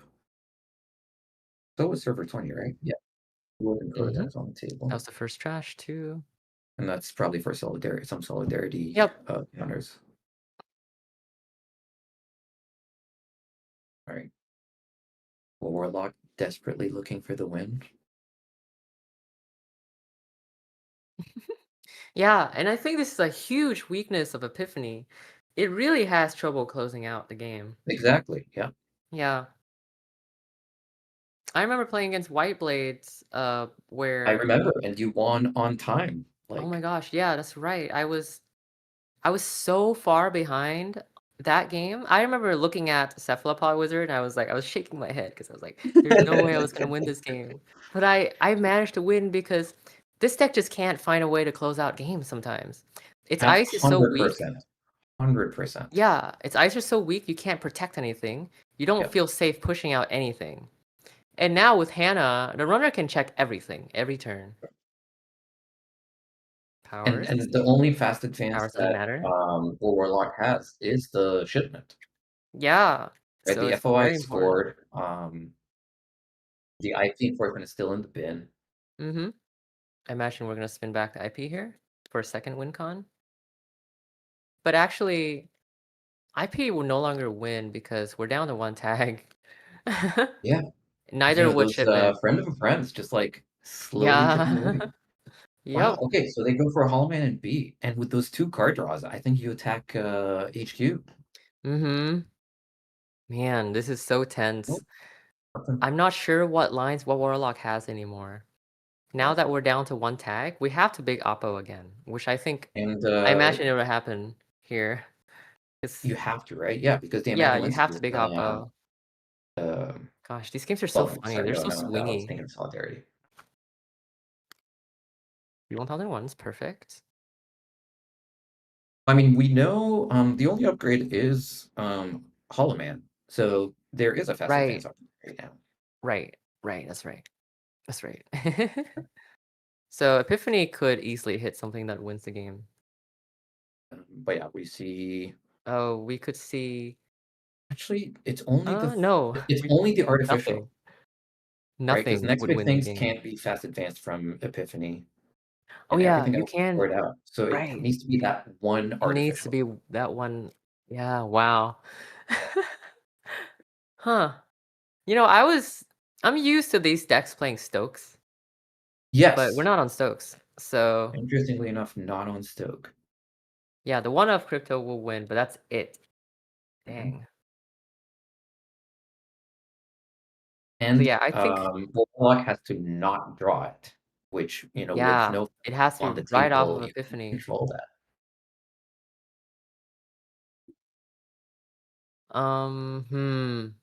So I think Warlock's only line is more tags, and we know that he has two Oppo in hand. No, never mind. He has one Oppo in hand. We at least know that. Yeah. The other line that Warlock can do is just install the agenda in server 9. I don't think I don't know Eden if that can get server's into. keeping. You think so? I mean, where's the solution? I guess breakers are Audrey. We have Botulus in Audrey, the deck. Botulus. So 2 Audrey in the bin, so no Audrey. So 2 Botulus though, still in the deck. The crews are 3 crews are gone. Yeah. But we can praxis out crews. We can. We have only. Yes, we have one more. Okay, so But you're right. I think this server looks impenetrable. I think if you have the praxis now, you just send it to maybe R&D. Yep. You You I don't have know if you can to get clear in that. tag Yeah. first, and then praxis, and then get bead Okay, 1001. we're Hannah running. I think we're looking for the B just to make sure. There we go. Yep. I think you have to trash this. Yep. Because Manuel doesn't go anywhere. Or Manuel would not do anything ever if there's a B1001 Yeah. on the field. Yep. Although if that's a Scarlet, Okay. Yeah. Actually, no, you're Scarlet only Knight. Ping. Oh, Okay, it's a Ping doesn't do it. ping. So we're seeing 2 here. All right. And you're getting tagged. Needs to find 1 NBT at least. Oh my god. Oh, There's that's one. Oh, my heart. Oh You man. can't get in again though. Yeah. Unless they no, Hannah, they don't have Hannah, enough clear money. tag. Clear the other tag. Praxis. Back a Hannah. Install. No, that doesn't work.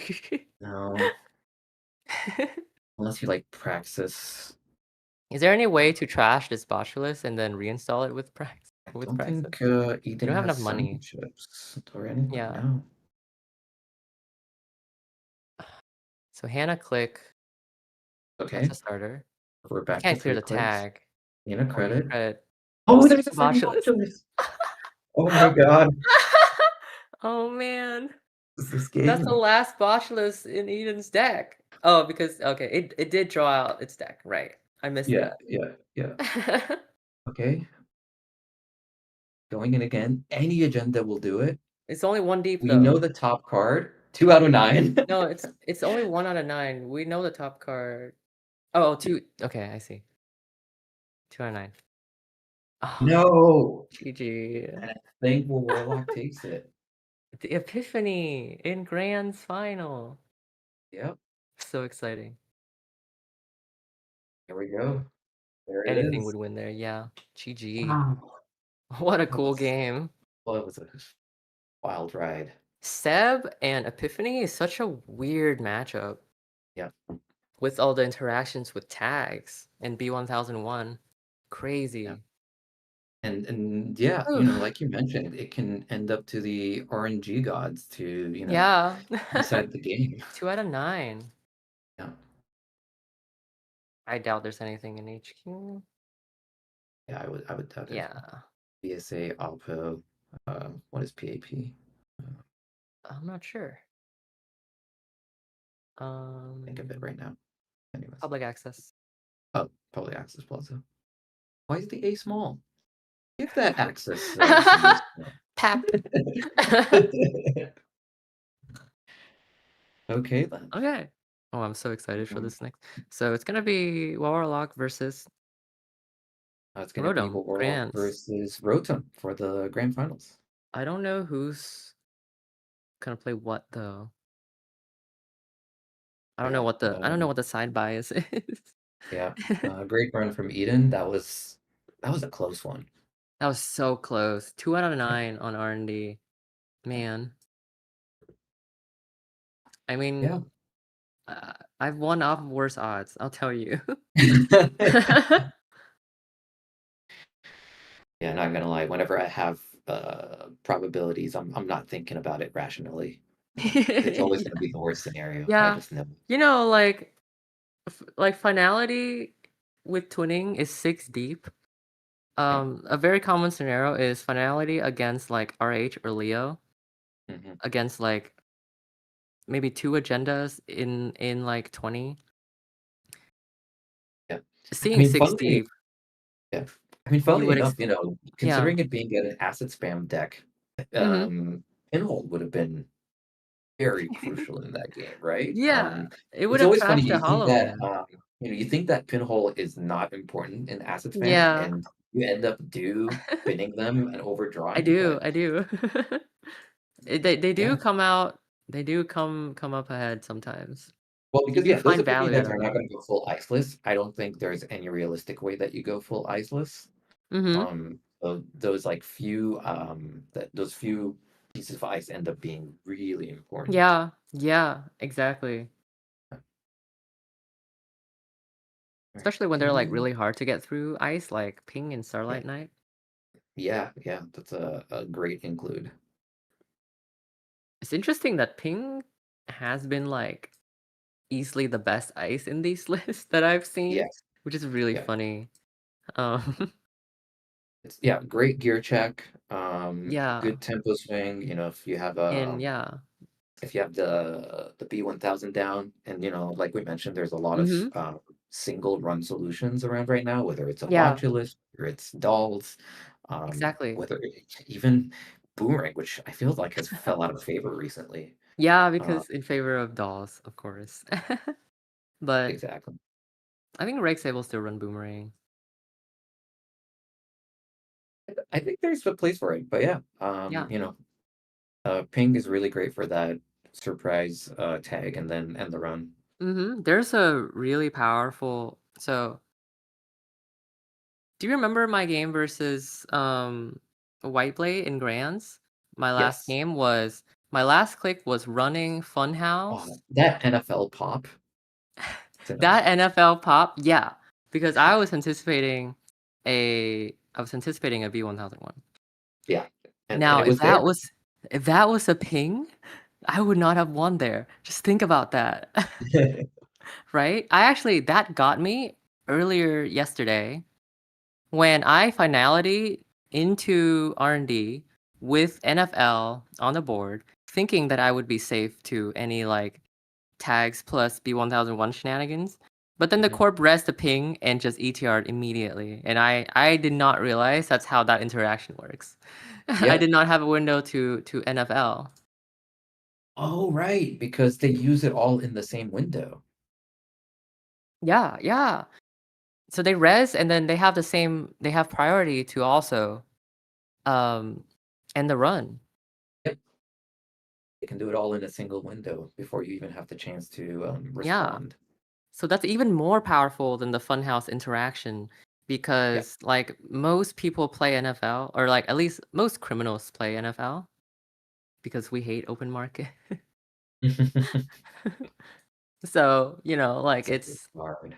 I saw your write-up and give it some love. Yeah. I mean, I hate open market.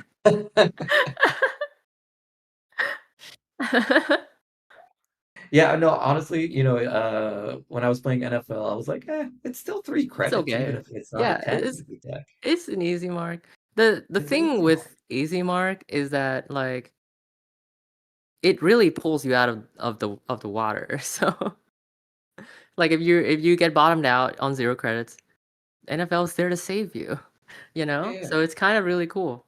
Whereas like just imagine a scenario where you're on 2 credits and you have a sure gamble in hand. Obviously, you would prefer an NFL over an open market here in a heartbeat, right? So that's why I feel like NFLs is so much more powerful than open market is because like honestly there's so many games where the open market's like 4th credit over NFL, like it doesn't even matter because like either the game ended before you got the credit or you would have gotten the credit too late for it to matter. Yeah, no, So I agree. I mean, there's a lot of good things, right? I think, mm-hmm.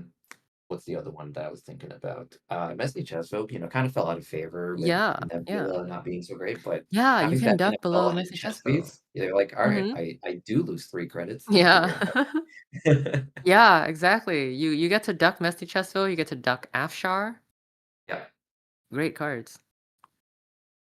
And also, you can clear tags with NFL. Not only to clear like to deal with kills, that's really important, but the fact that you get to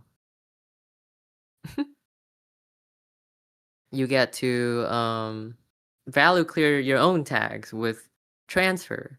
And that's so good. NFL is so good when you clear tags with it because it's basically a more click efficient sure gamble, if you will. Yeah, for sure. So, but I know that I was peeking at Rotom's list earlier. I know that he's on 3x NFL and 3x open market. So why not both, right? Why not both? Why not both? So many resources. Okay, so let's look at Rotom's list Wait, here. are we We gonna see have yet? Are we seeing yet another epiphany? That we are seeing another epiphany. yeah, we game. are.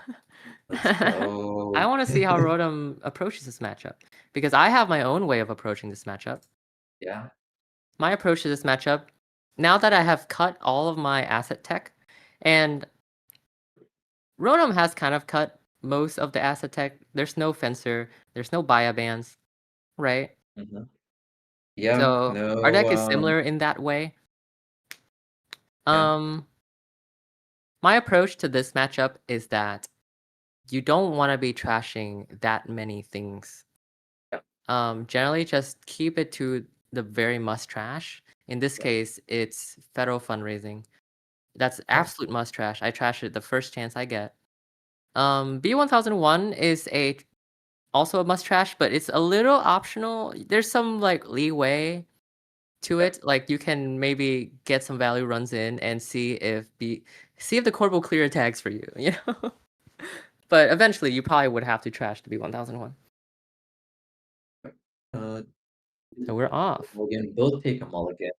I did notice, yep, Icing HQ makes total sense. So Rotom does have a single wake, and that can go a very long way if he finds it in time. So one thing that one approach that Sable can have in this matchup is you can keep your credits total really high up. And especially because Epiphany tends not to ice up centrals very heavily. It's a lot easier for you to find your get run events hits. Like if Rotom has a clean getaway now.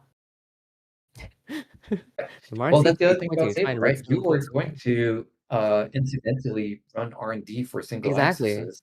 And yeah, that can be enough to pick up a few. Okay. Hermes is I'm gonna gonna be check so for one. crucial. It's a free access to get some info. Like Sable can get herself so rich in this matchup, especially if you manage to find your Paladin early. Unfortunately, no Mystic here, but Paladin.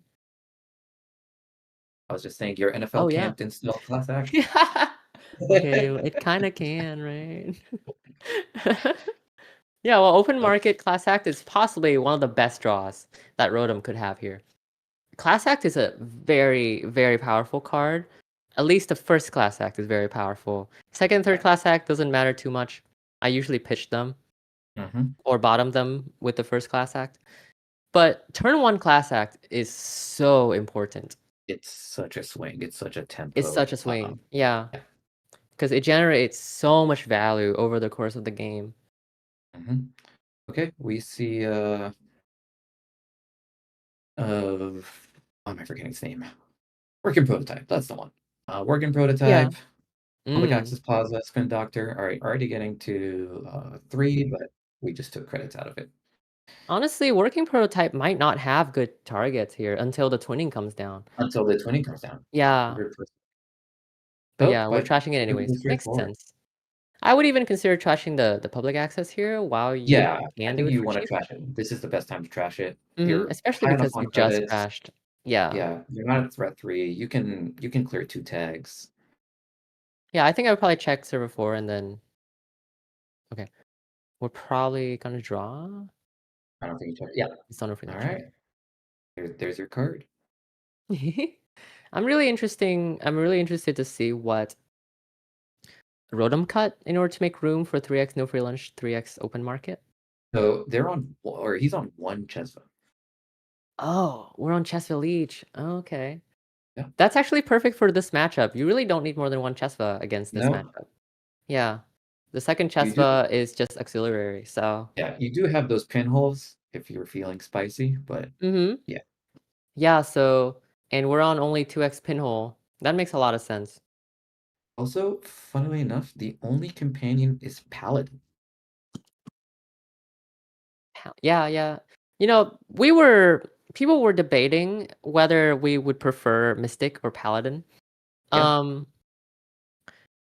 For my list, I run Mystic because I'm on Dolls. There's not that many targets for Paladin. Yep.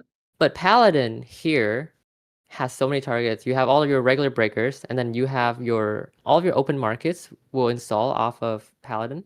The only thing that Paladin doesn't install is Class Act and Nuka.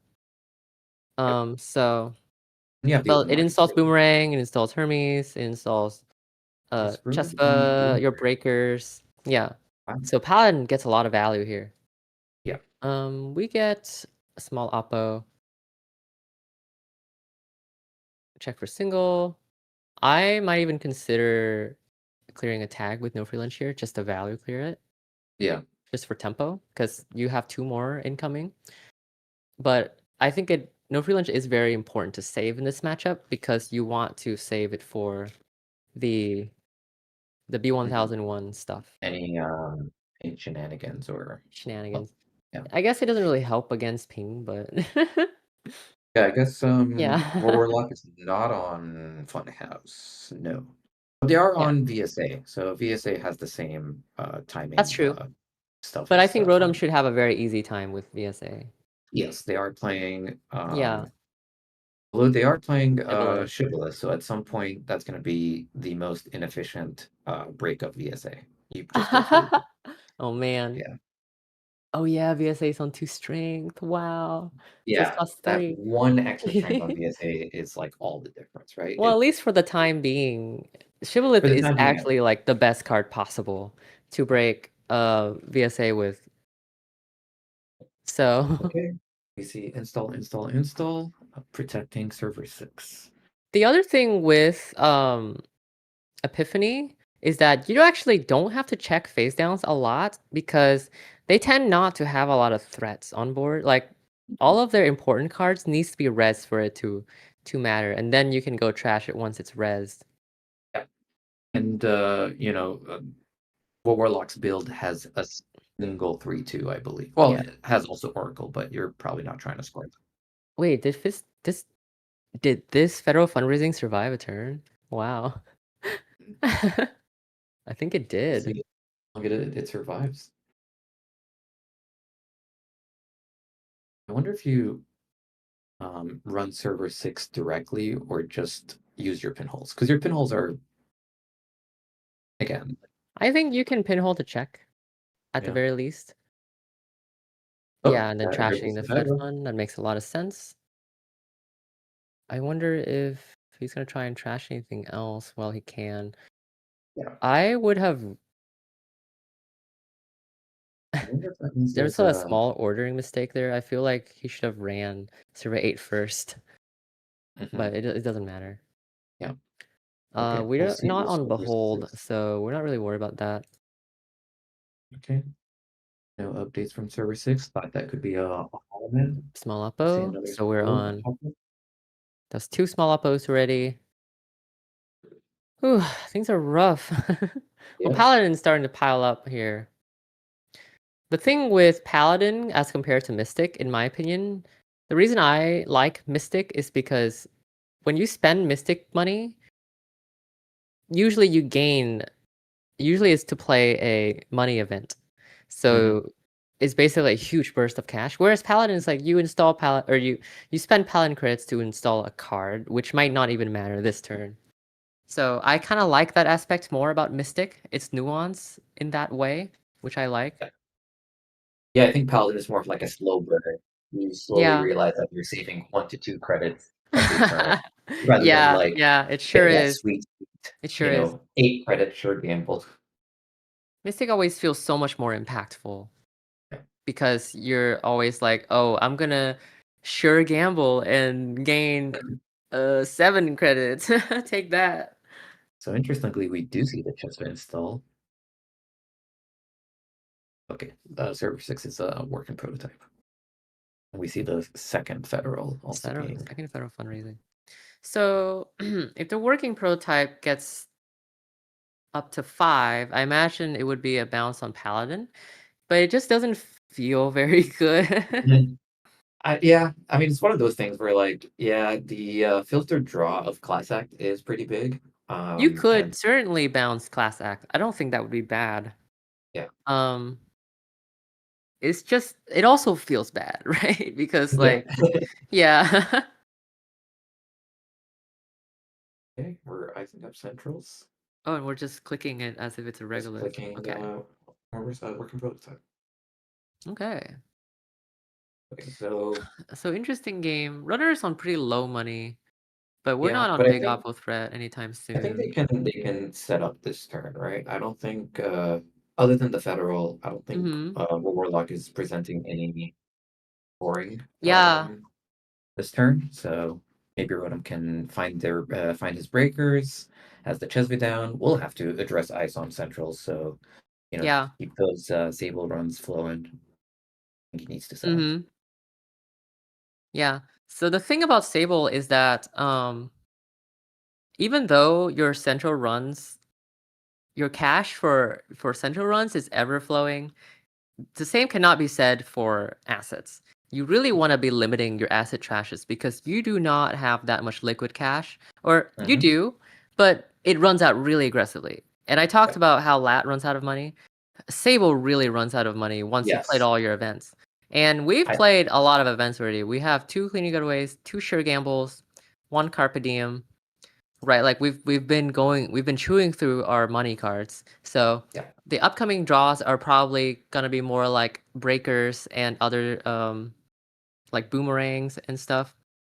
So like I think that we're gonna find Sable to start to struggle on economy here really soon.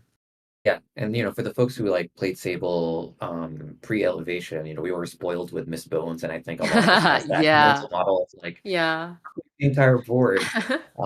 And that's not the case right now. You really need to be selective about Yes. selective beat trashes. Federal is absolutely the Yes. one you prioritize here. Every piece of credits count. I always talk to people who like are like sometimes I talk to people and they're like, well, I have so much money, I'll just spend it on whatever, making low value central runs because I have so much money. But you start to realize that the more you do that, you will run out of money eventually, and then you won't be able to close out the game. So I think it's really important for Sable to be really stingy with their credits. That's why I thought that maybe trashing the powers that be doesn't feel very good because that's 3 credits for something that might not matter right away. So we did see Warlock spin Doctor 2 Oppos back in, play a second spin, and did find the Oppo. So this is awkward for Rotom being on 2 tags and 0 credits. Luckily though, the NFL is on the table. It'll take them most of their turn, but they can clear those 2 tags and keep that Paladin alive for another day. Although, can you do it in 4 clicks? You can credit, clear a Credit, no tag, free lunch. maybe NFL play something to satisfy. Yeah. Doable, not Doable, optimal, certainly but doable. doable. I'm a little worried about this working prototype, but it's probably not a problem unless one of these server is a warm reception, which I don't believe it is. Because that it would probably res already. We see. Oh, okay. Paladin was already on 2. I thought it was going to get on 3. Yeah. But that's the thing about Oppo. If you play it without introducing a threat, it's just a tempo swing, and sometimes it's not the worst. Well, small Oppo is a very powerful tempo swing. Yeah. I mean, we see it here. There's a push. So yeah, big Oppo is more of a credit trade, but small Oppo is just a really powerful tempo swing because you're spending 1 click, 1 card, and 2 credits to trade for 4 clicks or 2 clicks and 4 credits of the runner. So that's true. Okay, so server 11 is an agenda. I don't think we have any advanceable non-agendas in this deck. If you were guessing, what is that ice in front of server 11? If I was guessing, this is probably a ping. I think That's ping a is ping. probably the only. It's like the only thing that stops the run here. So it pretty much has to be a ping. I'm assuming server 11 is an artificial crypto crash. I would play around that very aggressively if I feel like I can't contest this. Server 5, server 7 could easily be a B1001, which means that Boomerang might not get in here. Yeah. So I would just play very conservatively. Let Warlock score out Boomerang? artificial. Oh, yeah. Rotom's on Boomerang. Sorry, I was looking through the deck. Yeah. He's absolutely on Boomerang. 2 Boomerang. Yeah, so and that's the issue with that's the beauty of ping with those single run solutions. It really just puts a Yeah. stop to it. Yeah. So I think here, if you have a boomerang, I think you would install Go. And then let the B1001 clear the tag for you, the ping tag for you. Mm-hmm. And that also, it lets you use your paladin credits, which you need to. Yes. I don't know what else is in Rotom's hand, but I think the only other play is to like install Kurupira, run the ping. You could do it twice Yeah. even, and that would be great. So Kurupira would be great really here. good. Yeah. Yeah, because you can Kurupira run, spend a credit to break the ping, and then maybe the B1001 will ETR you, and then you can credit run again. So that would work. Yep. But it doesn't look like Rotom has anything here. So I think that this is probably just going to be a chill turn and try and keep the credit total low as much as possible. Yep. Okay, boomerang run. Oh, we're boomerang HQ for transfer. Okay. I like that. Oh, and oh no. We're still gonna get tagged, and we Oh don't have an NFL no, on the this is so table. bad. I think maybe this is the worst thing that could have happened. Yeah, we'll see. Yeah, There I we go. knew it. Ooh. This is like the worst thing that could have happened here. Yeah. I think boomeranging a server 11 would have been so much better here. Like, I understand that it could also be a VSA on server 11, but I don't know. It's fine. Yeah, you're generally trying to end the run on the remotes, right? I guess with B1001, the VSA will also end every run on this server 11. So, yeah. Yeah. So I think server 11 is a crypto crash, which it looks like it. You don't even really want to credit up, right? Actually, now that I think about it. It Oh, could be a actually, cheap never mind. headline if they worked. Yeah. Yeah, losing the transfer really sucks. Yeah. I'm also a little wary about that transfer because if you transfer, get yourself up to 7 credits, and then what? You're gonna get artificial crypto crash down to 0? I'm not sure. I'm not sure about that. So I think one thing that Warlock has to keep in his mind is the Hermes bounce. Like this Epiphany really doesn't have a way to Oh my gosh, score that's with right. extra clicks. I mean, there are a few ways, but yeah, the R&D can be open No, next you're so turn. right. R&D or HQ could have been, or actually, if he didn't run HQ and get that res, what are we trashing here? Working prototype, Probably probably. working prototype. Yeah, it's the only trash. Yeah. You wouldn't trash a spin. Use the credits for something. Yeah, that makes sense. I think, and going down to 0 is probably nice for crypto crash. I don't imagine Warlock will score this out this turn. I think he would probably cook it. Unless it's tomorrow's headline, but we'll see. That's true. Could totally be like a tomorrow's headline plus. I don't know what you would do with the tag though. So. Paladin. Yeah, I wonder what's Rotom's. You can trash Paladin. Like yeah, I don't know if this is like the way to go. Again, I think Rotom is a much better player than I am, but maybe you just put down your breakers and run centrals. Yeah, it makes me wonder what's in his hand. Yeah. Because the other way, like, no. Oh no. We're so deep in tag hell. How do you I guess you just try and clear the tags and keep yourself at 0 and let this thing cook a little bit. Right? I guess you're not really in a hurry. Like these two oppos gonna get reshuffled again. Just watch. Yeah. Yep. 100%.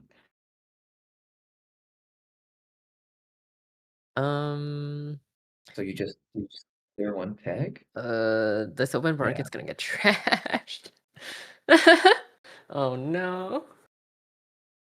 Wow.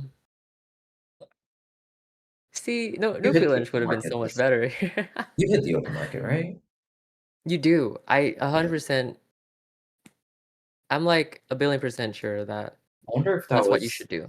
I wonder if that was sacrificial for Paladin. I think you trash both, right? I mean, you bottom out, but I think your you want federal to keep fundraising is at ticking every least turn. pink money. I think you want to keep at least pink money. Oh yeah, that's right. Well, yeah. I mean, you could in theory credit and then trash those two. Yeah. But yeah, you're right. It's kind of sus. It's kind of sus Okay. to do that. Just a Okay. single. Yeah. I think while Warlock assumes there will be further there will be more opportunities to trash a paladin in the future. Yeah. But it's a card that the earlier you trash, the better. Especially because Rotom has not installed that many things. Mm-hmm. So that paladin's gonna continue to get a lot of value. Yeah. I also just remembered that Warlock also has Retribution in case. Right. Yeah. So. Right. I imagine Retribution will probably hit a breaker though. Yeah. I mean, Hermes is also a good hit, but you're probably okay. So Breaker's Suite is very standard. It's 2 Karupira, 2 Shibboleth, Revolver plus Echelon. So that's very standard. Yep, credit, clear tags. I'm just loving the standoff of credits for this. Yeah, this crypto crash is such a pain in the ass for Rotom because he can't do anything. He's bottomed out. He can't play any events that would matter here. Like I think Carpe Diem is probably the best draw. Mm-hmm. Yeah, so and again, we're running out of credit. We're running out of economy cards. Yep. And Warlock's completely happy to let that get the cook. Warlock's just clicking for credits now, which also makes me wonder what's in his hand, actually. That we're just clicking for credits and installing a single card. If you have balanced coverage, if you have a public access plaza, you would definitely play them. Yeah. So I sense that there's probably a clunky hand in here. Mm-hmm. Yeah, I think if maybe a few 4-2s, I have to guess. Yeah. I think if Rotom finds the Shibboleth, he can play it with 0 real credits, right? The install is from Paladin. That's true, yeah. Break is from Jezva. Yeah, better get him while you're still on threat 0. Absolutely. Like, Shibboleth plus transfer right now would be amazing. And then you can just run server 11 and hope that you can clear out the crypto crash or some way to spend your money. Rotom's digging. That NFL is gonna come in very. There it is. The there you go. Short. Now we're threatened transfer. Yeah.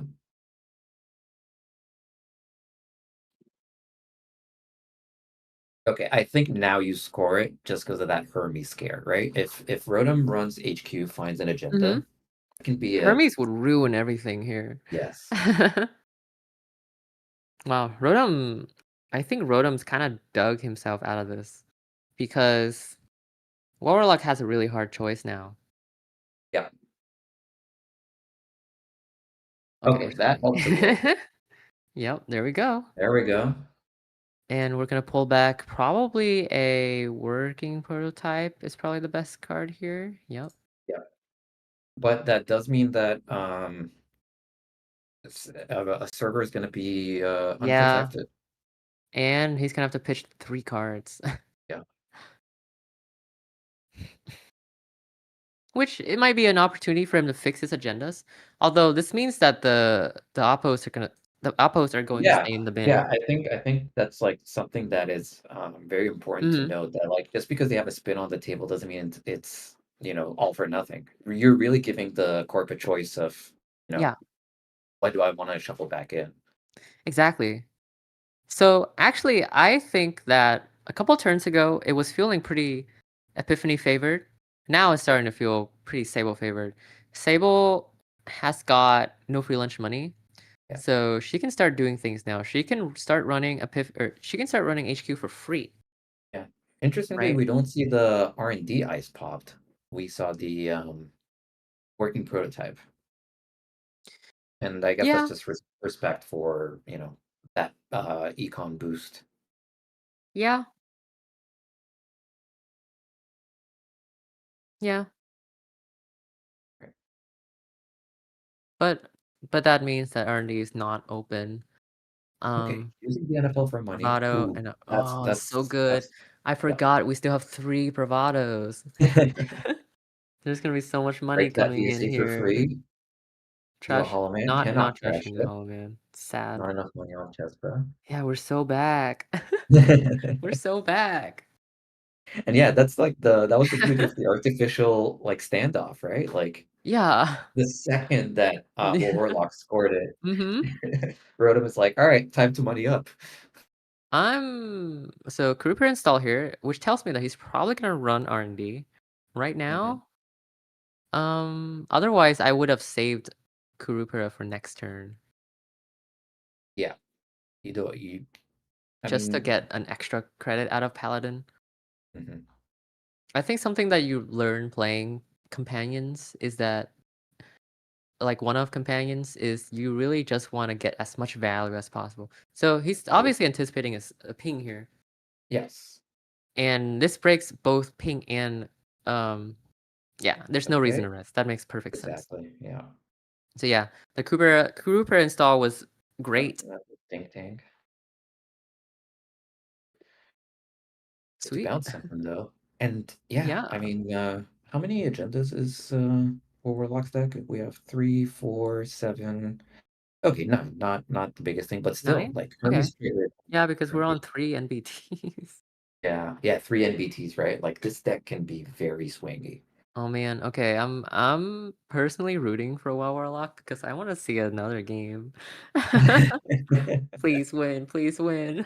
It's not looking very good, but Yeah, I think it's starting to look extremely Sable favored right now. Yeah, I think once Rotom got the breakers down and the Cheska down, I think now all they need is the multi-axis, whether it's Wake or Twink. It's And just WoW gonna be Warlock, yeah, he has like not Warlock has drawn. to like rush it. He has not drawn any economy cards, which has been really bad. It's been really hard on him. Yeah. He doesn't have money to do big oppo. Or I guess he wouldn't be able to, but Just going for the 3 but install. And I think he that's a needs good to plan start from threatening Warlock. big oppo. Yeah, I think it's a good idea from Warlock. You know, keep Rotom distracted with the remotes. Yeah. Because if you don't present anything, Rotom's just gonna hammer those centrals. Yeah. He really needs to get his money up because he can't even threaten big oppo if Rotom steals a 2-pointer to get to threat 3. Yeah. So okay. Okay, Rotom's just setting up.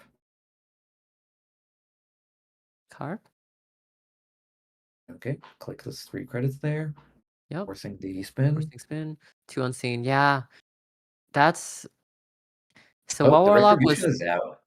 So Warlock was super flooded, having to trash retribution and 2 agendas. Yeah. That means that the oppos does not get reshuffled. All 3 federal fundraisings are out. Ouch. Rotom is in a very good position. Yeah, Warlock's in a tough spot. Yeah. Well, we'll see if those remotes are gonna help with Warlock's economy. I mean, that can, yep. Okay, it's Those helping. really good. I don't think. Okay. Reveal public access. Did get past it. Great. Okay, so we're pulling ourselves back. We're cooking. We are cooking. We're in so back territory. No, we're not quite in so. We're not quite back. No, but but we're probably going to be getting a balanced coverage every turn here with this Epiphany. I think that's a that's a pop. Is it a pop? Oh, I would probably bounce the Paladin because it's got 2 crits on it. Yeah, I would as well. Yeah. Is that gonna be a pop? That's a pop. Okay. Well, we're kind of back. We're not doing so bad. Yeah. Double balance coverage means that you're guaranteed to find 2 credits off of one of them. And the Epiphany means that you can find the other 2 credits. You do know. But Warlock, if it's an agenda, you call it. You show that. Show that. Show it. Okay, so the problem here now is that 2 Oppos in the bin and 2 Spin Doctors RFG'd already. Mhm. If Sable manages to find the last Spin Doctor, there will not be that many Oppo left in this game. Yeah. So yeah, as Roden, are you trashing any of those?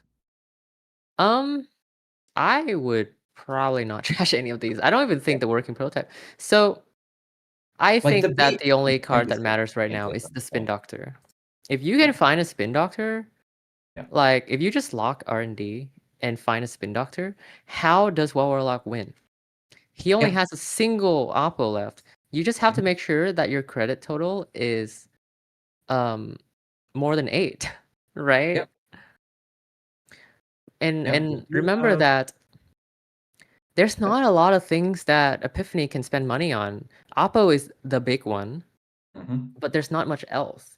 This is why they tend to struggle with closing out games, is that they tend to find their economic engine and then they start to have a bunch of money, but they can't do anything with the money. Yep. So he's playing around Starlit Knight here. Yeah. I will say I did try Big Deal. Oh, that's nasty. NBT. But yes, I have tried Big Deal in Epiphany, just exactly for that problem. Oh, interesting. It's an idea. It's bad. Yeah, interesting.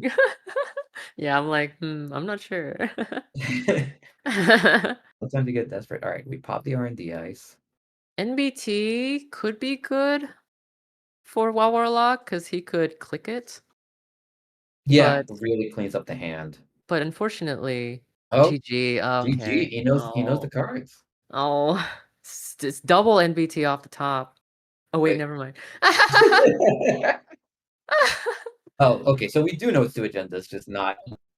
Oh my gosh, Matthew's harder than you.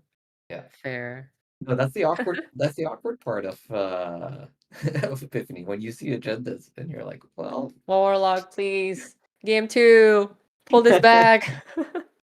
You got this.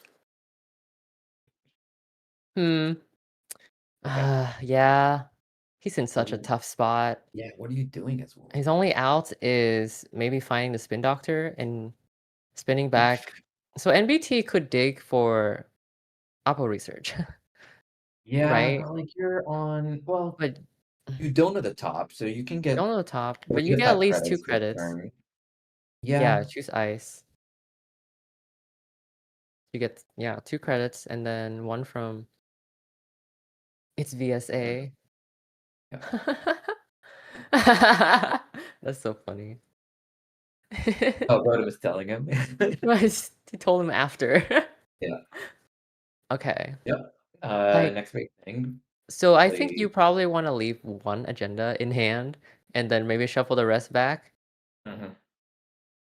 Or if you can have shuffle the any amount, right? Any number of cards. Okay. So this has to be a Spin Doctor. Maybe. Do we see the big Oppo? No big Oppo. Ouch. No big Oppo. Oof.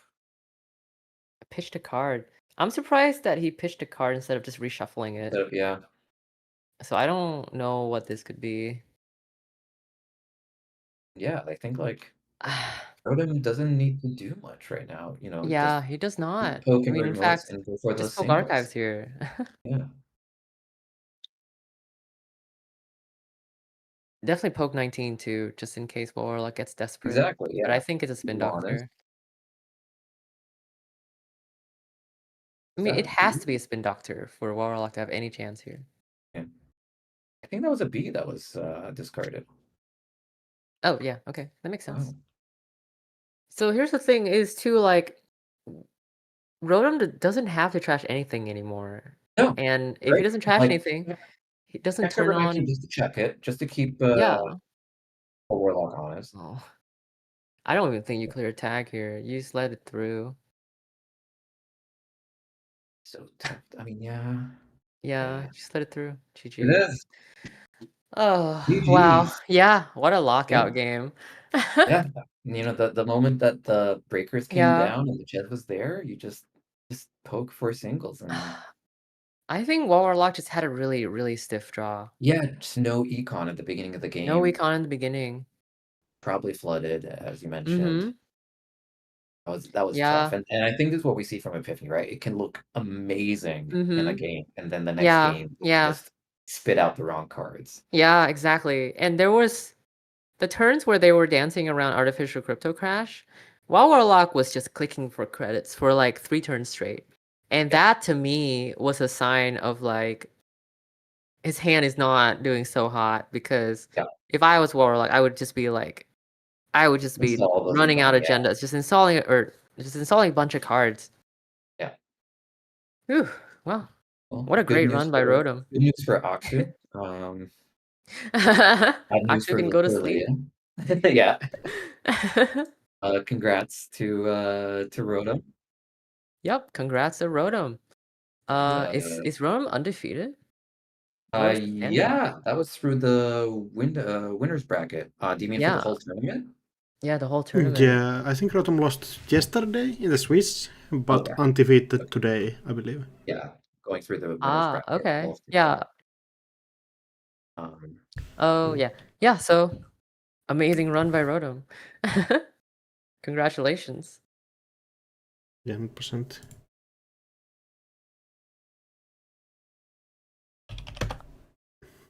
I'm really happy about this tournament. I think it was so cool. There were so many different decks. 189? So many people. 180, 189, 188. So much spice. Yeah, so many different decks. And Top Cut was really interesting. We got so much variety. Yeah. Right? Top Cut was like, we got so much representation. We got a lot of Anarch representation, a ton of Shaper representation, and we still have a lot of Criminal representation too. And on Corp side, actually Corp side is like a bunch of Jinteki now that I'm looking at it. It feels yeah, it's a bunch of Jinteki and a bunch of Leos, so that's cool. And a couple of Epiphanies. Yeah, I mean MBN's still underrepresented in total, but Epiphany making a huge overrepresentation. Are we bringing in Rotom? I think Rotom is at least asked to be coming on. Okay. Yeah. So we can wait a second for that. Cool. But yeah, the runners still Crim majority, but both Shaper and Anarch seeing near 30% representation, so like fairly balanced, and then almost equal representation on Corp side. Yeah, and interestingly enough, like Wayland was not as dominant as we may have thought it would be. Yeah. I am not surprised about the lack of Ob personally. And aside from Ob though, Wayland doesn't really have that much, right? Because BTL, I think BTL is just worse than RH, right? I would rather play RH. Or even Leo, right? Like, with or even Leo using all the end runs, whether it be border control or that upgrade that requires 2 advancements. So like the only thing left for Wayland is Nuvang, which actually saw one Nuvang in Top Cut, which I was excited about. I don't know how their games went though. I think that we saw Nuvem on round 1, I think, and I think the player went like 0-2. But Top Cut is always tough. Yeah. Are we gonna have Warlock on? Is Rotom coming on too, or? People are asking for Rotom appliance, but not sure if they're coming on. Hello, Warlock? Okay. Hi. Hi. Hey. Can you hear me? Yeah, we can. Yeah, we can hear you. Awesome. Thank you. I'm so excited that Epiphany made it to Top Cut and Grand Finals. Yeah, honestly, I'm pretty surprised. I picked up the deck out of spite, basically. Out of spite. I woke up yesterday fully convinced I would play Elio. And then I felt terrible playing the corp on a couple of like random JNet games, and decided to switch. There you go. What were you fighting? I mean, the Elio in general. Oh, okay. I was asking, like, what part of the runner gameplay right now is kind of not working well with Elio and made you push towards like this asset spam tag storm? Elio felt more like the obvious pick, I want to say, like the something you'd come in knowing you have to beat. Yes. And Epiphany just felt like fun to play. I played a bunch of NBN assets in the past, and the patterns are all similar. You have to adapt for not having a money anymore, but and everything else is still the same. So go ahead. I'm curious about your inspiration. So I know that Minstrel brought a very similar deck. Did you guys prep together, or? Oh no, not at all. If you look at my deck list from the on Cobra, you'll see the name is called Stolen Corp. Because I took this one card for card from Sempernius, I want to say, who got 16th at the online EMEA Continental. I didn't in a single slot. I think I played the deck like 5 times and then decided to lock it in. So all credits to them. I did not build anything of this deck. I didn't even put much thought into it. All the slots. It felt good and I played it. It does look very good. Those games versus Seb was amazing. I was going to say, I want to bring up specific matchups, and Seb seems very interesting because you're both trying to tag the runner sometimes. Yeah. There's the dance, right? The tag dance. Definitely. I think Seb has to play a lot more careful.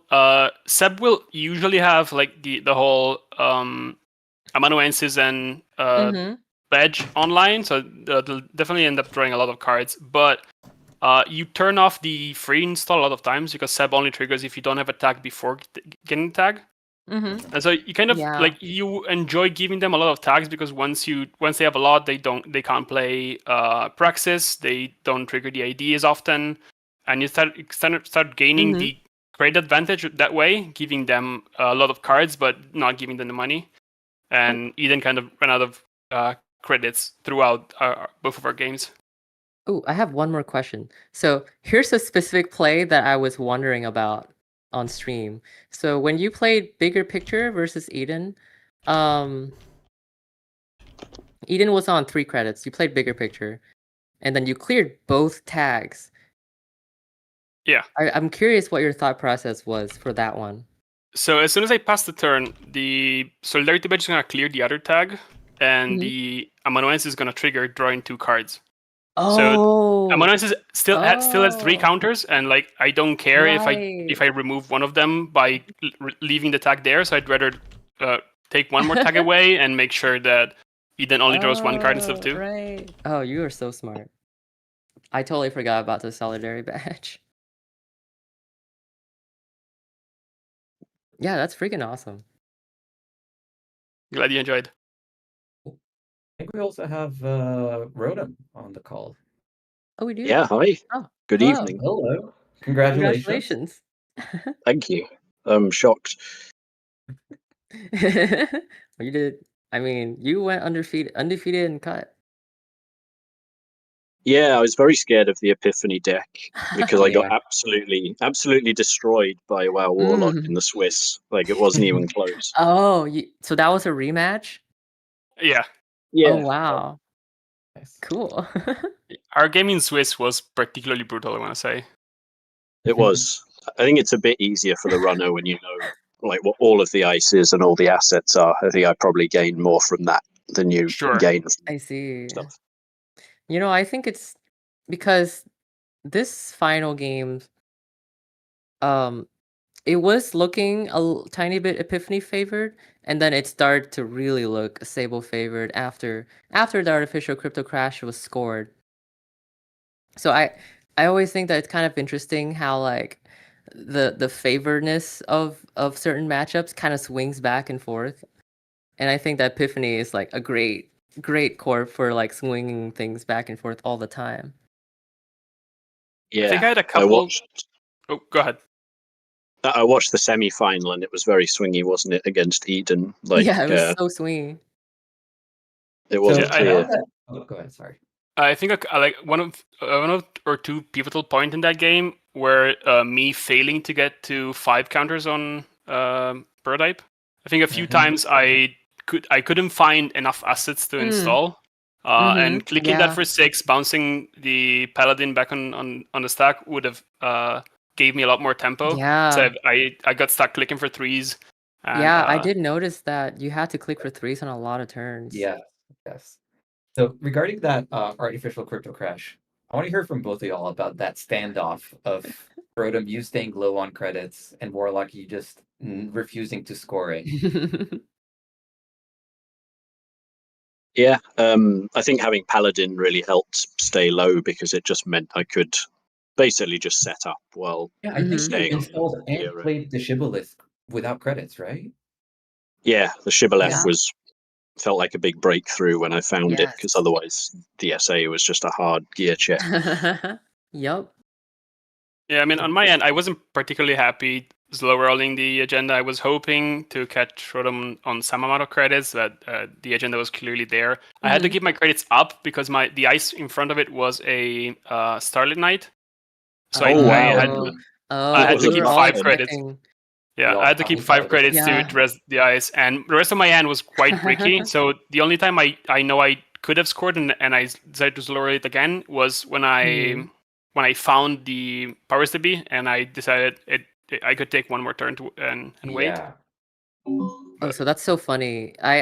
On stream we were discussing that first turn where you advance the artificial crypto crash. I was like, if Rotom has Boomerang here, he can simply Boomerang the ice and run, and then maybe it's a ping or VSA, and then it would get bounced, but then at least you'd know.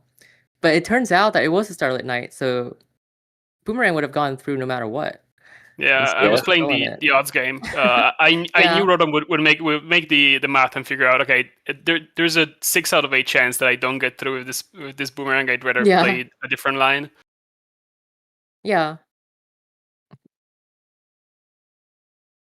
I think boomeranging the remote would have been better anyway, and a couple of my teammates pointed it out, because I think if I do that, I get bounced, but then if you score it, the HQ ice is unrezzed, and I can Hermes it and then play the transfer later. Yeah. That makes sense. We were talking about that on stream We too. were talking about that as well. And you had the transfer in hand, so you could have... And So how did... Go ahead, Dave. Sorry. Yeah, go finish. I was gonna bring back a different thing. I was just gonna say, once the breakers came down, I think it was just like touching one card at a time just to move forward. Yeah. Oh yeah, especially because most of my oppos were gone at that point, so no chance to actually put on some pressure after the breakers came down. We were talking they about eventually ran out. Yeah. We were talking about how your only line here was to try and find a third spin doctor to spin back the oppo and then get a big oppo off. But that never ended up happening, sadly. So how did Leo feel in this field? I didn't get Leo, to catch any of your I games. loved it. Yeah? Yeah, I was happy with it. I stable. mean, I sort of borrowed Sokka's idea with the humanoids, but I hate Hansei review, so I played predictives instead, which actually was quite useful. Like against Seb, you actually just get both modes quite often. Sometimes criminals will float tags against you, and also just drawing for agendas. Like in a couple of games at least, I used the draw function and found a crucial agenda to slam in time. I think it happened in the 3rd round of the cup. So yeah, I was very happy with it.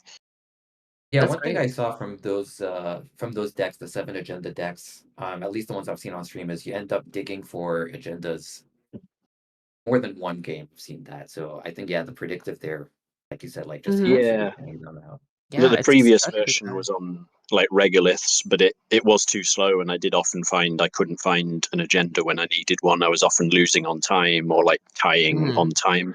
So I think humanoid and 3 predictives just gave it a bit more speed when it needed it. I think one of the things that I really like about Sokka's idea for this list, and I was running Sokka's list exactly. I was experimenting with running 8 agendas instead of running 7 like Sokka does. I was thinking instead of running 1 Lumino, 3 Sams, 3 Voln, I would cut 2 Sams and play 3 off-worlds. But I started to find out that we're in such a meta where against Criminal, you really want your density to be as low as possible, because a single agenda touch means that the thing that's in your remote gets bounced and then you lose the game. So I've been really liking the 7 agenda suite. And Leo does not have any trouble scoring out 5-3s either. Yeah, that's what I found. I tried 8 agendas. I tried 9 towards the start of the meta, but agendas are just bad. They're just liabilities, and you don't want them. They are. How many times did you get to seamless Lumino and then and then click a humanoid on the same turn? Oh wow, that never happened actually. That's a very nice play, but it didn't happen. Yeah, it happened to me twice. I got it happen 2 times. It feels very good when it happens. I have to start playing red level just to build that. Yeah, I was thinking about experimenting with red level, but I didn't have too much time to prep, so I just went with the list as is. So the question I have is, I see Warlock, your deck is running dolls. Rotom, your Leo does not have doll hate, as much as I can tell. The Hoggins are pretty good. Yeah. Wait, who's running dolls? Thoughts on the dolls meta? I mean, you'd be surprised how effective the Fly Swatter was in our winner bracket final. Rotom res both on remote, and both of the time it stuffed me completely. Stuffed my Bashos completely. Oh yeah. The Doll's shell doesn't run any decoder as of right now, at least, and you kind of get through it with Matryoshkas and Bachulas, and that one happens to tax the Dolls and make sure you can't use Bachulas on the turn. I think the doll tech that we don't talk about is Hagen. Hagen is such an incredible card against dolls, because you break that thing for 5 credits. That's so much money. Like, you break Ron for 7, but you res Hagen for 4. So yeah, it's pretty sweet. I mean, I like Hagen in the meta anyway, because nothing really breaks barriers very well. Yeah. Except And Behemoths. Sometimes you trash a Chesfa with it. That feels so good. Sometimes you trash 4 dolls with it. That's the view. That's the dream. Okay. All right. With that, I think some of us have to go to sleep. Thanks, Aksu.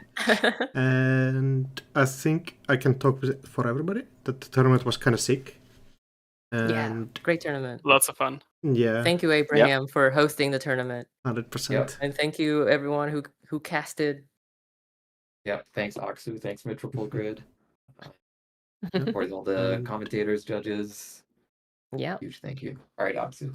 Yeah, just going to say that I hope to see everybody at Worlds. I think at least Warlock, you're going. Rotom, you? Yep. I'm not going.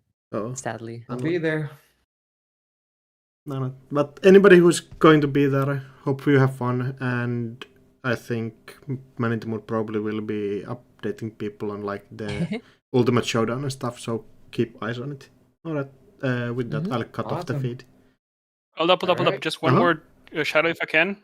People, if you haven't done it, look out for Bet Runner. Your bets are still going out. You have 2 more weeks, I think, 3 maybe. So build your teams. Play for fun. It's good fun, and I've heard there's a $1 player that has been done pretty good at this tournament. So maybe invest on that. Okay. Apparently, Manitomood also had the events down on already. So Ultimate Showdown on November 15th. I think it's the top performing players from these Showdown tournaments and people from Worlds and Continentals and some people who have the biggest amount of beans. Going to be like a Intercontinentals kind of event. Going to be hype. And then the next Showdown, I think the Winter Showdown, is on January 3rd. So put those on your calendar. Awesome. All right. Thanks, everyone. Thanks, everyone. I'm cutting the feed now, so. Yes. Okay. Yeah, we're editing out.